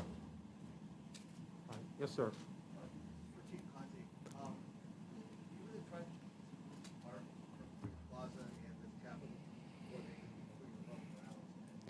Well, as Chief Manger kind of mentioned, we won't disclose our tactics necessarily. We are aware, obviously, if groups are able to interact, we certainly want them to have sight and sound of each other if need be. But we won't disclose the particular tactics that we're going to use to try to mitigate any potential issues there. All right, folks, we're going to do one more question. All right, I'm not going to pick one. I'm going to let both these folks in the back. So either one of you, each can ask a question. I'm sorry, keep going. We're aware of three, how about I take it on? We're aware of three groups, and two of the groups haven't had much of a history of violence. One of them has had some clashes before, so we're aware of three groups that may be doing counter-protesters. Yes, ma'am.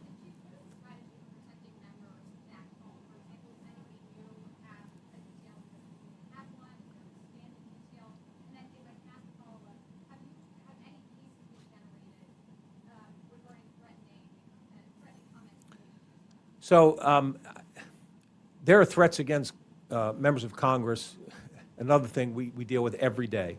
And we have not had really anything that has specifically been tied to the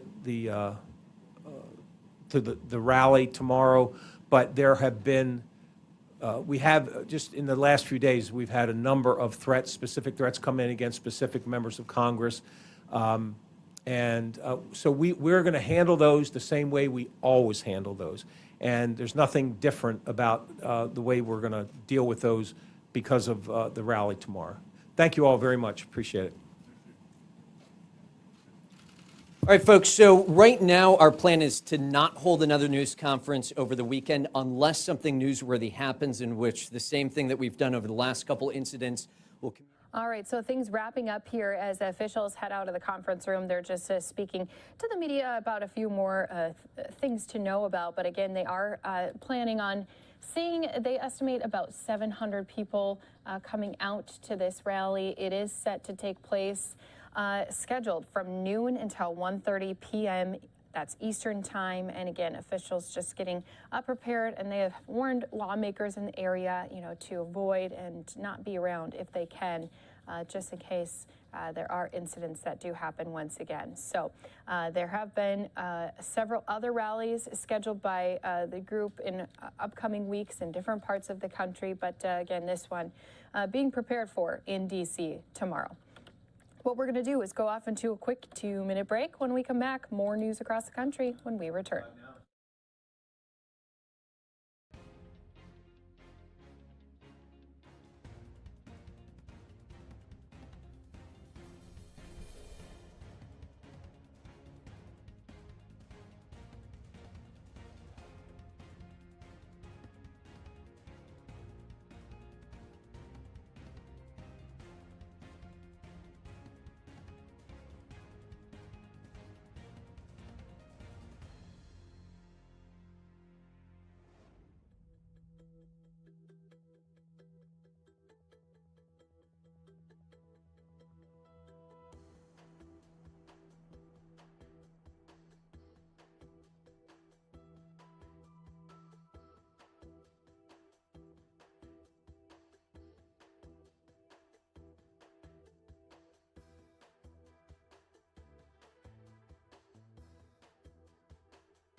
tonight.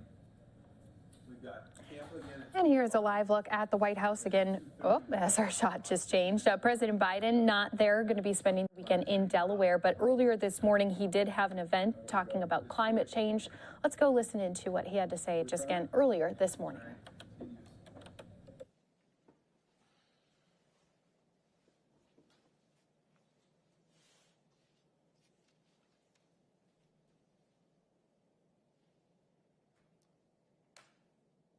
Good morning, everyone, and thank you very much for joining us today.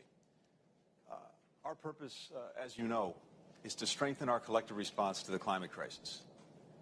No challenge will have a more significant impact on the world or require a greater level of international cooperation. And no challenge ranks higher on the list of global priorities for this administration. Since we convened this group in April at the Leaders Summit, the international scientific community has issued a stark warning. Last month, the Intergovernmental Panel on Climate Change, in a report that all our governments reviewed and embraced, presented the irrefutable evidence of the crisis now upon us. As context for our discussion today, I just wanted to highlight a few key findings. First, the report included important measures of how we're already altered our climate. There's more carbon dioxide in the atmosphere today than there has been in 2 million years. As a result, the planet is warming rapidly. As we strive to limit global warming to 1.5 degrees Celsius above pre-industrial levels, we now know that we have already seen temperatures rise 1.1 degrees Celsius. Second, the report looked at how this is already affecting life on Earth. Every area of the planet is now impacted by climate change. Many of the extraordinary weather events we've recently experienced would have been, and I quote, virtually impossible without human-induced warming. Finally, we know what's needed now. To keep warming below 1.5 degrees Celsius over the long term, emissions must fall rapidly this decade, and they must reach net zero around 2050. The good news is this. According to the IPCC, if we do what's required, global temperatures will stabilize in just a couple of decades. We can avert the worst potential consequences of the crisis. That's our charge now. The science is clear, and it's up to the countries assembled here today to lead a decisive global response. With that, it's now my honor to introduce the President of the United States, Joe Biden. It's good to see you all. Good morning. Thank you, Secretary Blinken, and a special thanks to Special Envoy Kerry. John's been a friend for a long time, and I have absolute trust in his leadership on this issue. We're honored to host all of you today as a follow-up to the Leaders Summit Climate we hosted back in April. That summit made good on a commitment that I made to the American people, that the United States would return immediately to the world stage and address the climate crisis. I wanted to show that we're at an inflection point and that there's a real consensus that while the climate crisis poses an existential threat, there is a silver lining. The climate crisis also presents real and incredible economic opportunities to create jobs and lift up the standard of living for people around the world. And I want to thank you and your efforts so far I need to tell you the consequences of inaction, but you all actually know it. It's somewhat presumptuous of me to say this, but over the last 2 weeks, I've traveled across the United States to see the damage and destruction from record hurricanes, record floods, and wildfires. China continues climate continues to change across Europe, Africa, and Latin America, and you've endured massive flooding. Fires have raged across Australia and the Amazon and the Russian tundra. In Siberia, I found it almost unbelievable. Temperatures reached 118 degrees inside the Arctic Circle. The finding from the new Intergovernmental Panel on Climate Change represents a code red for humanity. And the time to act is really narrowing, as the Secretary just pointed out, to get too close to a point of no return. We don't have a lot of time. So we have to act, all of us. We have to act now. When we met in April, we agreed to strengthen our efforts as we head to COP26 in Glasgow. Today, I've called us together again to candidly assess our progress. I'm grateful to those of you who've strengthened your contributions under the Paris Climate Agreement and put forward ambitious targets for 2030. And thanks to your leadership, countries representing more than half of the global GDP are committed to taking steps that will keep us within reach of our joint pursuit of limiting warming to 1.5 degrees Celsius. But we know there's still a lot of work to do. And if anything, our job, in my view, has grown more urgent. The countries representing the major economies forum account for 80% of global emissions. Without adequate commitments from every nation in this room, the goal of limiting and warming to 1.5 degrees slips through our hands, and that is a disaster. And here's what I believe we have to do right now, and what we're advancing here in the United States. We have to bring to Glasgow our highest possible ambitions. Those that have not yet done so, time is running out. For our part in America, I'm working to pass historic investment and to modernize our climate-resilient infrastructure, to build a clean energy future that creates millions of jobs and ushers in new industries of the future. As part of this work, the United States is committed to reduce greenhouse gas emissions between 50 and 52% below 2005 levels by the year 2030. And, we set a goal that by 2025, our power sector will be free of carbon. In 2030, 50% of the cars sold in the United States, we believe, should be and must be electric vehicles. A further step we're working with the European Union and other partners to launch is a global methane pledge to reduce global methane emissions by at least 30% below 2020 levels by 2030. This will not only rapidly reduce the rate of global warming, but it will also produce a very valuable side benefit, like improving public health and agricultural output. We're mobilizing support to help developing countries that join and pledge to do something significant, pledge and seize this virtual opportunity. We've already taken big steps domestically to tackle these emissions and create good-paying jobs, introduced by plugging leaks and capping abandoned wells and gas wells. We believe the collective goal is both ambitious but realistic, and we urge you to join us in announcing this pledge at COP26. Now, we also have to make additional progress to support developing countries. At the Leaders Summit in April, I announced the United States is working to double our climate finance, triple our support for adaptation by 2024 for developing nations. And I can assure you that we're looking for ways to go even further toward meeting the collective goal of mobilizing $100 billion a year from the developing world and for them. Our emphasis this year is going to be on building ambition on the road to Glasgow. Glasgow is not our final destination. Whatever commitments we make at COP26, we must all resolve together in Glasgow to continue strengthening our ambition and our actions next year and throughout the decisive decade to keep us at below 1.5 degrees and keep that within reach. That's why this forum, I believe, is so important. And it was an important driver in the Paris Climate Agreement.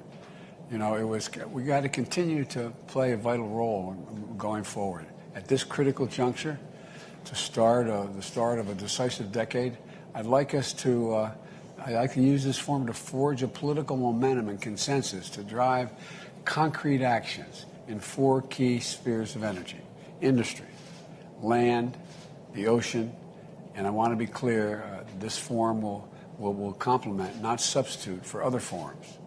In fact, with respect to energy and industry, we will closely align our efforts with the work of the forums like the Clean Energy Ministerial and the Mission Innovation, both of which I'm proud to say the United States will chair next year. A plan to kick off these efforts by bringing together ministers in January to discuss clean energy goals in power, transport, industry, building sector. We also want to focus on ocean initiatives in advance of our ocean conference and next February. I plan to convene a leaders-level gathering so we can take stock of the collective progress we've made. In closing, and thank you for your patience, I want to again underscore both the urgency of this moment and the tremendous opportunity before us. I look forward to continuing this work together, and hearing how you plan to contribute to the climate ambition the world so urgently needs. The time is now. The time is now. And thank you for your indulgence. I'm now going to turn this over to Special Envoy John Kerry. Thank you. Thank you, Mr. President, and thank you for once again bringing leaders together to confront this profound crisis.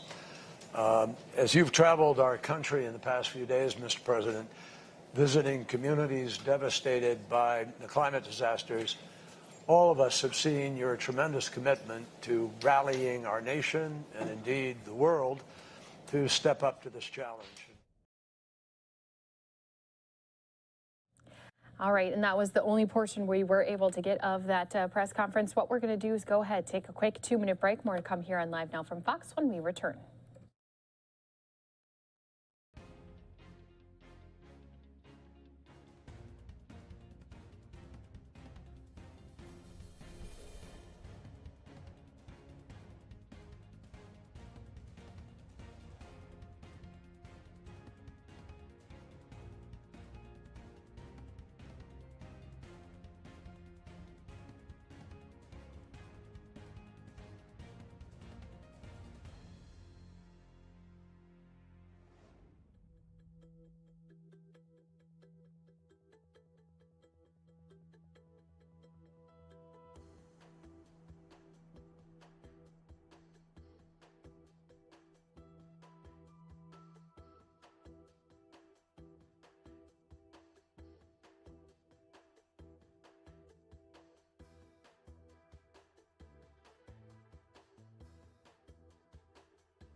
And welcome back here to Live Now from Fox. Going to be listening in as we do have New York officials, including Governor Kathy Hochul, talking about recently signed legislation that's increasing wages for essential service workers. Let's listen in live here on Live Now from Fox. Support these workers who came out to protest even as they were risking their lives every day over the past year and a half as essential workers, because it was time to do what's right, and it's now time to do what's right by these workers.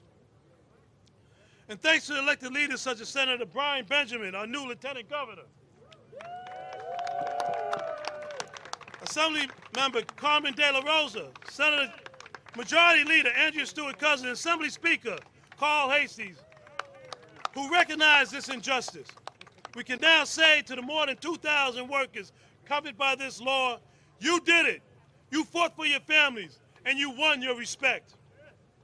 So with that, before I turn it over to my Vice President and my Political Director, Candace Tolliver, I want to recognize another great leader of our union, our Assistant to the President, newly elect, John Santos. And Vice President, Izzy Melendez.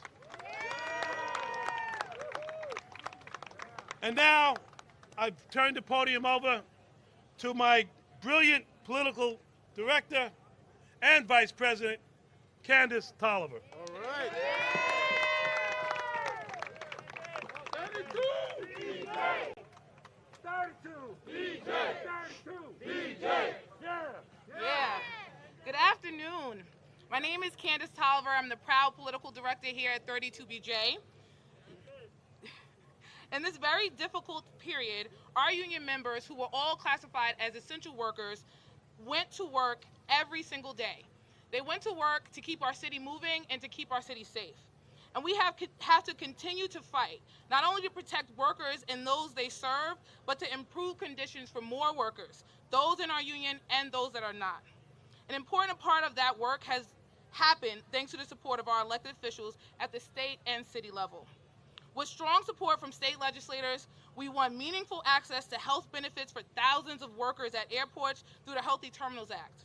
We continue to work with our state partners for fair health care pricing, and will keep fighting day in and day out for working people across the state. When workers come together, getting that support from elected officials is an unbeatable combination. It's not often that we get to have both our governor and lieutenant governor join us for the same event, but we have both of them here today because Lieutenant Governor Brian Benjamin is wearing two hats, as Lieutenant Governor and as the Senate sponsor to this very important legislation. It was his work on this bill that got us to this point today. And with that, I would like to welcome our Lieutenant Governor, Brian Benjamin. 32? 32? Y'all saw I pulled my tie out for y'all today. Yeah. Oh yeah, this is family. You know, my President Kyle and Vice President Tolliver know very well. Yeah. Our sisters are moving out here. Know very well that my father is a retired member of 32BJ. A building service worker in Manhattan.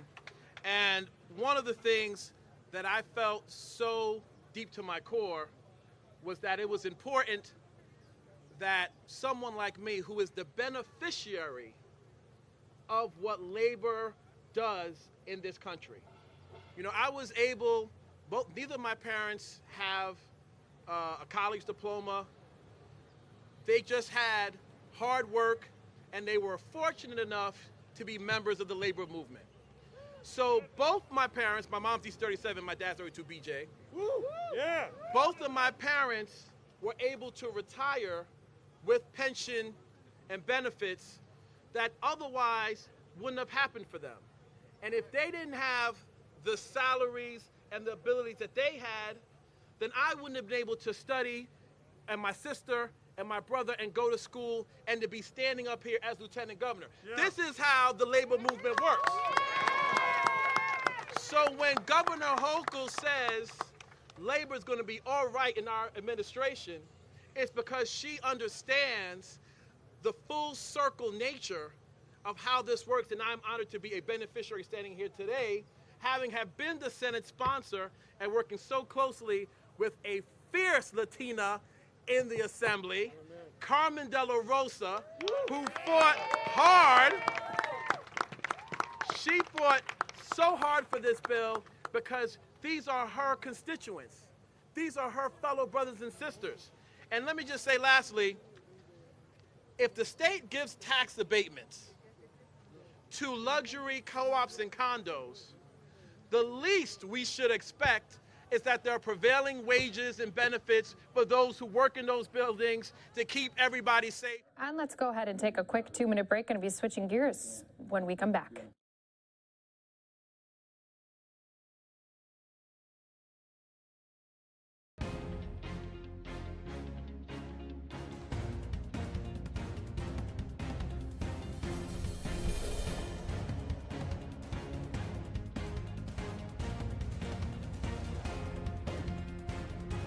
And for our viewers not in that break, let's go down to our Texas border. We do have Bill Melugin in the chopper at this time, as again, we do see a big surge of migrants down at the border. Let's listen in live as he's talking with Fox News Channel. Officials have been saying is they're hearing there are upwards of 10,000 more people on the way. And that's what we're seeing right now. You can take a look at the big group beneath us. You got some people playing in the water. Again, more people constantly streaming over. I know I sound like a broken record right now repeating the same stuff, but guys, this is just remarkable to witness from the air. And I don't know how much the camera is able to zoom in to really get the details under that bridge, but it's a lot more people than it looks on the camera. It's incredible. And again, I just want to thank Texas DPS for bringing us up here to show us this.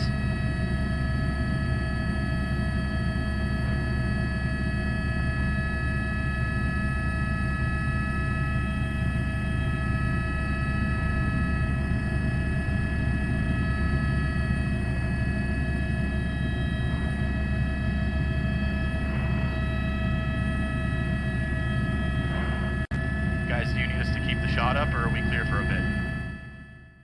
All right, guys, so we've been listening in here. Bill Nugent reporting as more than 11,000 people have been flooding the border here in Del Rio. Taking a live look at just some of these pictures of people crossing the border.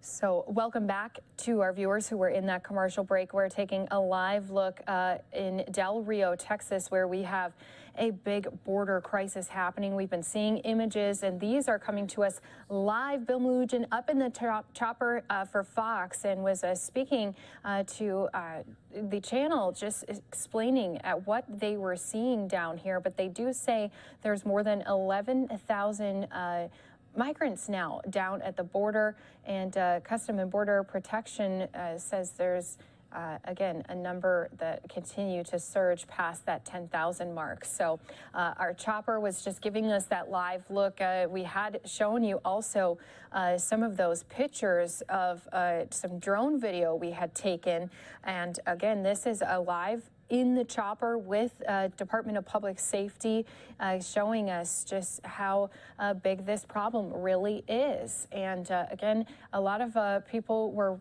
reported to be Haitian migrants walking across a dam in the Rio Grande, where they have traveled to the then National Bridge. So let's go ahead, take a look at some of that drone video that we had obtained. And again, you can just see people packed underneath this bridge during what certainly is a crisis down at the southern border. And questions continue to be asked to the Biden administration. And Wednesday, numbers had said there was more than 4,000 under the bridge. Then it spiked Thursday to more than 8,200. And now Friday, over 11,000. So we were giving you that live look up in the chopper. This is that drone video again, and it's going to be a story we're going to stay on top of here for all of our viewers with us on Live Now from Fox. But of course, we want to get to some of the other stories that have been taking place across our country. We've been talking about security surrounding the U.S. Capitol as we get prepared for a big rally to take place tomorrow. Again, they are expecting about 700 people to step out for the Justice for J6 rally. It's set to take place for from noon until 1:30. That's Eastern time. But Capitol Police and other authorities going to be in the area, putting extra people on duty just to make sure that that rally does stay safe and secure, and everyone is on their best behavior. They say they have a right to free speech, but of course they want to make sure that they're being appropriate and staying safe as well. So we've been talking about security with D.C., but also in New York, officials getting ready for the General Assembly of the United Nations. So what we're going to go is go listen into authorities who had an update on what security preparations they're going to be doing, again, out in New York.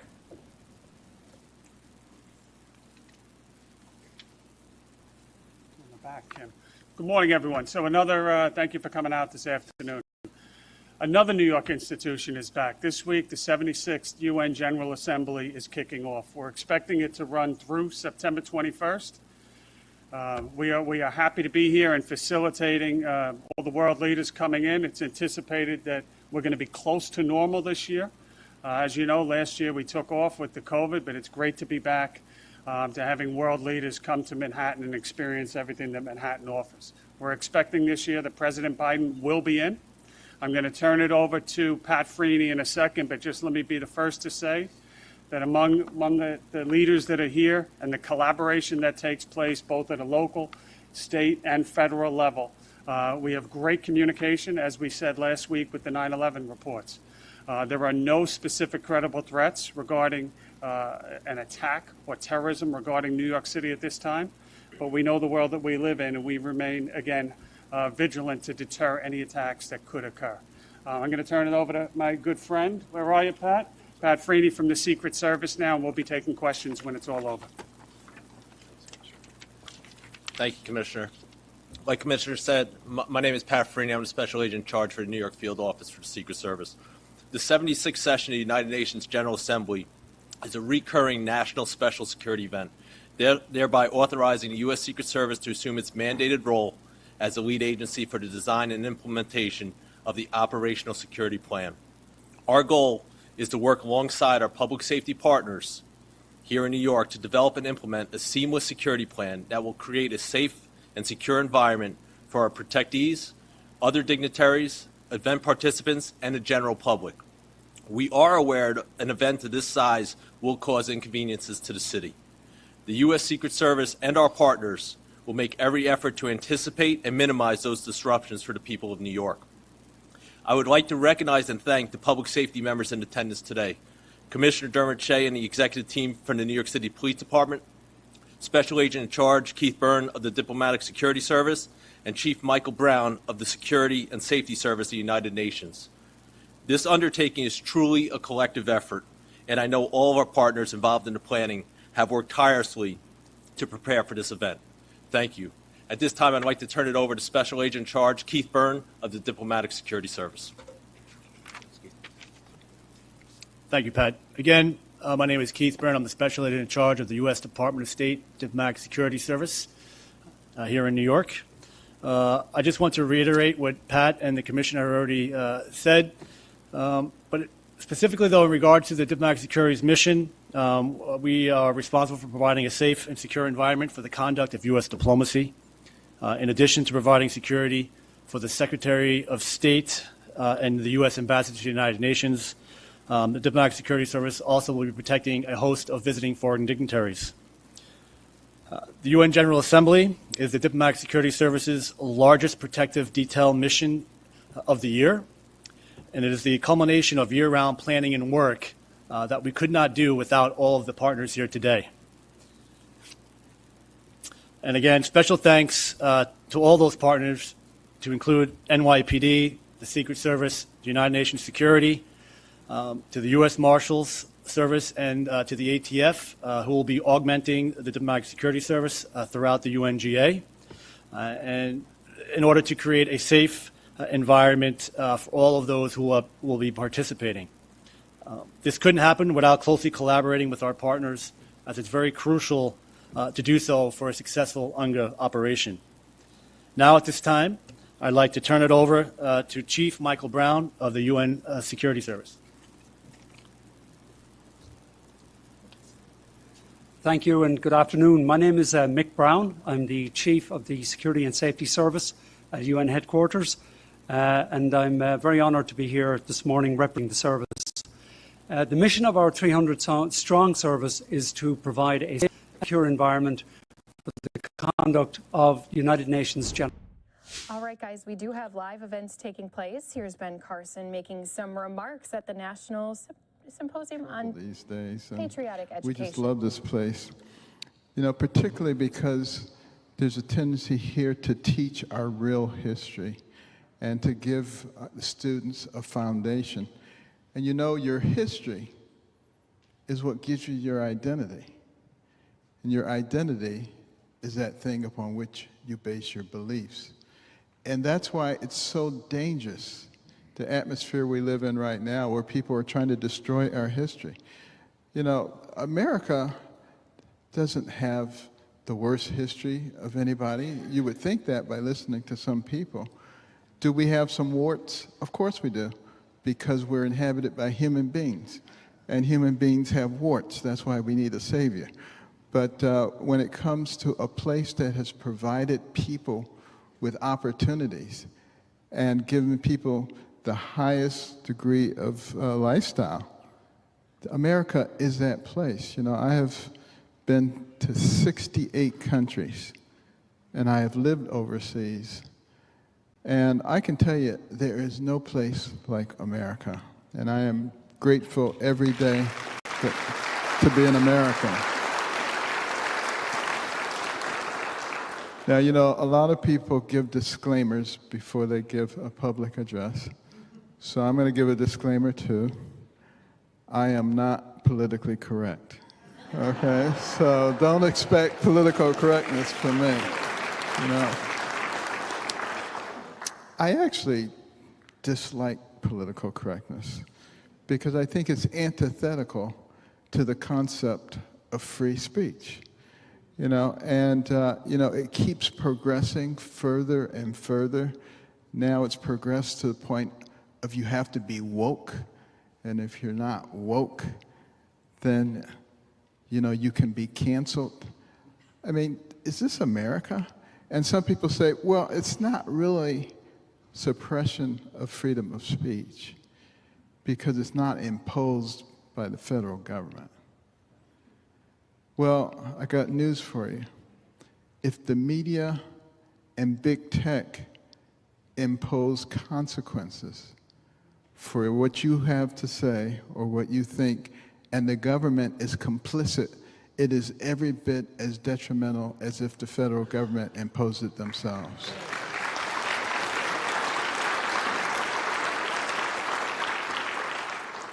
And we have to be vigilant, and we have to be willing to call people out on these kinds of things. And that's the reason that we started the American Cornerstone Institute. After the election last November, I decided I was going to retire. I had failed retirement the first time. I said, I'll get it this time.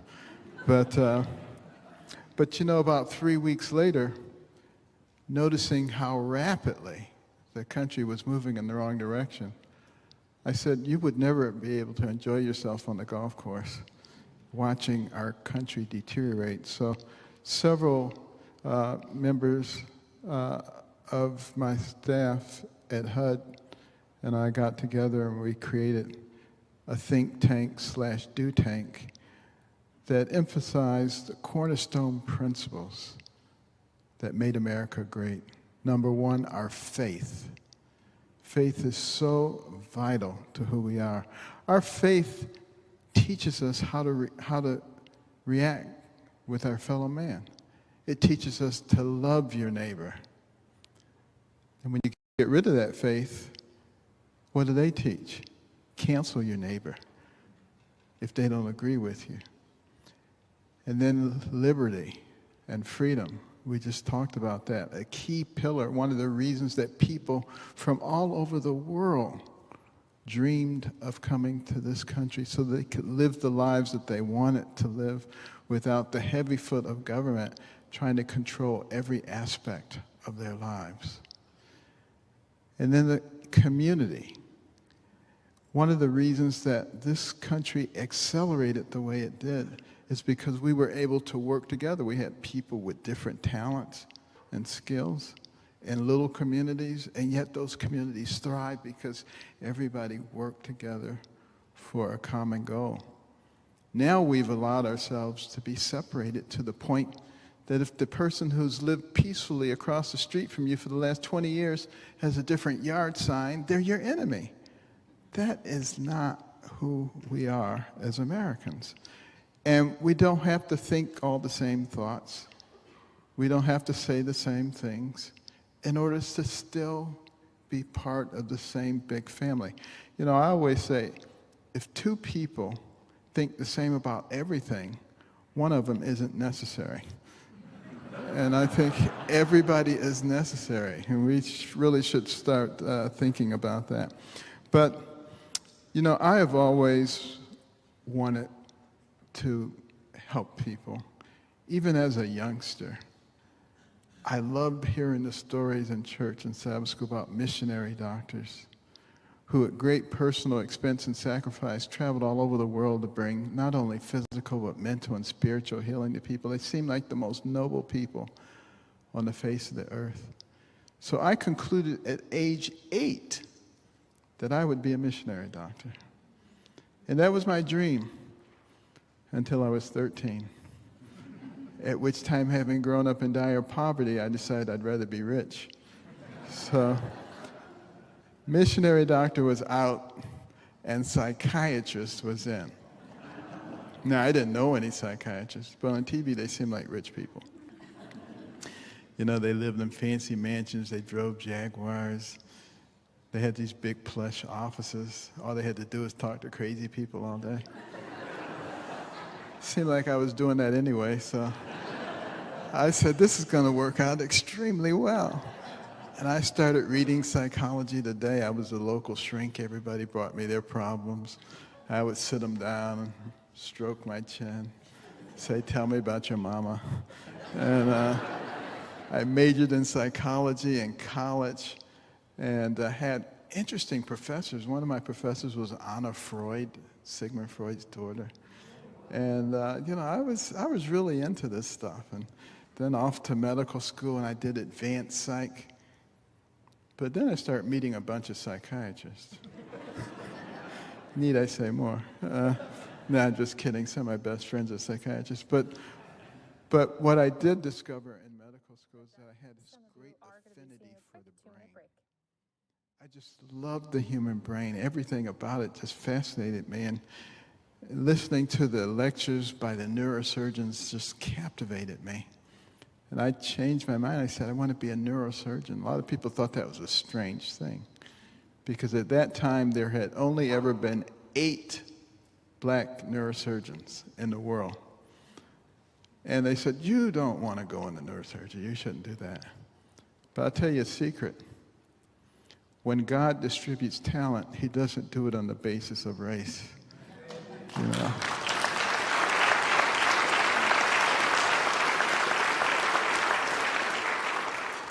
And, you know, you would have thought, however, when I was a youngster, and someone had said to you, that guy is going to be a brain surgeon, you would have laughed yourself to death. I mean, I was a horrible student.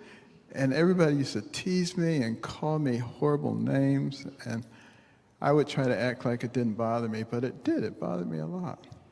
But I did have a way of getting back at my classmates. I was very good at one thing in particular, and that was getting other people kicked out of class. I was good at that. I would study my classmates, figure out what made them really, really angry. And then I would just irritate them until they were ready to explode. But I would never push the last button to make them explode until we were in class and the teacher was nearby.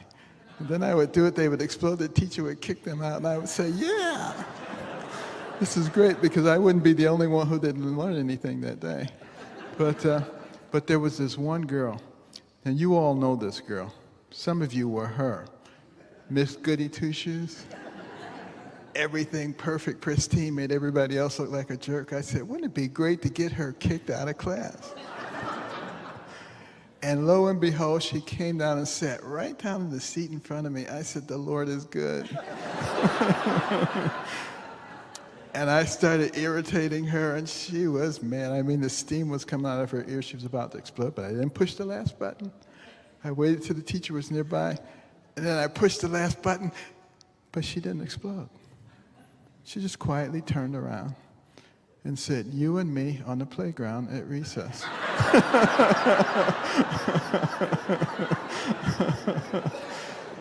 So that didn't work out all that well. But I did stop messing with people. But, you know, I hated school, though. I just hated school. And I just wanted to be home watching television. Kind of reminds me of an argument a mother was having with her son. He did not want to go to school. He said, I hate school. It's the worst experience ever. All the other kids hate me. The kids hate me. The teachers hate me. Give me one reason that I should go to school. And his mother said, well, for one thing, you're 42 years old. And for the other thing, you're the principal. But, but I really hated it. But, you know, my mother was the only one who believed in me. And she made me read these books and write reports for her. And as I started reading all the time about people who were successful, explorers and entrepreneurs, and engineers and surgeons, scientists, I began to recognize what was required for success. And I began to understand that the person who has the most to do with whether you succeed or not is you. It's not somebody else. It's not the environment. Are there obstacles? Absolutely. Do they have to stop you? Absolutely not. You get to decide whether that's going to be your excuse to fail or whether that's going to be a hurdle that strengthens you for the next obstacle that you face. It makes all the difference in the world. And even back in those days, people were talking about the society is racist and you can't succeed and all of this garbage. I'll tell you what my mother used to say. She said, if you walk into an auditorium full of racist, bigoted white people, you don't have a problem. They have a problem. Because you see, they're all going to cringe and wonder if you're going to sit next to them, and you can sit anywhere you want. So that was kind of the way that I decided to lead my life. You know, I don't have to accept everybody else's problems. Just need to focus on your goal. What is it that you need to do? And if you do that with God and God's leading, there's really nobody who can stop you. You really don't have to worry about that. But you know, I do worry about the kids today. Think about what it must be like to be a youngster in today's America. First of all, you got to wear a mask, okay? So you don't get to see facial expressions. You don't get to learn how to correlate what a person is saying with what they look like. That's a very important part of the socialization process. They're missing out on that. And then you're told you may be harboring some horrible, deadly disease. And it may not impact you, you may not feel anything, but you might pass it to your grandmother, and she might die. Well, unfortunately, grandmothers tend to be older, and they do get older, and they do die. Now the kid's feeling guilty. Somehow he had something to do with that. And then if the kid's white, you're an oppressor. You and your father and your grandfather and all your ancestors are oppressors, and they've caused the problems for everybody else. And then if you're a black kid or a member of a minority, you're a victim. You're the oppressed. Somebody has caused a situation to occur in which you cannot be successful. You're a victim. Now, all of this is happening at a time that a child is trying to formulate their self-image. Who are they? And you're putting all this negative stuff in there. And then if that's not bad enough, you may not be a girl or a boy. I mean, think about how that must impact. I think it's child abuse, quite frankly, what we're doing to these children.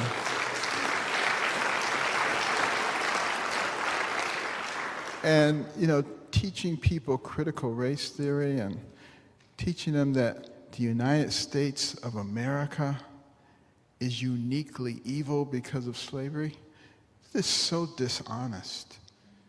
Because an analysis of history will tell you that slavery has been a part of human society since we have historical documents.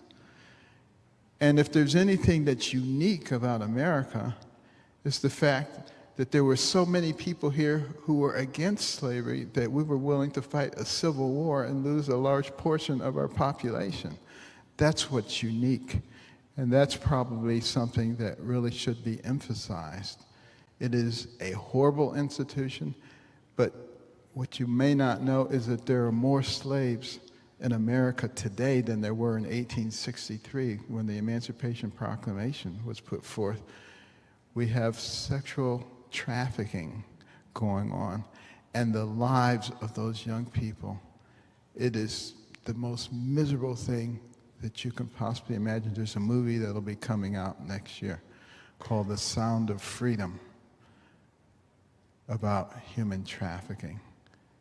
And it's a real tearjerker, but it helps you to understand what's going on right under your nose in the very communities where we live, because America is the largest customer for that sex trafficking. And it tells us a little bit about some of the changes we need to have in our hearts. You know, we are made in the image of God. The only creatures made in the image of God. What a privilege that is. And it's particularly our brains. The human brain is the most sophisticated organ system in the entire universe. There is nothing that even begins to be like it. And interesting, when you look at a human brain and you compare that with an animal's brain, on the surface, there are a lot of similarities. But the animal brain has a very large and well-developed midbrain, because that's where reactions occur. That's why animals react so much faster than we do to things. But you look at the human brain, it has a very big frontal cortex, frontal lobes, where you do processing of information and in-depth analysis and projections. Animals aren't able to do all that, but we are, because we're made in the image of God. But you know, things like critical race theory, they're telling us we should act more like animals. Just react to a person's superficial characteristics, which they cannot change. Don't react to their content of their character, which they can change. Just completely the opposite of what Dr. Martin Luther King dreamed of. That's the direction that we're allowing ourselves to go in. And, you know, it was Nikita Khrushchev. Some of you may remember that name. 60 years ago, he said to Eisenhower, "Your grandchildren's children will live under communism, and we won't have to fire a shot." What was he talking about? What did he know? He knew that all they had to do was gain control of our educational system so they could indoctrinate our young people. All right, guys, we've been listening in to Ben Carson speaking here. What we're going to do is go into a quick break, switch gears when we return, talking about COVID-19 vaccines, as we're expecting soon a vote on that booster shot from FDA. Let's go ahead, get into that quick break first.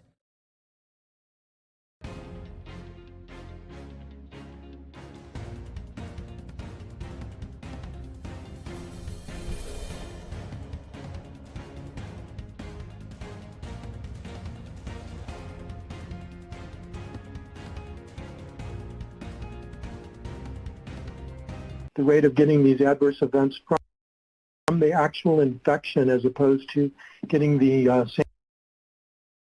same effects from the vaccine. Did you compare the two?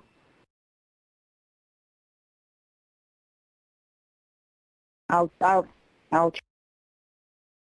try to answer.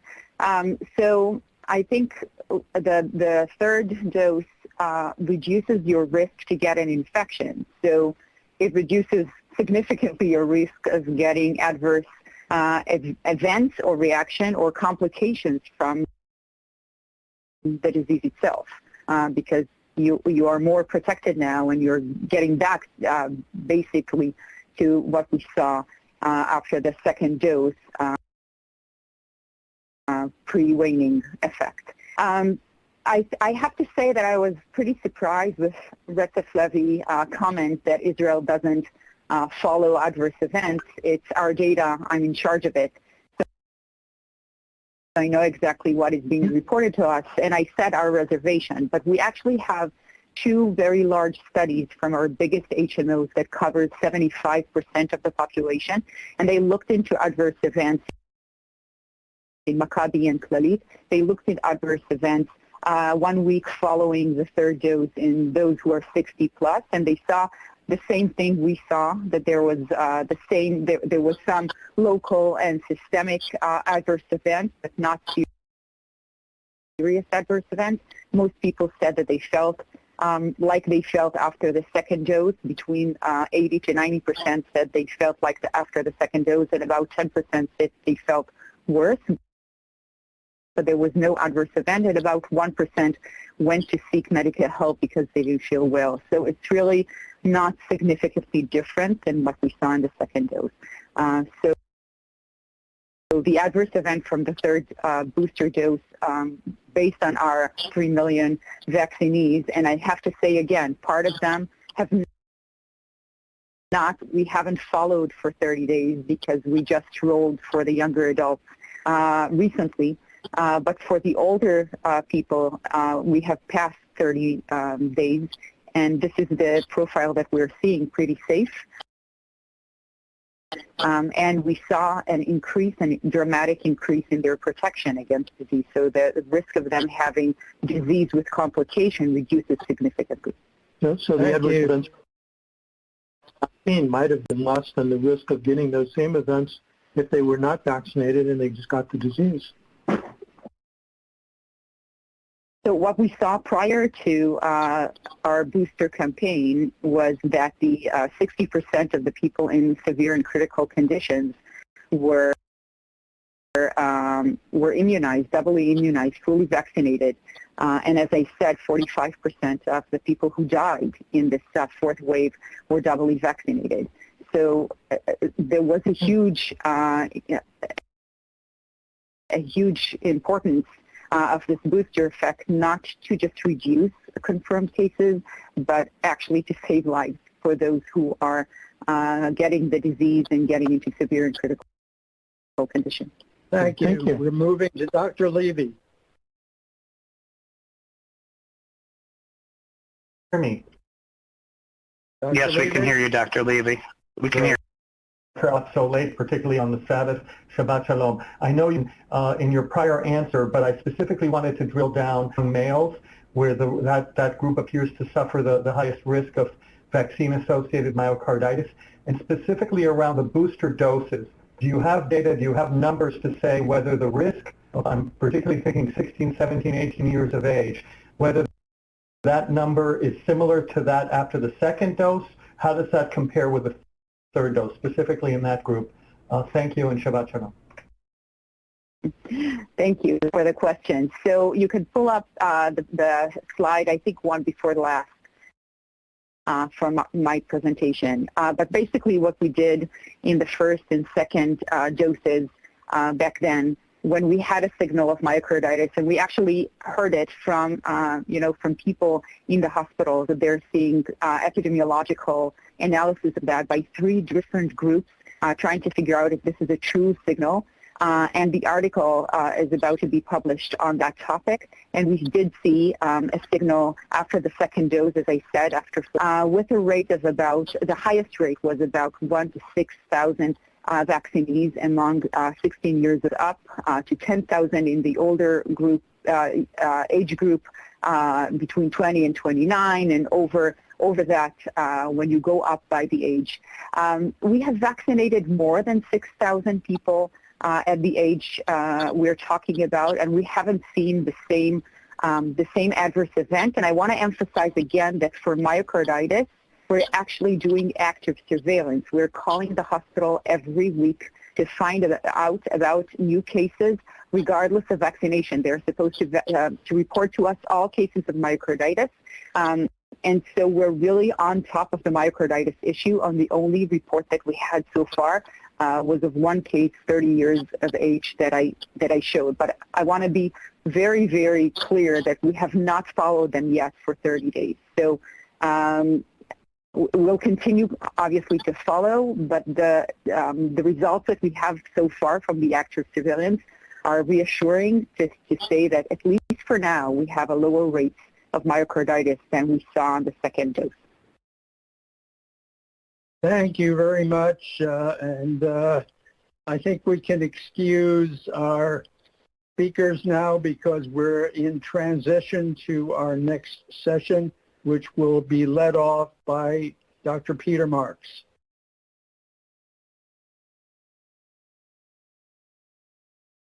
Sorry, Dr. Monto, would it be possible to have one more comment from Pfizer? I think we finally have a phone line that works. Oh, okay. Let's have Pfizer give us their last comment, which I cut off. Sorry, Dr. Monto. This is Luis Joder. I'm the Chief Medical Officer for Pfizer.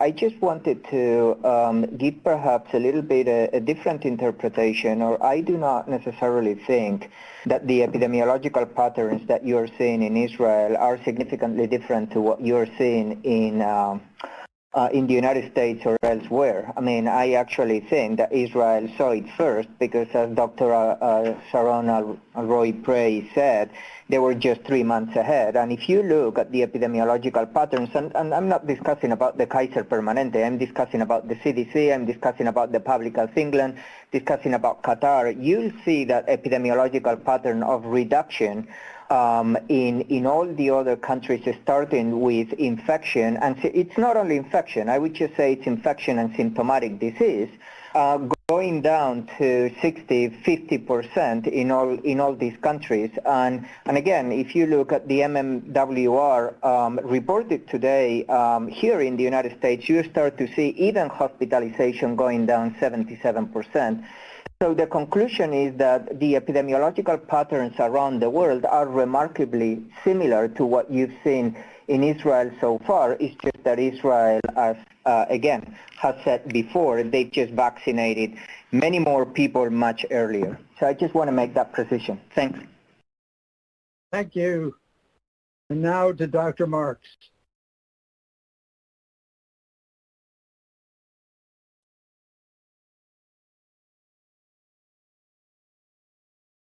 You're muted. Thanks. Sorry, double muted there. Sorry, my apologies. Thanks very much, Dr. Monto.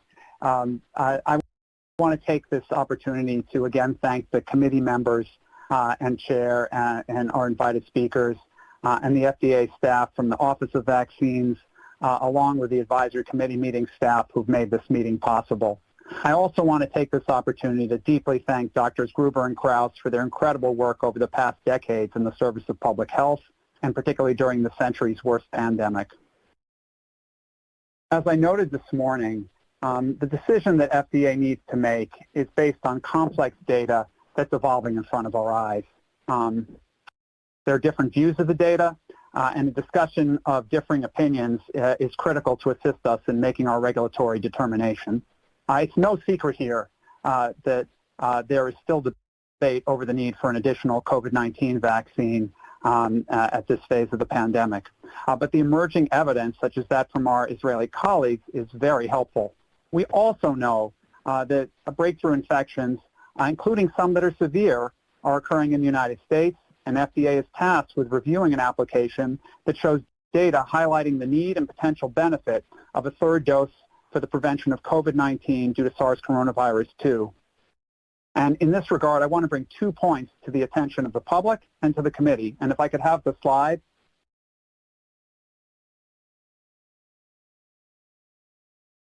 Okay, let's see if we can get the slide that I asked for up.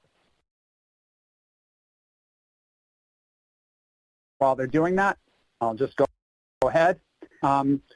First, the need for an additional vaccine dose at 6 months should not be surprising based on our knowledge of the immune system and our experience with other vaccines.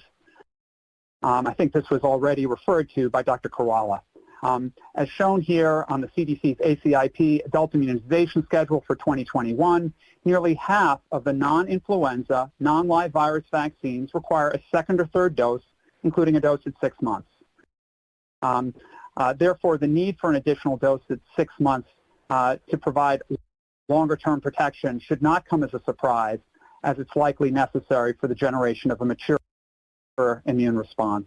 And acknowledging the continuing generation of evidence that we have for the COVID-19 vaccines, this may end up being the case here as well.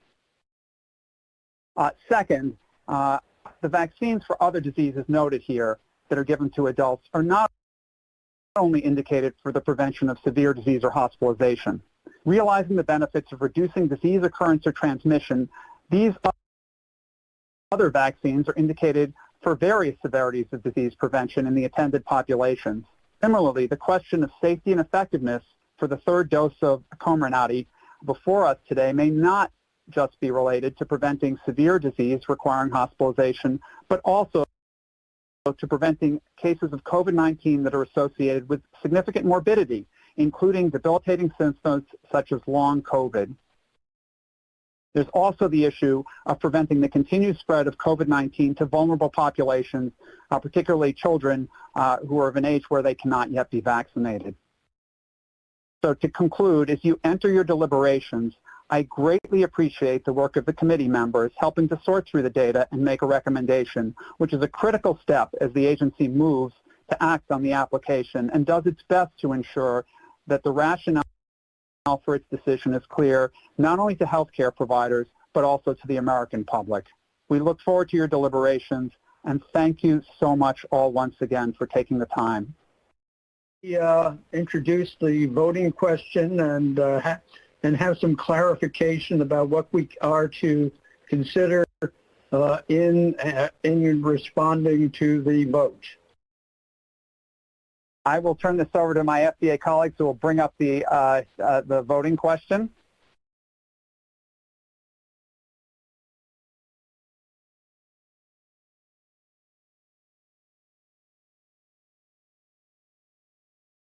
So that question is here now. Do the safety and effectiveness data from, go ahead, Marion, thank you. Yeah, thank you. And thank you, Mike, for putting up this question. So we have one voting question, and that reads, do the safety and effectiveness data from clinical trial C4591001 support the approval of a community booster dose administered at least 6 months after completion of the primary series for use in individuals 16 years of age and older? The point of information I would like to ask is whether we are permitted to use any data from outside that extended clinical trial in our consideration in the vote.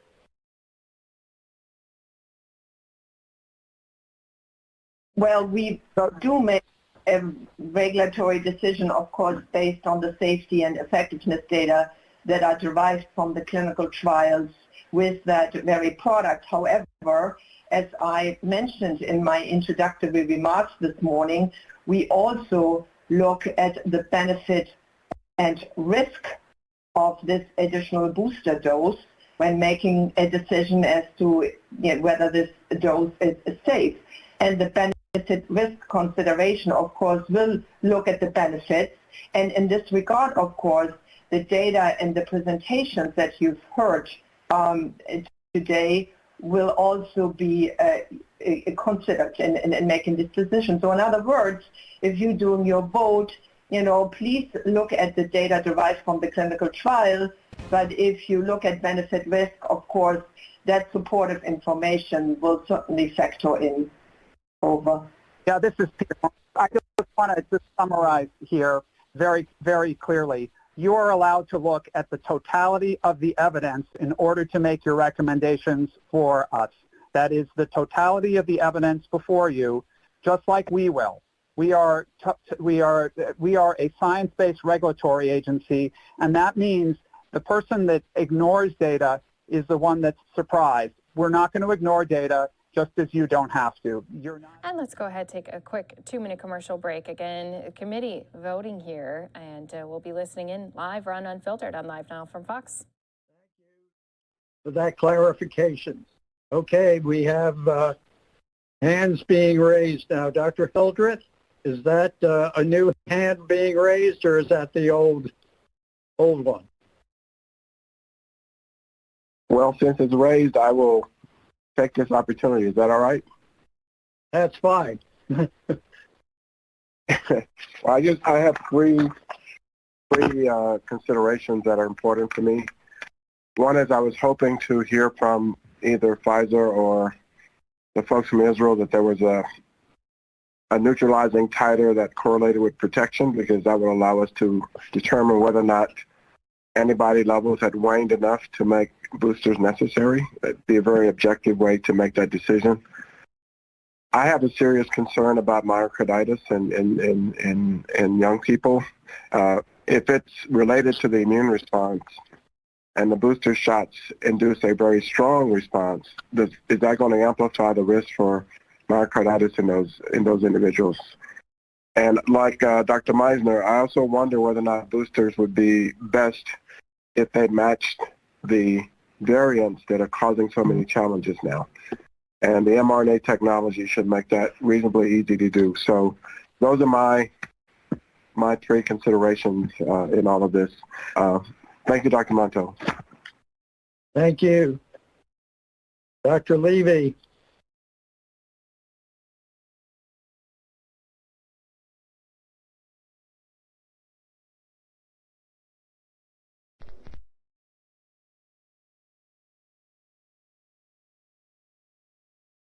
Dr. Levy, you're unmuted and you can turn your camera on.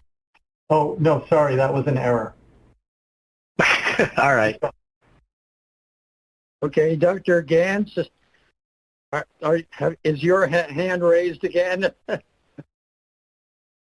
Yeah, thank you for this ability to have this conversation. I am struck by FDA asking us to look at the totality of evidence when there's several key points I think that we're lacking right now. One of them is the very strong safety data that we could have actually with all the third doses that have been given. We are given some support and from the Israeli data, but I think that that's a really missed opportunity and something that should be considered when the FDA considers these 300 people is not a large enough study, but we have other data that could be looked at.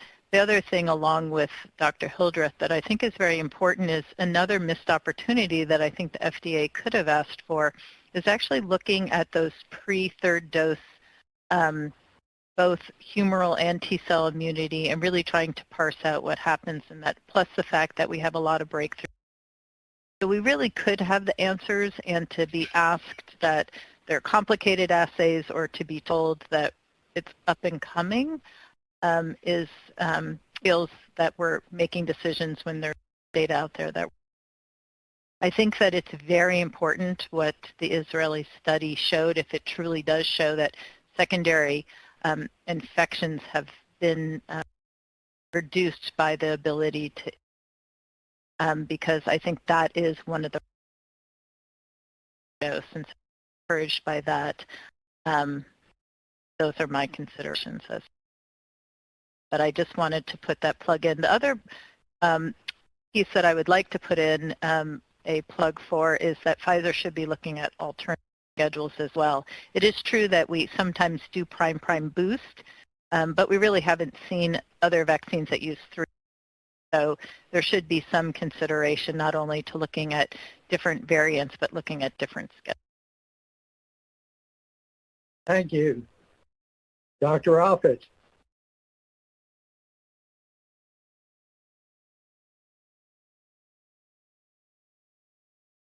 Thank you. So here's how I put this together. I think the stated goal of this vaccine by people like Rochelle Walensky and others has been to protect against serious illness. And the data that were presented by Sarah Oliver and by Kathleen Dolan previously at the ACIP meetings shows that these vaccines do exactly that. And it's exactly what you'd expect. I mean, these studies are consistent with the fact that protection against serious illness is mediated by memory B cells, which, as has been shown by researchers like John Reary here at Penn, as well as Shane Crotty at La Jolla, are long-lived, induced by 2 doses of mRNA-containing vaccines, and have plenty of time to activate and differentiate to protect against serious illness, which takes a longer period of time.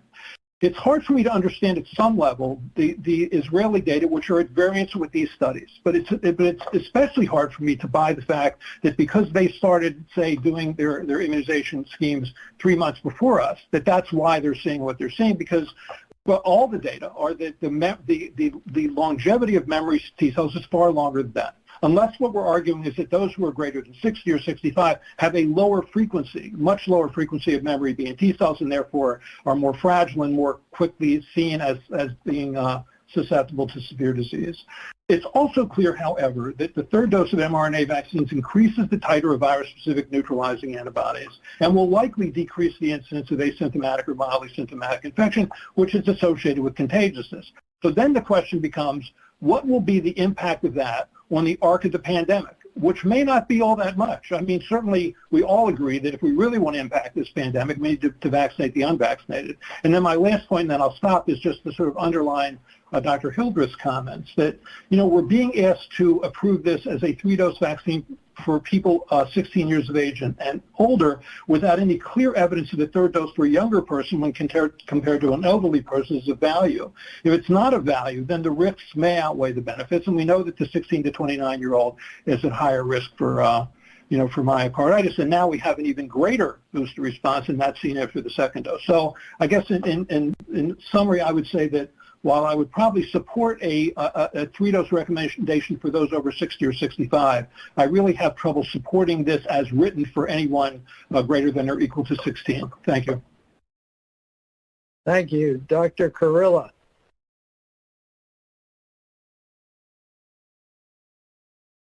Thank you, Arnold. So I need some clarification from FDA regarding their question. So is the question really getting at changing the primary vaccination to a 3-dose regimen, or is it just for the third booster this time, or is it for a booster every 6 months at this time?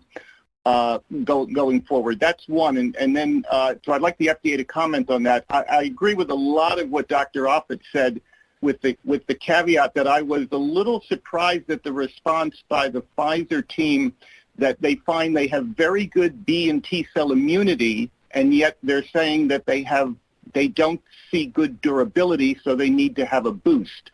It's a little bit conflicting to me in that regard.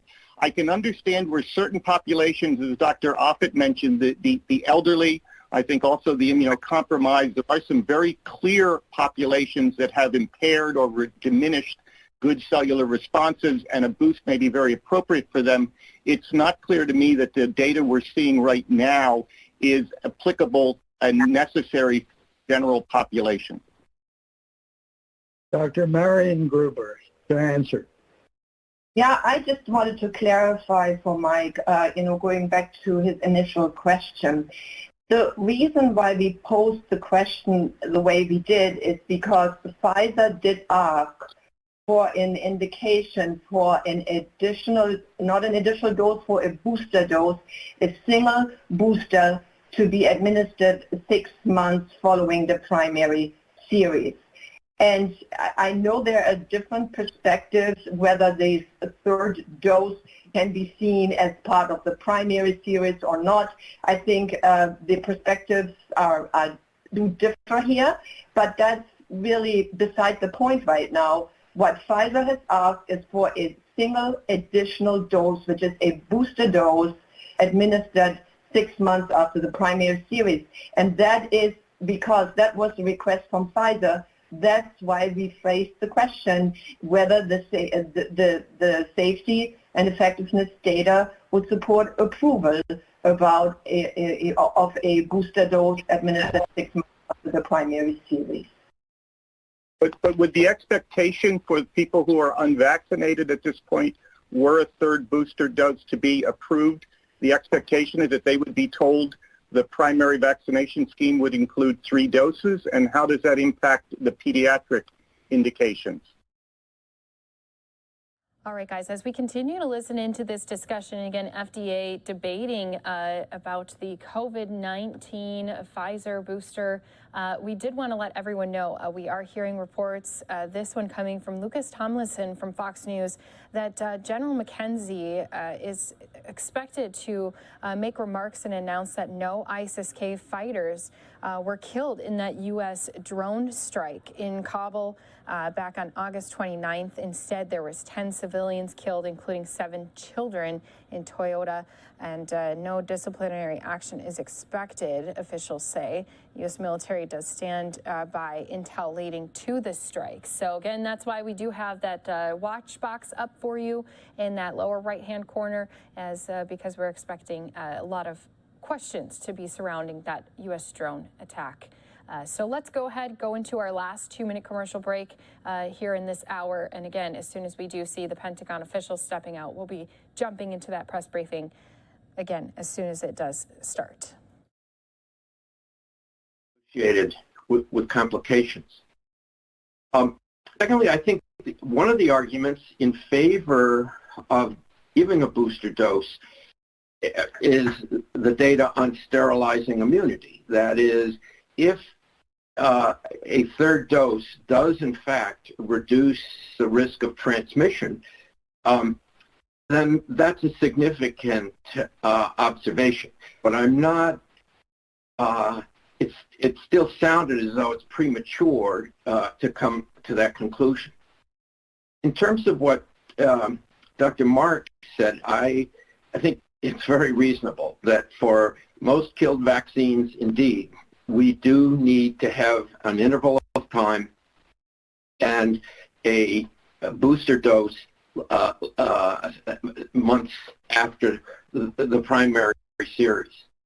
But my concern, and perhaps the FDA could comment on this, Israel, we just heard, is experiencing myocarditis in the high-risk young male, adult male group at about 1 out of 6,000. In the United States, going by the recent ACIP data describing 50 to 60 cases per million second doses, comes down to about 1 per 20,000. And we really don't know what's going to happen after a third dose. Myocarditis may be less common.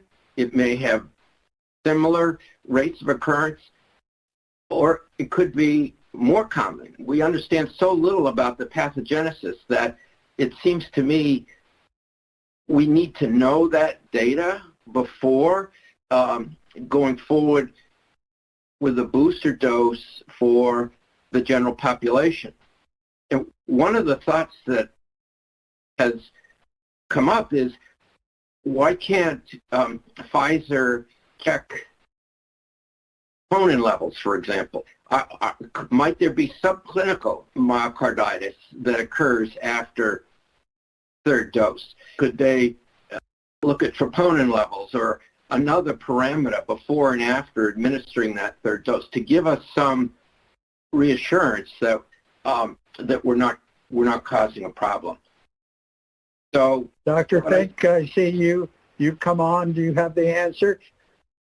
I don't know if I have the answer, but I can offer some comments from the FDA perspective. So first of all, in terms of the risk of myocarditis, pericarditis that we're seeing here in the U.S., yes, the most recent VAERS data are showing reports of myocarditis, pericarditis in the range of 60 to 70 cases per million doses in the 16 to 17-year-old age group, which is the highest reporting rate among the various age groups examined.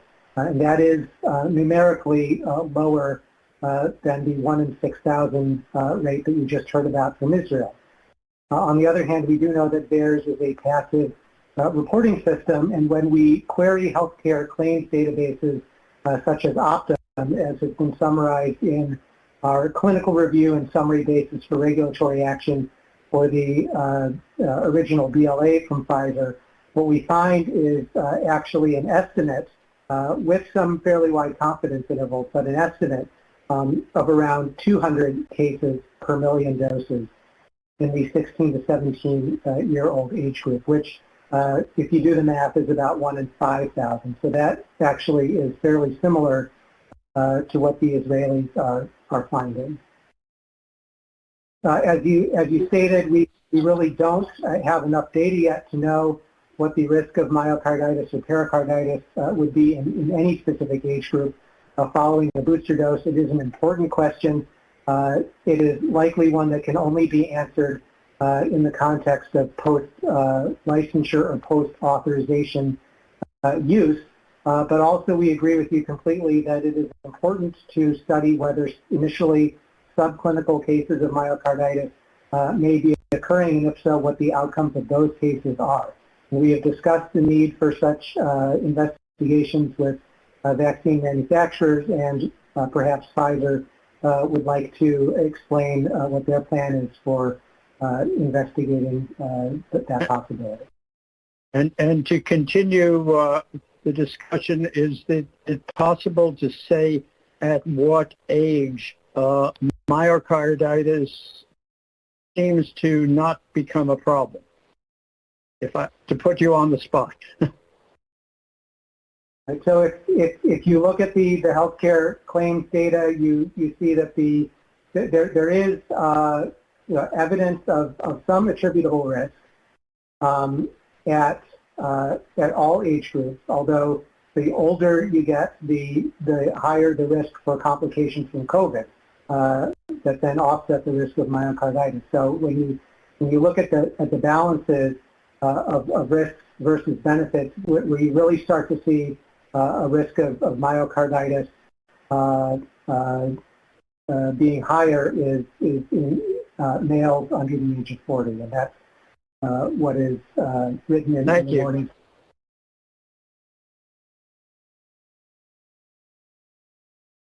Let's move on, and then we can ask Pfizer for comment later on after the list of those with their hands raised has been handled. Dr. Rubin is next.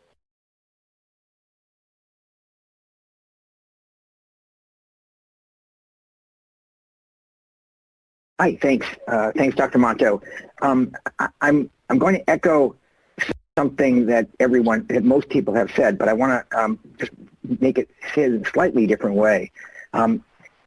We're gauging risk and benefit here, and so we really have to think about both. We don't know that much about risks.